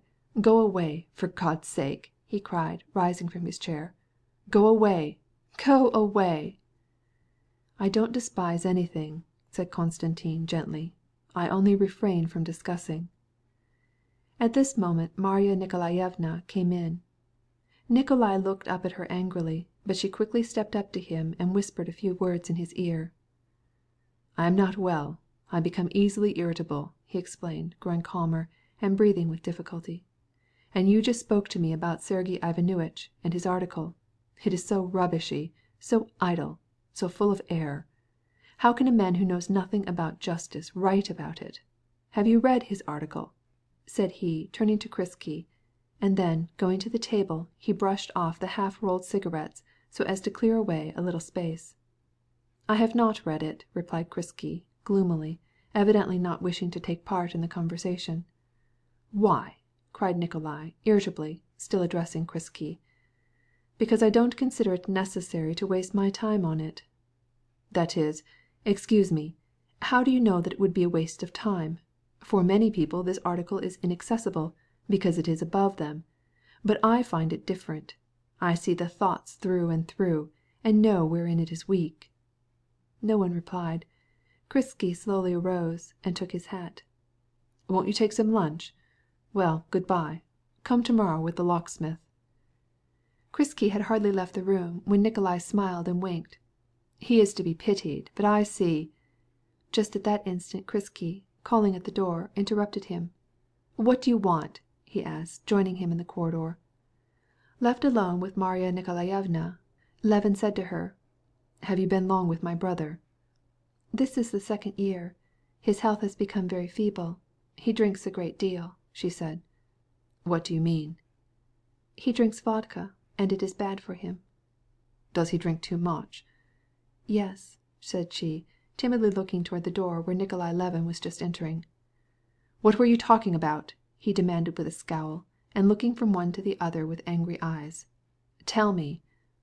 "Oh, nothing," replied Konstantin in confusion. "You don't want to answer? All right, don't. But you have no business to be talking with her. She is a girl. You a gentleman," he shouted, craning out his neck. "I see that you have understood everything and judged everything, and you look with grief on the errors of my ways." He went on speaking, raising his voice. "Nikolai Dmitritch, Nikolai Dmitritch," whispered Marya Nikolaevna, coming close to him. "Well, very good, very good. Supper, then? Ah, here it is," he said, seeing a servant entering with a platter. "Here, put it here," he said crossly. Then taking the vodka, he poured himself out a glass and drank it eagerly. "Will you have a drink?" he asked his brother, immediately growing lively. "Well, no more about Sergey Ivanovitch. I am very glad to see you. No matter what people say, we are no longer strangers. Come now, drink. Tell me what you are doing," he said, greedily munching a piece of bread and pouring out a second glass. "How are you living?" "I live alone in the country, as I always have, and busy myself with farming, replied Konstantin, looking with terror at the eagerness with which his brother ate and drank, and trying to hide his impressions. "Why don't you get married?" "I have not come to that yet," replied Konstantin, turning red. "Why so? For me? It's all over. I have wasted my life. This I have said, and always shall say, that if they had given me my share of the estate when I needed it, my whole life would have been different." Konstantin hastened to change the conversation. "Did you know that your Vanyushka is with me at Pokrovskoye as a bookkeeper?" he said. Nikolai craned out his head and wondered. "Yes, tell me what is doing at Pokrovskoye. Is the house just the same, and the birch trees, and our study room? Is Philip, the gardener, still alive? How I remember the summer house and the divan. Just look here. Don't let anything in the house be changed, but hurry up and get married, and begin to live as you used to. Then I will come to visit you if your wife will be kind." "Then come back with me now," said Konstantin. "How well we should get on together." "I would come if I knew I should not meet Sergey Ivanovitch." "You will not meet him. I live absolutely independent of him." "Yes, but whatever you say, you must choose between him and me," said Nikolai, looking timorously in his brother's eyes. This timidity touched Konstantin. "If you want to hear my whole confession as to this matter, I will tell you that I take sides neither with you nor with him in your quarrel. You are both in the wrong, but in your case the wrong is external, while in his the wrong is inward." "Ha, ha! Do you understand it? Do you understand it?" cried Nikolai with an expression of joy. "But if you would like to know, personally I value your friendship higher because—" "Why? Why?" Konstantin could not say that it was because Nikolai was wretched and needed his friendship, but Nikolai understood that was the very thing he meant, and frowning darkly, he betook himself to the vodka. "Enough, Nikolai Dmitrich!" cried Marya Nikolaevna, laying her great pudgy hand on the decanter. "Let me alone! Don't bother me, or I'll strike you!" he cried. Marya Nikolaevna smiled with her gentle and good-natured smile, which pacified Nikolai, and she took the vodka. "There! Do you think she does not understand things?" said Nikolai. "She understands this thing better than all you. Isn't there something about her good and gentle?" "Haven't you ever been to Moscow before?" said Konstantin, in order to say something to her. "There now, don't say you, to her. It frightens her. No one said view to her except the justice of the peace when they had her up because she wanted to escape from the house of ill fame where she was. My God, how senseless everything is in this world!" he suddenly exclaimed. "These new institutions, these justices of the peace, the zemstvo, what abominations!" And he began to relate his experiences with the new institutions. Konstantin listened to him, and the criticisms on the absurdity of the new institutions, which he had himself often expressed, now that he heard them from his brother's lips, seemed disagreeable to him. "We shall understand it all in the next world," he said jestingly. "In the next world? Ouch! I don't like your next world. I don't like it," he repeated, fixing his timid, haggard eyes on his brother's face. "And yet it would seem good to go from these abominations, these entanglements, from this unnatural state of things, from myself. But I'm afraid of death, horribly afraid of death." He shuddered. "There, drink something. Would you like some champagne? Or would you rather go out somewhere? Let's go and see the gypsies. You know I am very fond of gypsies and Russian songs." His speech had begun to grow thick, and he hurried from one subject to another. Konstantin, with Masha's aid, persuaded him to stay at home, and they put him on his bed completely drunk. Masha promised to write Konstantin in case of need, and to persuade Nikolai Levin to come and live with his brother. Chapter 25. Part 1, Chapter 26 of Anna Karenina by Leo Tolstoy. The next forenoon Levin left Moscow, and toward evening was at home. On the journey he talked with those near him in the train about politics, about the new railroads, and, just as in Moscow, he was overcome by the chaos of conflicting opinions, self-dissatisfaction, and a sense of shame. But when he got out at his station and perceived his one-eyed coachman, Ignat, with his kaftan collar turned up, when he saw in the dim light that fell through the station windows his covered sledge and his horses with their tied-up tails, and their harness with its rings and fringes, when Ignat, as he was tucking in the ropes, told him all the news of the village, about the coming of the contractor, and how Pava the cow had calved, then it seemed to him that the chaos resolved itself a little, and his shame and dissatisfaction passed away. This he felt at the very sight of Ignat and his horses. But as soon as he had put on his sheepskin tulip, which he found in the sleigh, and took his seat in the sleigh comfortably wrapped up, and drove off thinking what arrangements he should have to make in the village, and at the same time examining off the horse, Donskaya, which used to be his saddle horse, a jaded but mettlesome steed, he began to view his experiences in an absolutely different light. He felt himself again, and no longer wished to be a different person. He only wished to be better than he had ever been before. In the first place, he resolved from that day forth that he would never expect extraordinary joys, such as marriage had promised to bring to him, and therefore he would never again despise the present. And, in the second place, he would never allow himself to be led away by low passion, the remembrances of which so tortured him while he was deciding to make his proposal.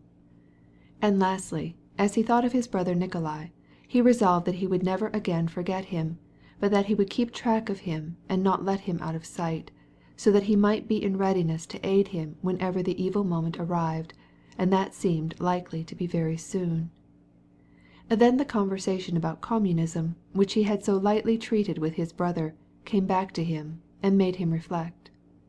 A reform of economic conditions seemed to him nonsense, but he always felt the unfair difference between his own superfluity and the poverty of the people, and in order that he might feel perfectly right, he now vowed that though hitherto he had worked hard and lived economically, he would in the future work still harder and permit himself even less luxury than ever. And all this seemed to him so easy to accomplish that, throughout the drive from the station, he was the subject of the pleasantest illusions. With a hearty feeling of hope for a new and better life, he reached home just as the clock was striking 10. From the windows of the room occupied by his old nurse, Agafya Mikhailovna, who fulfilled the functions of housekeeper, the light fell on the snow-covered walk before his house. She was not yet asleep. Kuzma, wakened by her, hurried down, barefooted and sleepy, to open the door. Laska, the setter, almost knocking Kuzma down in her desire to get ahead of him, ran to meet her master, and jumped upon him, trying to place her forepaws on his breast. "You are back very soon, Batyushka," said Agafya Mikhailovna. "I was bored, Agafya Mikhailovna. It is good to go visiting, but it's better at home," said he, and he went into his library. The library slowly grew light as the candle that was brought burnt up. The familiar details little by little came into sight: the great antlers, the shelves lined with books, the mirror, the stove with a hole which ought long ago to have been repaired, the ancestral divan, the great table, and on the table an open book, a broken ash-tray, a notebook filled with his writing. As he saw all these things, for a moment the doubt arose in his mind if it would be possible to bring about this new life which he had dreamed of during his journey. All these signs of his past seemed to say to him, "No, thou shalt not leave us, thou shalt not become another, but thou shalt still be as thou hast always been, with thy doubts, thy everlasting self-dissatisfaction, thy idle efforts at reform, thy failures, and thy perpetual strivings for happiness which will never be thine."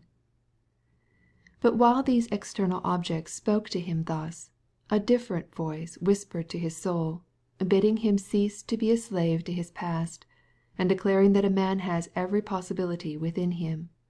And, listening to this voice, he went to one side of the room, where he found 2 40-pound dumb-bells, and he began to practice his gymnastic exercises with them, endeavoring to bring himself into a condition of vigor. At the door there was a noise of steps. He hastily put down the dumb-bells. The intendant came in and said that, thanks to God, everything was all right, but he confessed that the buckwheat in the new drawing-room had got burnt. This provoked Levin. This new drawing-room he had himself built and partially invented. But the intendant had been entirely opposed to it, and now he announced with ill-concealed triumph that the buckwheat was burnt.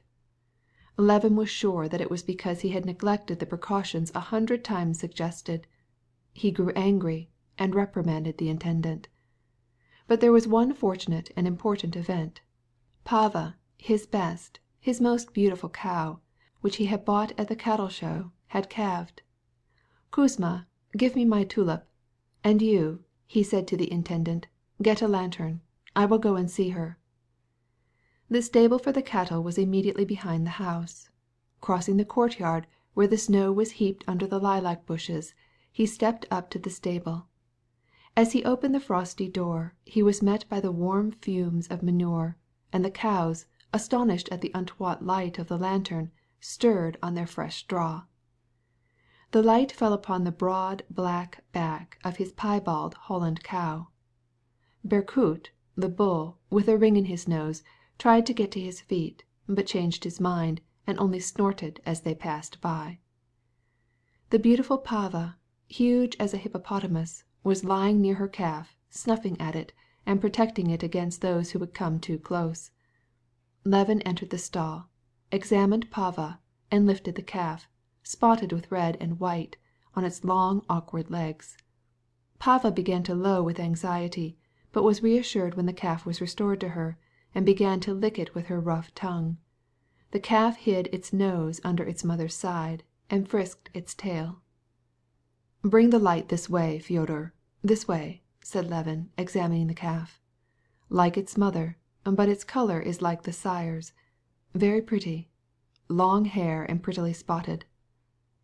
Vasily Fyodorovitch, isn't it a beauty?" he said, turning to his intendant, forgetting in his joy over the newborn calf the grief caused by the burning of his wheat.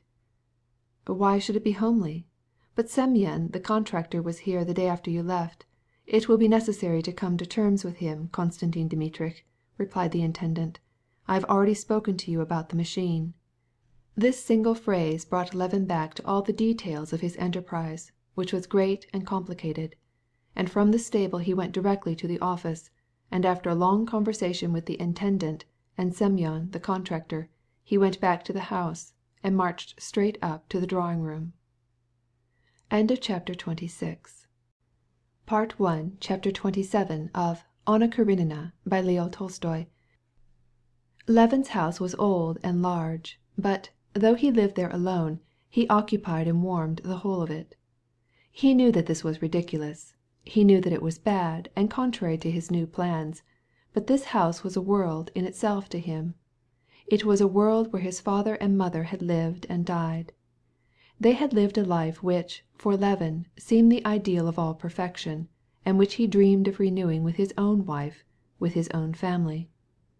Levin scarcely remembered his mother, but this remembrance was sacred, and his future wife, as he imagined her, was to be the counterpart of the ideally charming and adorable woman, his mother. For him, the love of a woman could not exist outside of marriage, but he imagined the family relationship first, and only afterwards the woman who would be the center of the family. His ideas about marriage were therefore essentially different from those held by the majority of his friends, for whom it was only one of innumerable social affairs. For Levin, it was the most important act of his life, whereon all his happiness depended, and now he must renounce it. When he entered the little parlor where he always took tea, and threw himself into his armchair with a book, while Agafya Mikhailovna brought him his cup, and sat near the window, saying as usual, "Well, I'll sit down, Batyushka," then he felt, strangely enough, that he had not renounced his daydreams, and that he could not live without them. Were it Kitty or another, still it would be. He read his book, had his mind on what he was reading, pausing occasionally to listen to Agafya Mikhailovna's unceasing prattle, but his imagination was all the time filled with those varied pictures of family happiness which hovered before him. He felt that in the depths of his soul some change, some modification, Some crystallization was taking place. He listened while Agafya Mikhailovna told how Prokhor had forgotten God, and, instead of buying a horse with the money which Levin had given him, had taken it and gone on a spree, and beaten his wife almost to death. And while he listened he read his book, and again caught the thread of his thoughts, awakened by his reading. It was a book by Tyndall on heat. He remembered his criticisms on Tyndall's self-satisfaction in the cleverness of his management of his experiments and on his lack of philosophical views, and suddenly a happy thought crossed his mind. In 2 years I shall have 2 Holland cows, perhaps Pava herself will still be alive, and possibly a dozen of Berkut's daughters will have been added to the herd, just from these 3. Splendid! And again he picked up his book. Well, very good. Electricity and heat are one and the same thing. But could one quantity take the place of the other in the equations used to settle this problem? No. What then? The bond between all forces of nature is felt, like instinct. When Pava's daughter grows into a cow with red and white spots, what a herd I shall have with those 3. Admirable! And my wife and I will go out with our guests to see the herd come in, and my wife will say, "Kostya and I have brought this calf up just like a child." "How can this interest you so?" the guests will say. "All that interests him interests me also." But who will she be? And he began to think of what happened in Moscow. Well, what is to be done about it? I am not to blame, but now everything will be different. It is foolishness to let one's past life dominate the present. One must struggle to live better, much better. He raised his head and sank into thought.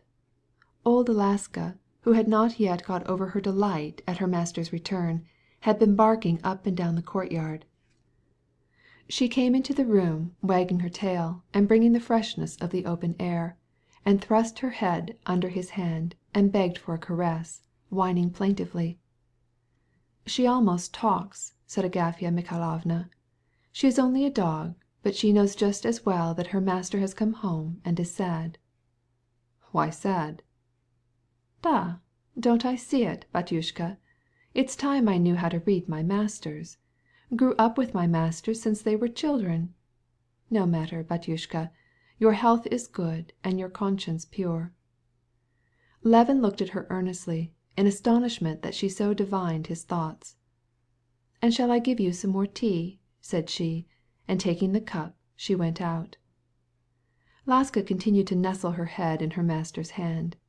He caressed her, and then she curled herself up around his feet, like a ring, laying her head on one of her hind paws, and, as proof that all was arranged to suit her, she opened her mouth a little, let her tongue slip out between her aged teeth, and, with a gentle puffing of her lips, gave herself up to beatific repose. Levin followed all of her movements. "So will I," said he to himself. "So will I. No matter. All will be well." End of chapter 27. Part 1, chapter 28 of Anna Karenina by Leo Tolstoy. Early on the morning after the ball, Anna Arkadyevna sent her husband a telegram announcing that she was going to leave Moscow that day.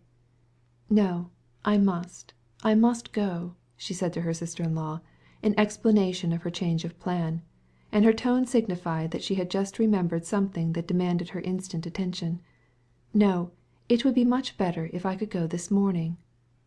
Stepan Arkadyevitch did not dine at home, but he agreed to be back at 7 o'clock to escort his sister to the train. Kitty did not put in an appearance, but sent word that she had a headache.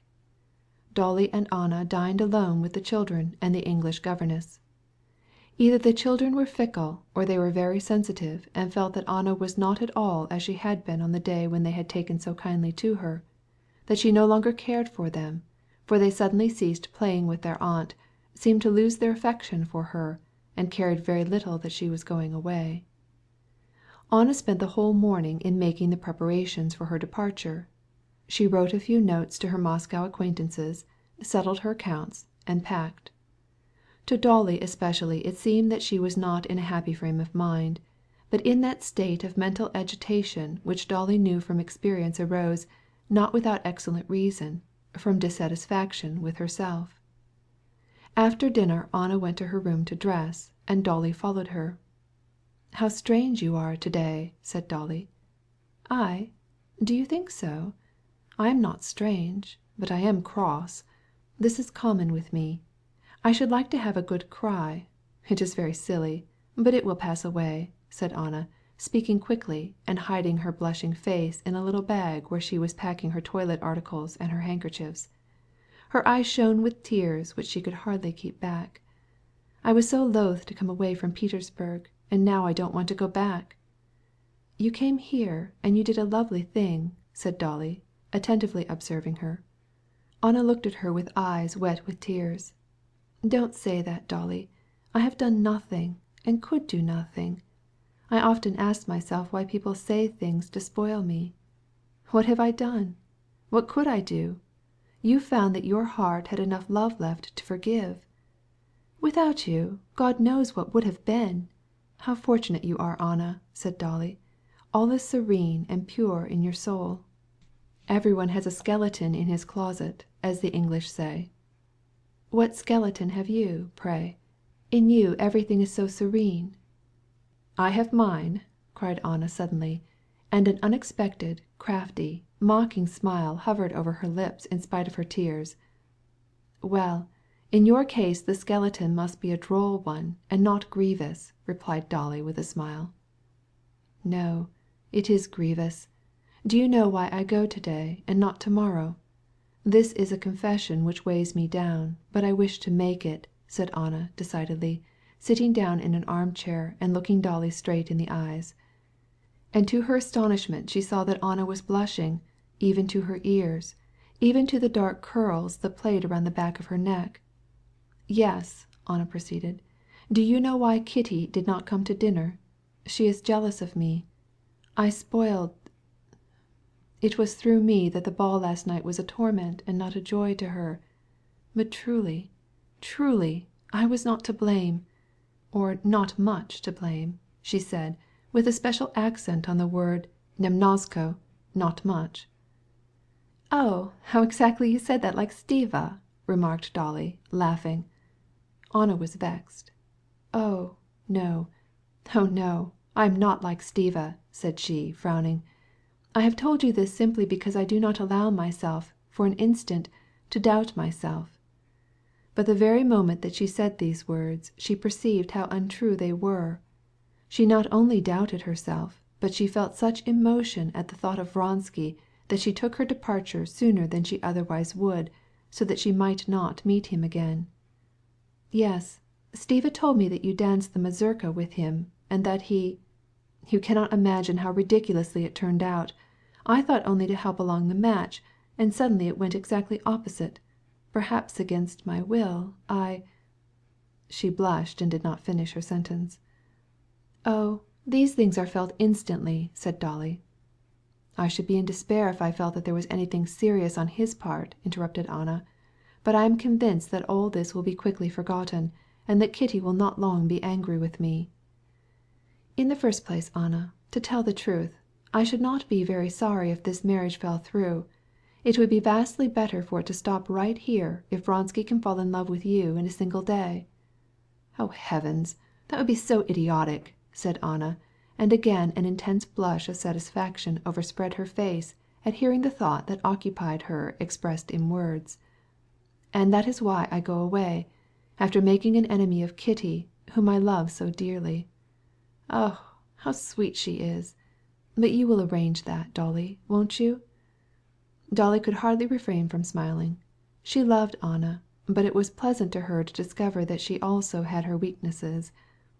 "An enemy? That cannot be." "And I should have been so glad to have you all love me as I love you.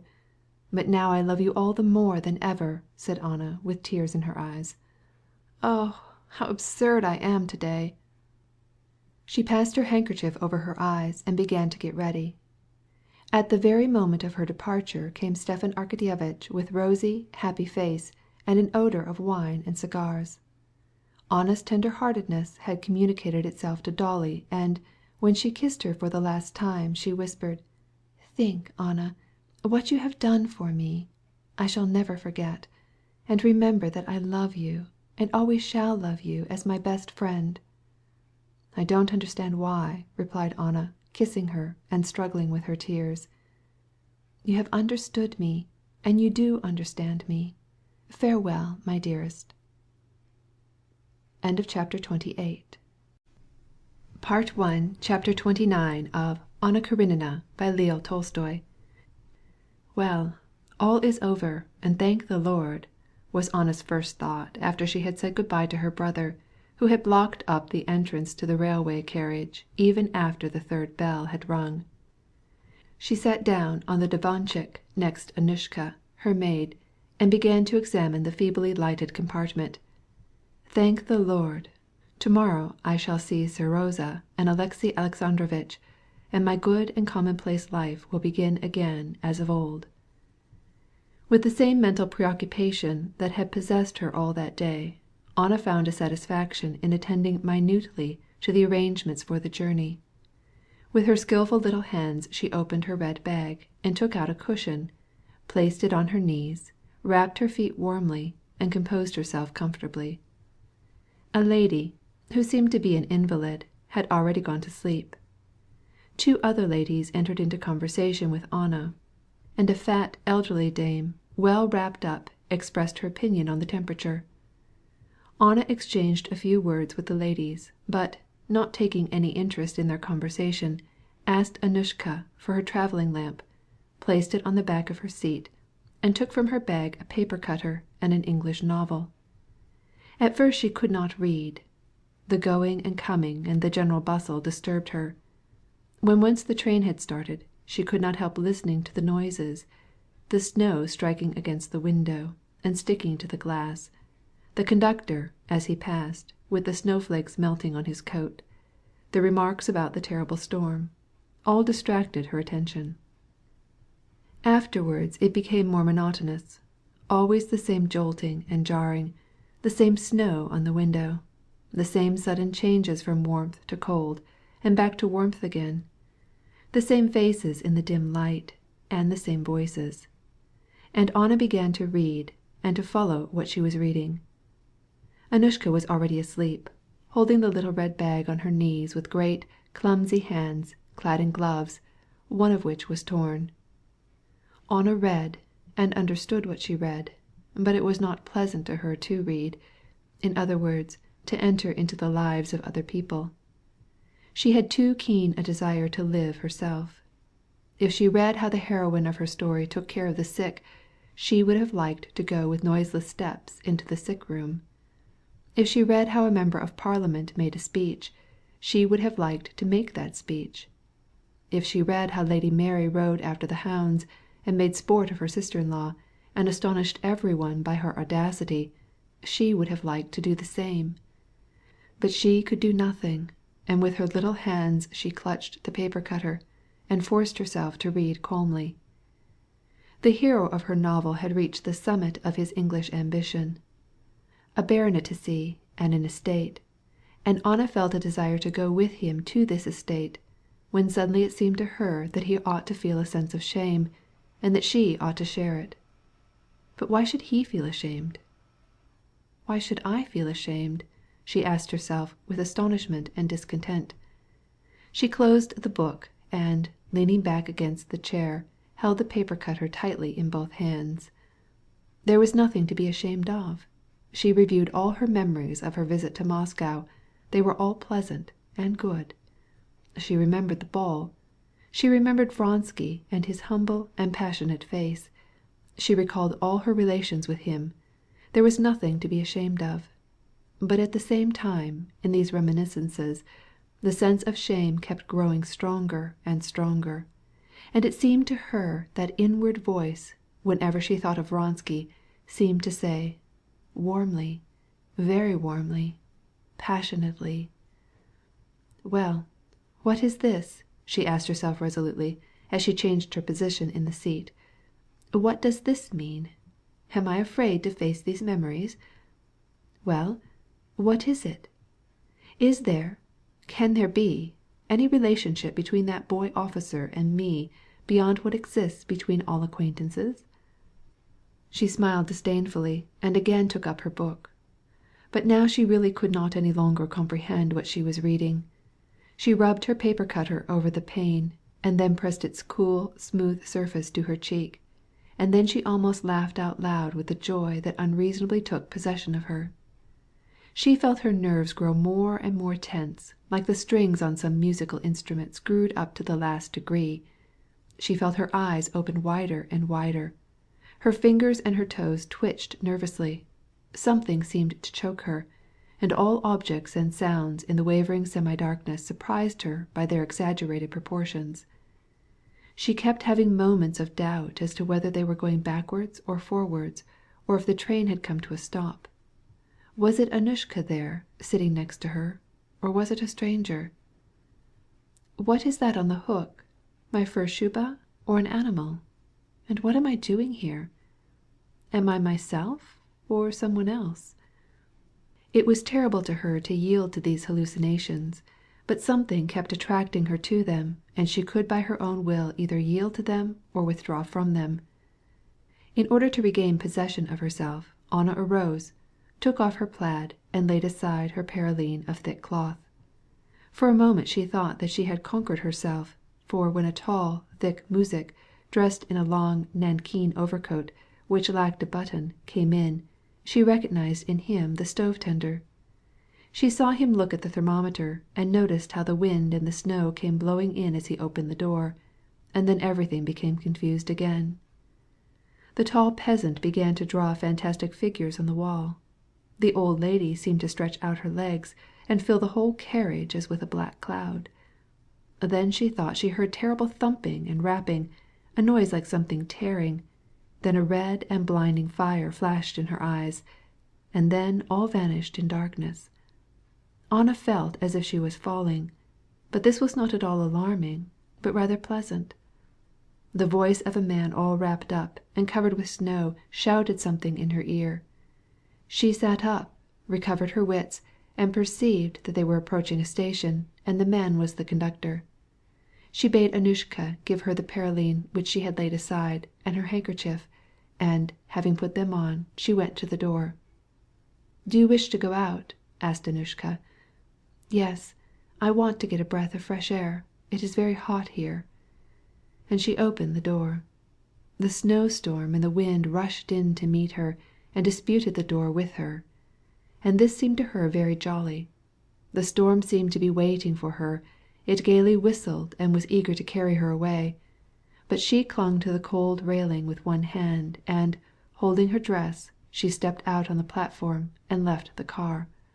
The wind was fierce on the steps, but on the platform, under the shelter of the station, it was calmer, and she found a genuine pleasure in filling her lungs with the frosty air. Standing near the car she watched the platform and the station gleaming with lights. End of chapter 29. Part 1, Chapter 30 of Anna Karenina by Leo Tolstoy. A furious snowstorm was raging and whistling among the wheels of the carriages, around the columns, and into the corners of the station. The carriages, the pillars, the people, everything visible, were covered on one side with snow, and it was increasing momently. Once in a while there would be a lull, but then again it blew with such gusts that it seemed impossible to make way against it. Meantime a few people were running hither and thither, talking gaily, opening and shutting the great doors of the station, and making the platform planks creak under their feet. The flitting shadow of a man passed rapidly by her feet, and she heard the blows of a hammer falling on the iron. "Send off the telegram!" cried an angry voice on the other side of the track in the midst of the drifting storm. "This way, please, number 28," cried other voices, and several people covered with snow hurried by. Two gentlemen, with lighted cigarettes in their mouths, passed near Anna. She was just about to re-enter the carriage, after getting one more breath of fresh air, and had already taken her hand from her muff to lay hold of the railing, when the flickering light from the reflector was cut off by a man in a military coat, who came close to her. She looked up, and that instant, recognized Vronsky's face. Raising his hand to his visor, he bowed low, and asked if she needed anything, if he might not be of service to her. She looked at him for a considerable time without replying, and although he was in the shadow, she saw, or thought she saw, the expression of his face, and even of his eyes. It was a repetition of that respectful admiration which had so impressed her on the evening of the ball.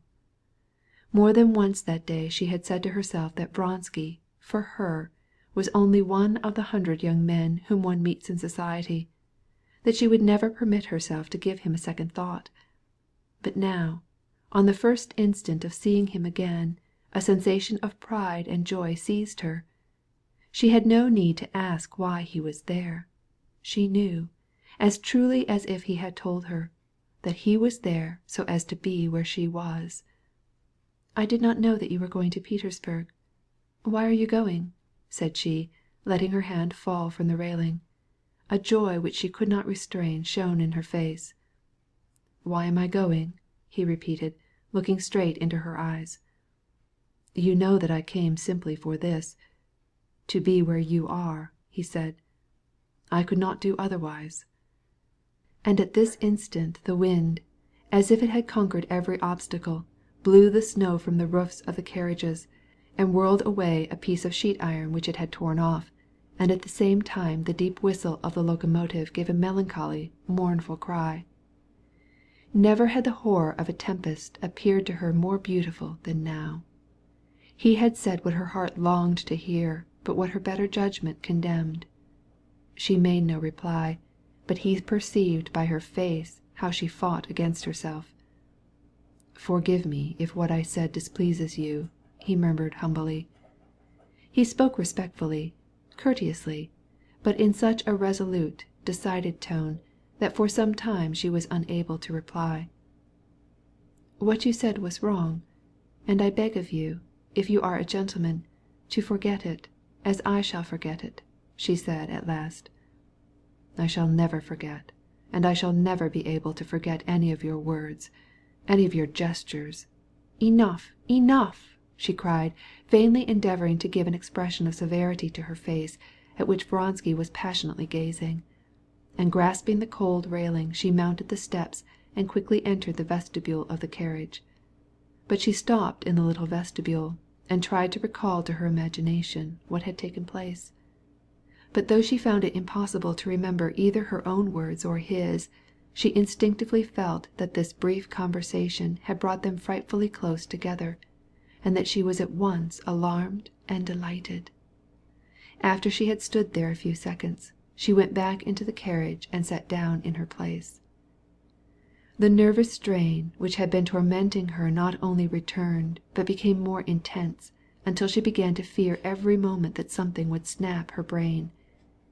She did not sleep all night, but in this nervous tension, and in the fantasies which filled her imagination, there was nothing disagreeable or painful. On the contrary, it was joyous, burning excitement. Toward morning Anna dozed as she sat in her armchair, and when she awoke it was broad daylight, and the train was approaching Petersburg. Instantly the thought of her home, her husband, her son, and all the labors of the day and the coming days filled her mind. The train had hardly reached the station at Petersburg when Anna stepped out on the platform, and the first person that she saw was her husband waiting for her.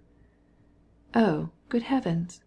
Why do his ears stand out so?" she thought, as she looked at his reserved and portly figure, and especially at his stiff cartilaginous ears, which, as they propped out the rim of his round hat, struck her for the first time.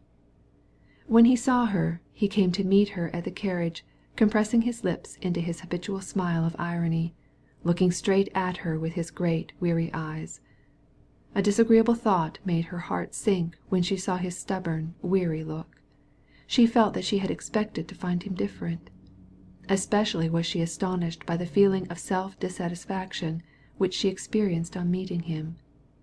This feeling was associated with her home, akin to the state of hypocrisy which she recognized in her relations with her husband. This feeling was not novel. She had felt it before without heeding it, but now she realized it clearly, and painfully. "There, you see, I'm a tender husband, tender as the first year of our marriage. I was burning with desire to see you," said he, in his slow, deliberate voice, and with the light tone of raillery that he generally used in speaking to her, a tone of ridicule of any one who should really say such things. "Is Serosa well?" she asked. "And is this all the reward," he said, "for my ardor?" "He is well, very well." End of chapter 30. Part 1, chapter 31 of Anna Karenina by Leo Tolstoy. Vronsky also had not even attempted to sleep all that night.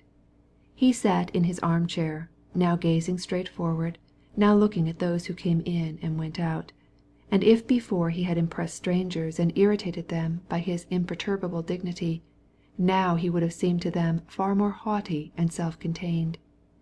He looked at men as if they were things.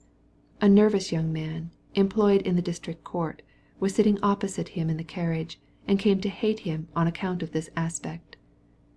The young man asked for a light, and spoke to him, and even touched him, in order to make him perceive that he was not a thing but a man. Yet Vronsky looked at him exactly as he looked at the carriage lamp. And the young man made a grimace, feeling that he should lose command of himself to be so scorned by a man.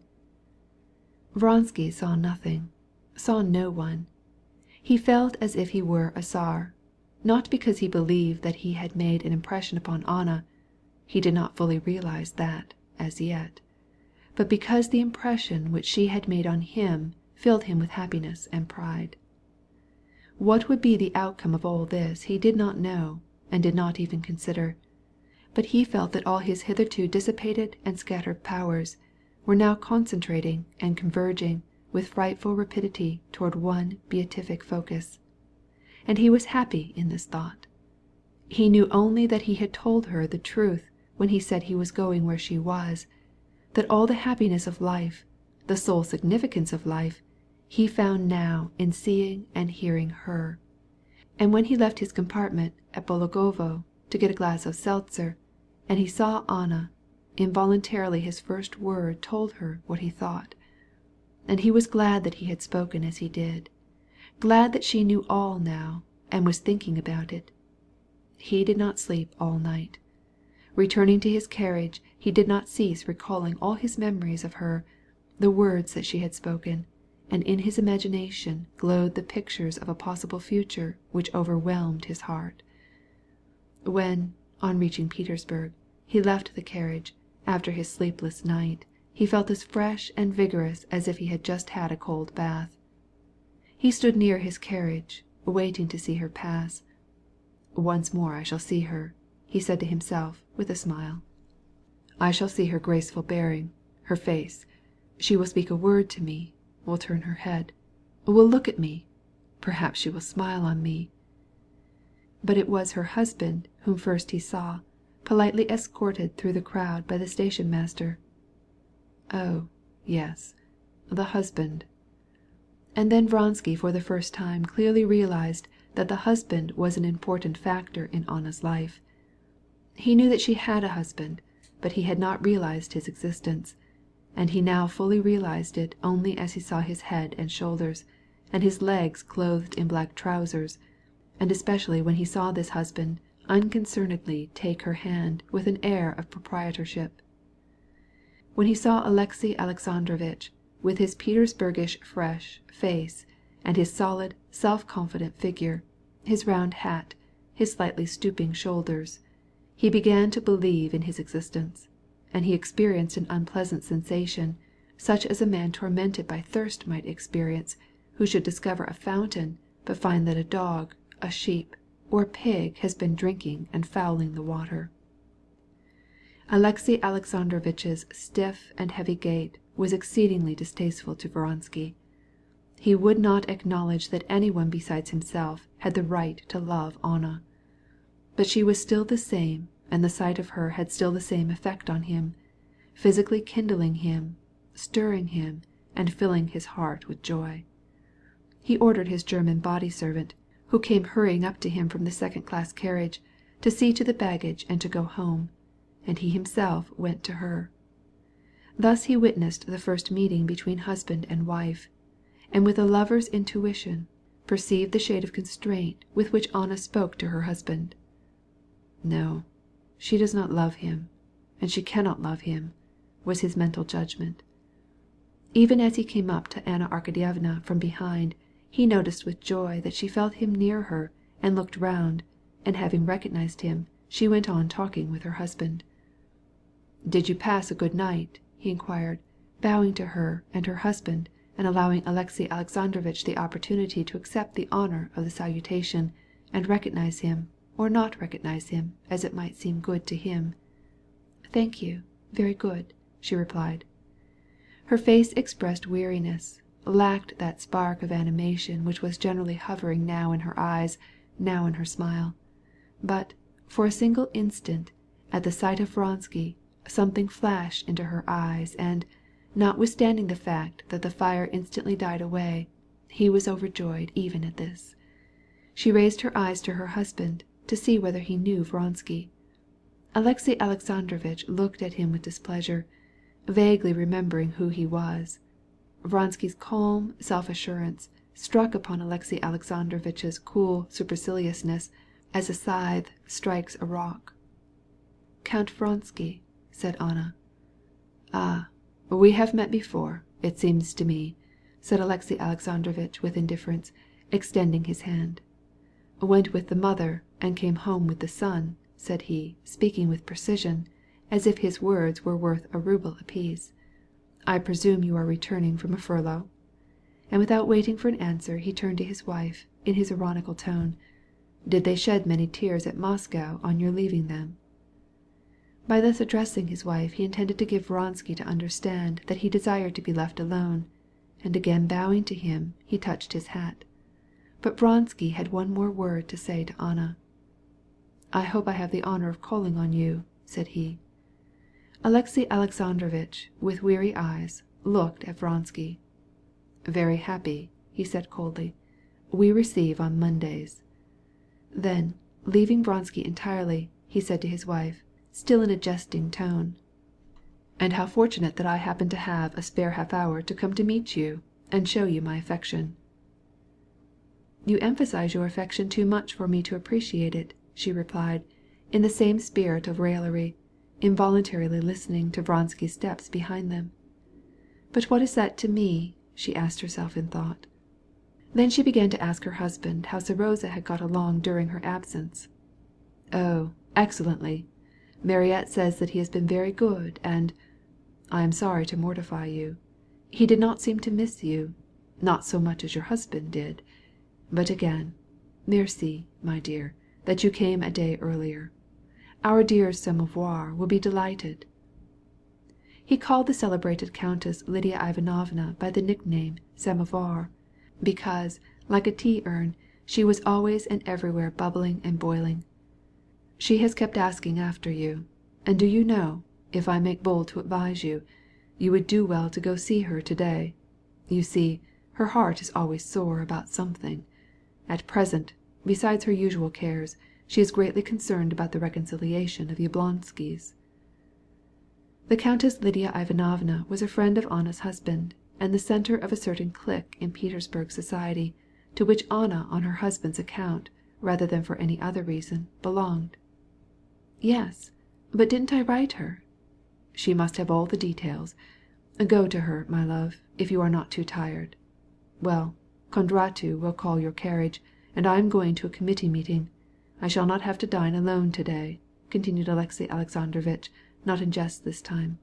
"You cannot imagine how used I am to—" And with a peculiar smile, giving her a long pressure of the hand, he conducted her to the carriage. Chapter 31. Chapter 32 of Anna Karenina by Leo Tolstoy. The first person to meet Anna when she reached home was her son.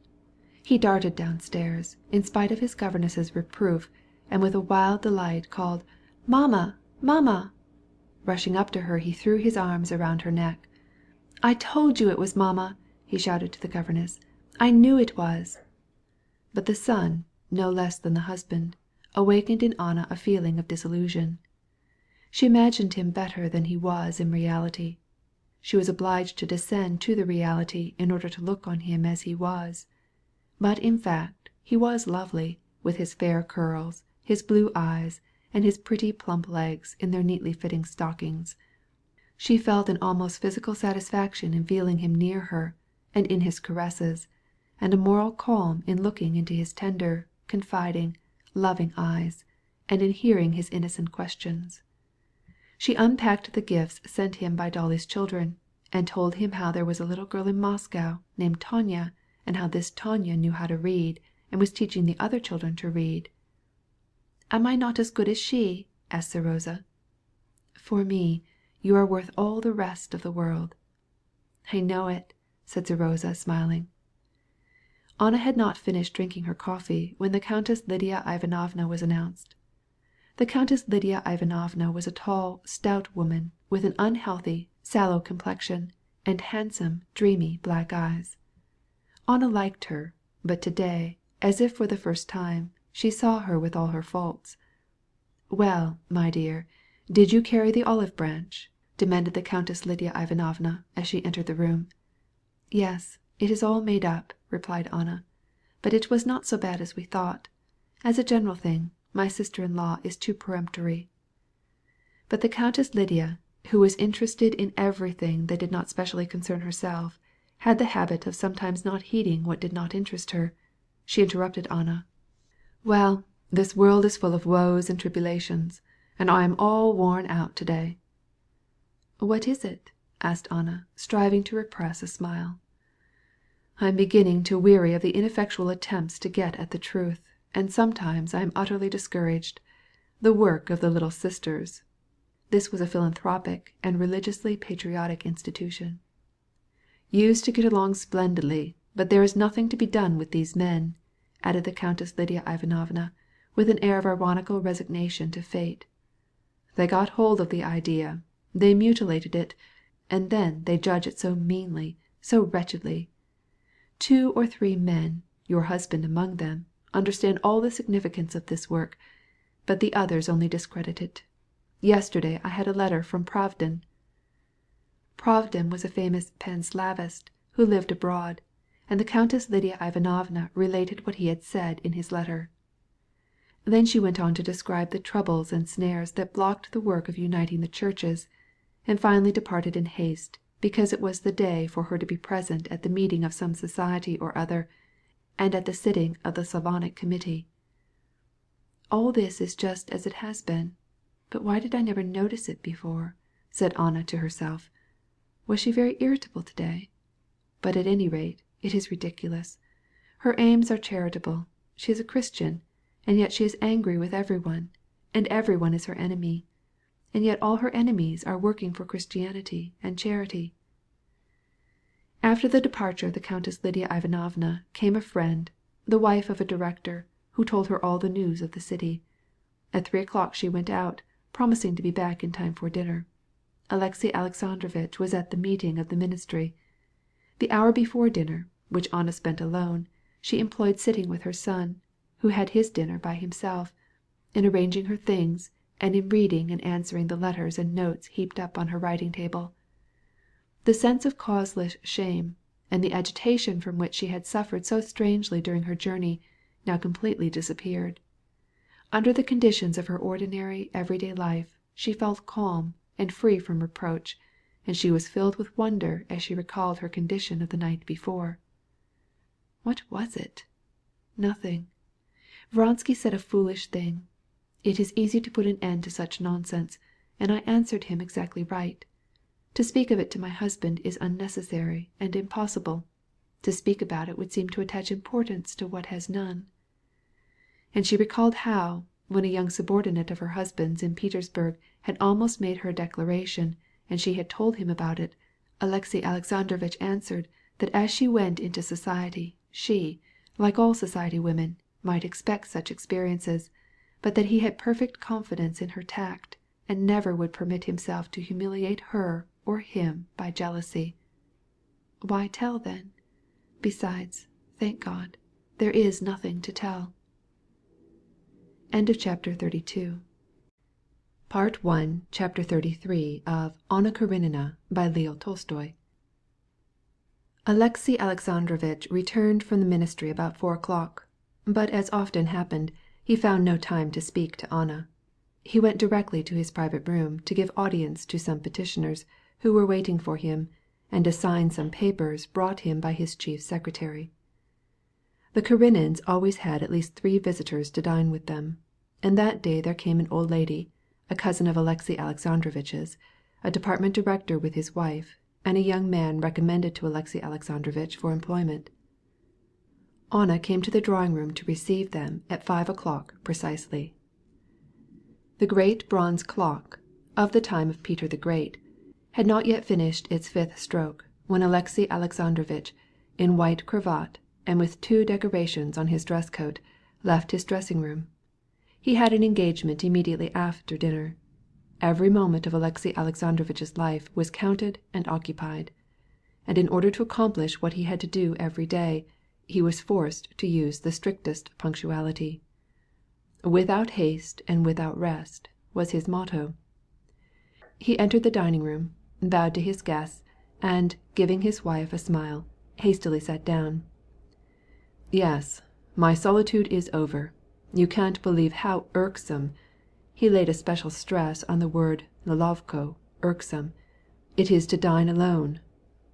During the dinner he talked with his wife about matters in Moscow, and, with his mocking smile, inquired especially about Stepan Arkadyevitch. But the conversation dwelt for the most part on common subjects, about official and social matters in Petersburg.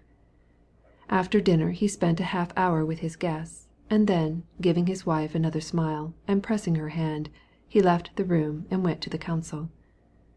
Anna did not go out that evening, either to the Princess Betsy Tverskaya's, who, having heard of her arrival, had sent her an invitation, or to the theatre, where she just now had a box. She did not go out principally because the gown on which she had counted was not finished. After the departure of her guests, Anna took a general survey of her wardrobe, and was very angry. She was extremely clever in dressing at small expense, and just before she went to Moscow she had given 3 gowns to her dressmaker to make over. These gowns required to be made over in such a way that no one would recognize them, and they should have been ready 3 days before. 2 of the gowns proved to be absolutely unfinished, and one was not made over in a way which Anna liked. The dressmaker sought to explain what she had done, declaring that her way was best, and Anna reprimanded her so severely that afterwards she felt ashamed of herself. To calm her agitation, she went to the nursery and spent the whole evening with her son, put him to bed herself, made the sign of the cross over him, and tucked the quilt about him. She was glad that she had not gone out, and that she had spent such a happy evening. It was so quiet and restful, and now she saw clearly that all that had seemed so important during her railway journey was only one of the ordinary insignificant events of social life, that she had nothing of which to be ashamed, either in her own eyes or in the eyes of others. She sat down in front of the fireplace with her English novel, and waited for her husband. About 10:30 exactly his ring was heard at the door, and he came into the room. "Here you are, at last," she said, giving him her hand. He kissed her hand and sat down near her. "Your journey, I see, was on the whole very successful," said he. "Yes, very," she replied, and she began to relate all the details from the beginning, her journey with the Countess Vronskaya, her arrival, the accident at the station, the pity which she had felt, first for her brother and afterwards for Dolly. "I do not see how it is possible to pardon such a man, even though he is your brother," said Alexey Alexandrovitch severely. Anna smiled. She appreciated that he said this to show that not even kinship could bend him from the strictness of his honest judgment. She knew this trait in her husband's character, and liked it. "I am glad that it ended so satisfactorily, and that you have come home again," he continued. "Well, what do they say there about the new measures that I introduced in the council?" Anna had heard nothing about this new measure, and she was confused because she had so easily forgotten something which to him was so important. "Here, on the contrary, it has made a great sensation," said he, with a self-satisfied smile. She saw that Alexey Alexandrovitch wanted to tell her something very flattering to himself about this affair, and, by means of questions, she led him up to the story. And he, with the same self-satisfied smile, began to tell her of the congratulations which he had received on account of this measure, which had been passed. "I was very, very glad. This proves that at last reasonable and serious views about this question are beginning to be formed among us." After he had taken his second glass of tea, with cream and bread, Alexey Alexandrovitch arose to go to his library. "But you did not go out? It was very tiresome for you?" he said. "Oh, no," she replied, rising with her husband, and going with him through the hall to the library. "What are you reading now?" she asked. "Just now I am reading the Duc de Lille, Poésie des Enfers," he replied. "A very remarkable book." Anna smiled, as one smiles at the weakness of those we love, and, passing her arm through her husband's, accompanied him to the library door. She knew that his habit of reading in the evening had become inexorable, and that, notwithstanding his absorbing duties, which took so much of his time at the council, he felt it his duty to follow all that seemed remarkable in the sphere of literature. She also knew that while he felt a special interest in works on political economy, philosophy, and religion, art was quite foreign to his nature. And notwithstanding this, or better, for that very reason, Alexey Alexandrovitch allowed nothing that was attracting attention in that field to escape his notice, but considered it his duty to read everything. She knew that in the province of political economy, philosophy, religion, Alexey Alexandrovitch had his doubts, and tried to solve them. But in questions of art or poetry, particularly in music, the comprehension of which was utterly beyond him, he had the most precise and definite opinions. He loved to talk of Shakespeare, Raphael, and Beethoven, of the importance of the new school of music and poetry, all of whom were classed by him according to the most rigorous logic. "Well, God be with you," she said, as they reached the door of the library. Near her husband's armchair were standing, as usual, the shade lamp already lighted, and a carafe with water. "And I'm going to write to Moscow." Again he pressed her hand and kissed it. "Taken all in all, he is a good man, upright, excellent, remarkable in his sphere," said Anna to herself, on her way to her room, as if she was defending him from some one who accused him of not being lovable. "But why do his ears stick out so? Or does he cut his hair too short?" It was just midnight, and Anna was still sitting at her writing table finishing a letter to Dolly, when measured steps in slippers were heard, and Alexey Alexandrovitch, who had washed his face and brushed his hair, came in with his book under his arm. "Late, late," he said with his usual smile, and passed on to his sleeping room. "And what right had he to look at him so?" thought Anna, recalling Vronsky's expression when he saw Alexey Alexandrovitch. Having undressed, she went to her room, but in her face there was none of the animation that shone in her eyes and in her smile at Moscow. On the contrary, the fire had either died away or was somewhere far away and out of sight. End of chapter 33. Part 1, Chapter 34 of Anna Karenina by Leo Tolstoy. On leaving Petersburg, Vronsky had installed his beloved friend and comrade, Petritsky, in his ample quarters on the Morskaya. Petritsky was a young lieutenant, not particularly distinguished, and not only not rich, but over ears in debt. Every evening he came home tipsy, and he spent much of his time at the police courts, in search of strange, or amusing, or scandalous stories. But in spite of all, he was a favorite with his comrades and his chiefs. About 11 o'clock in the morning, when Vronsky reached his rooms after his journey, he saw at the entrance an Ivashchik's carriage, which he knew very well. From the door, when he rang, he heard men's laughter and the lisping of a woman's voice, and Petritsky shouting, "If it's any of those villains, don't let 'em in." Vronsky, not allowing his denshchik to announce his presence, quietly entered the anteroom.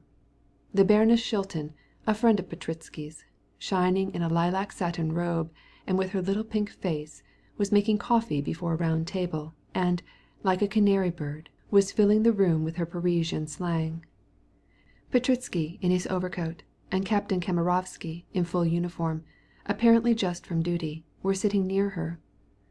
"Bravo, Vronsky!" cried Petritsky, leaping up and overturning the chair.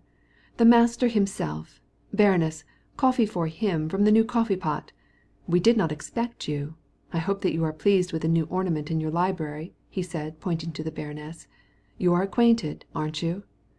"I should think so," said Vronsky, smiling gaily, and squeezing the baroness's dainty little hand. "We're old friends." "Are you back from a journey?" asked the baroness. "Then I'm off. Ach, I'm going this minute if I'm in the way." "You are home wherever you are, baroness," said Vronsky. "How are you, Kamerovsky?" coolly shaking hands with the captain. "There now, you would never think of saying such lovely things as that," said the baroness to Petritsky. "No, why not? After dinner I could say better things."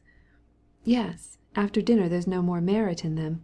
Well, I will make your coffee while you go and wash your hands and brush off the dust," said the baroness, again sitting down and industriously turning the screw of the new coffee-pot. "Pierre, bring some more coffee," she said to Petritsky, whom she called Pierre after his family name, making no concealment of her intimacy with him. "I will add it." "You will spoil it." "No, I won't spoil it." "Well, and your wife?" said the baroness, suddenly interrupting Vronsky's remarks to his companions.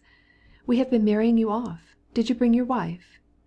"No, baroness. I was born a Bohemian, and I shall die a Bohemian." "So much the better. So much the better. Give us your hand."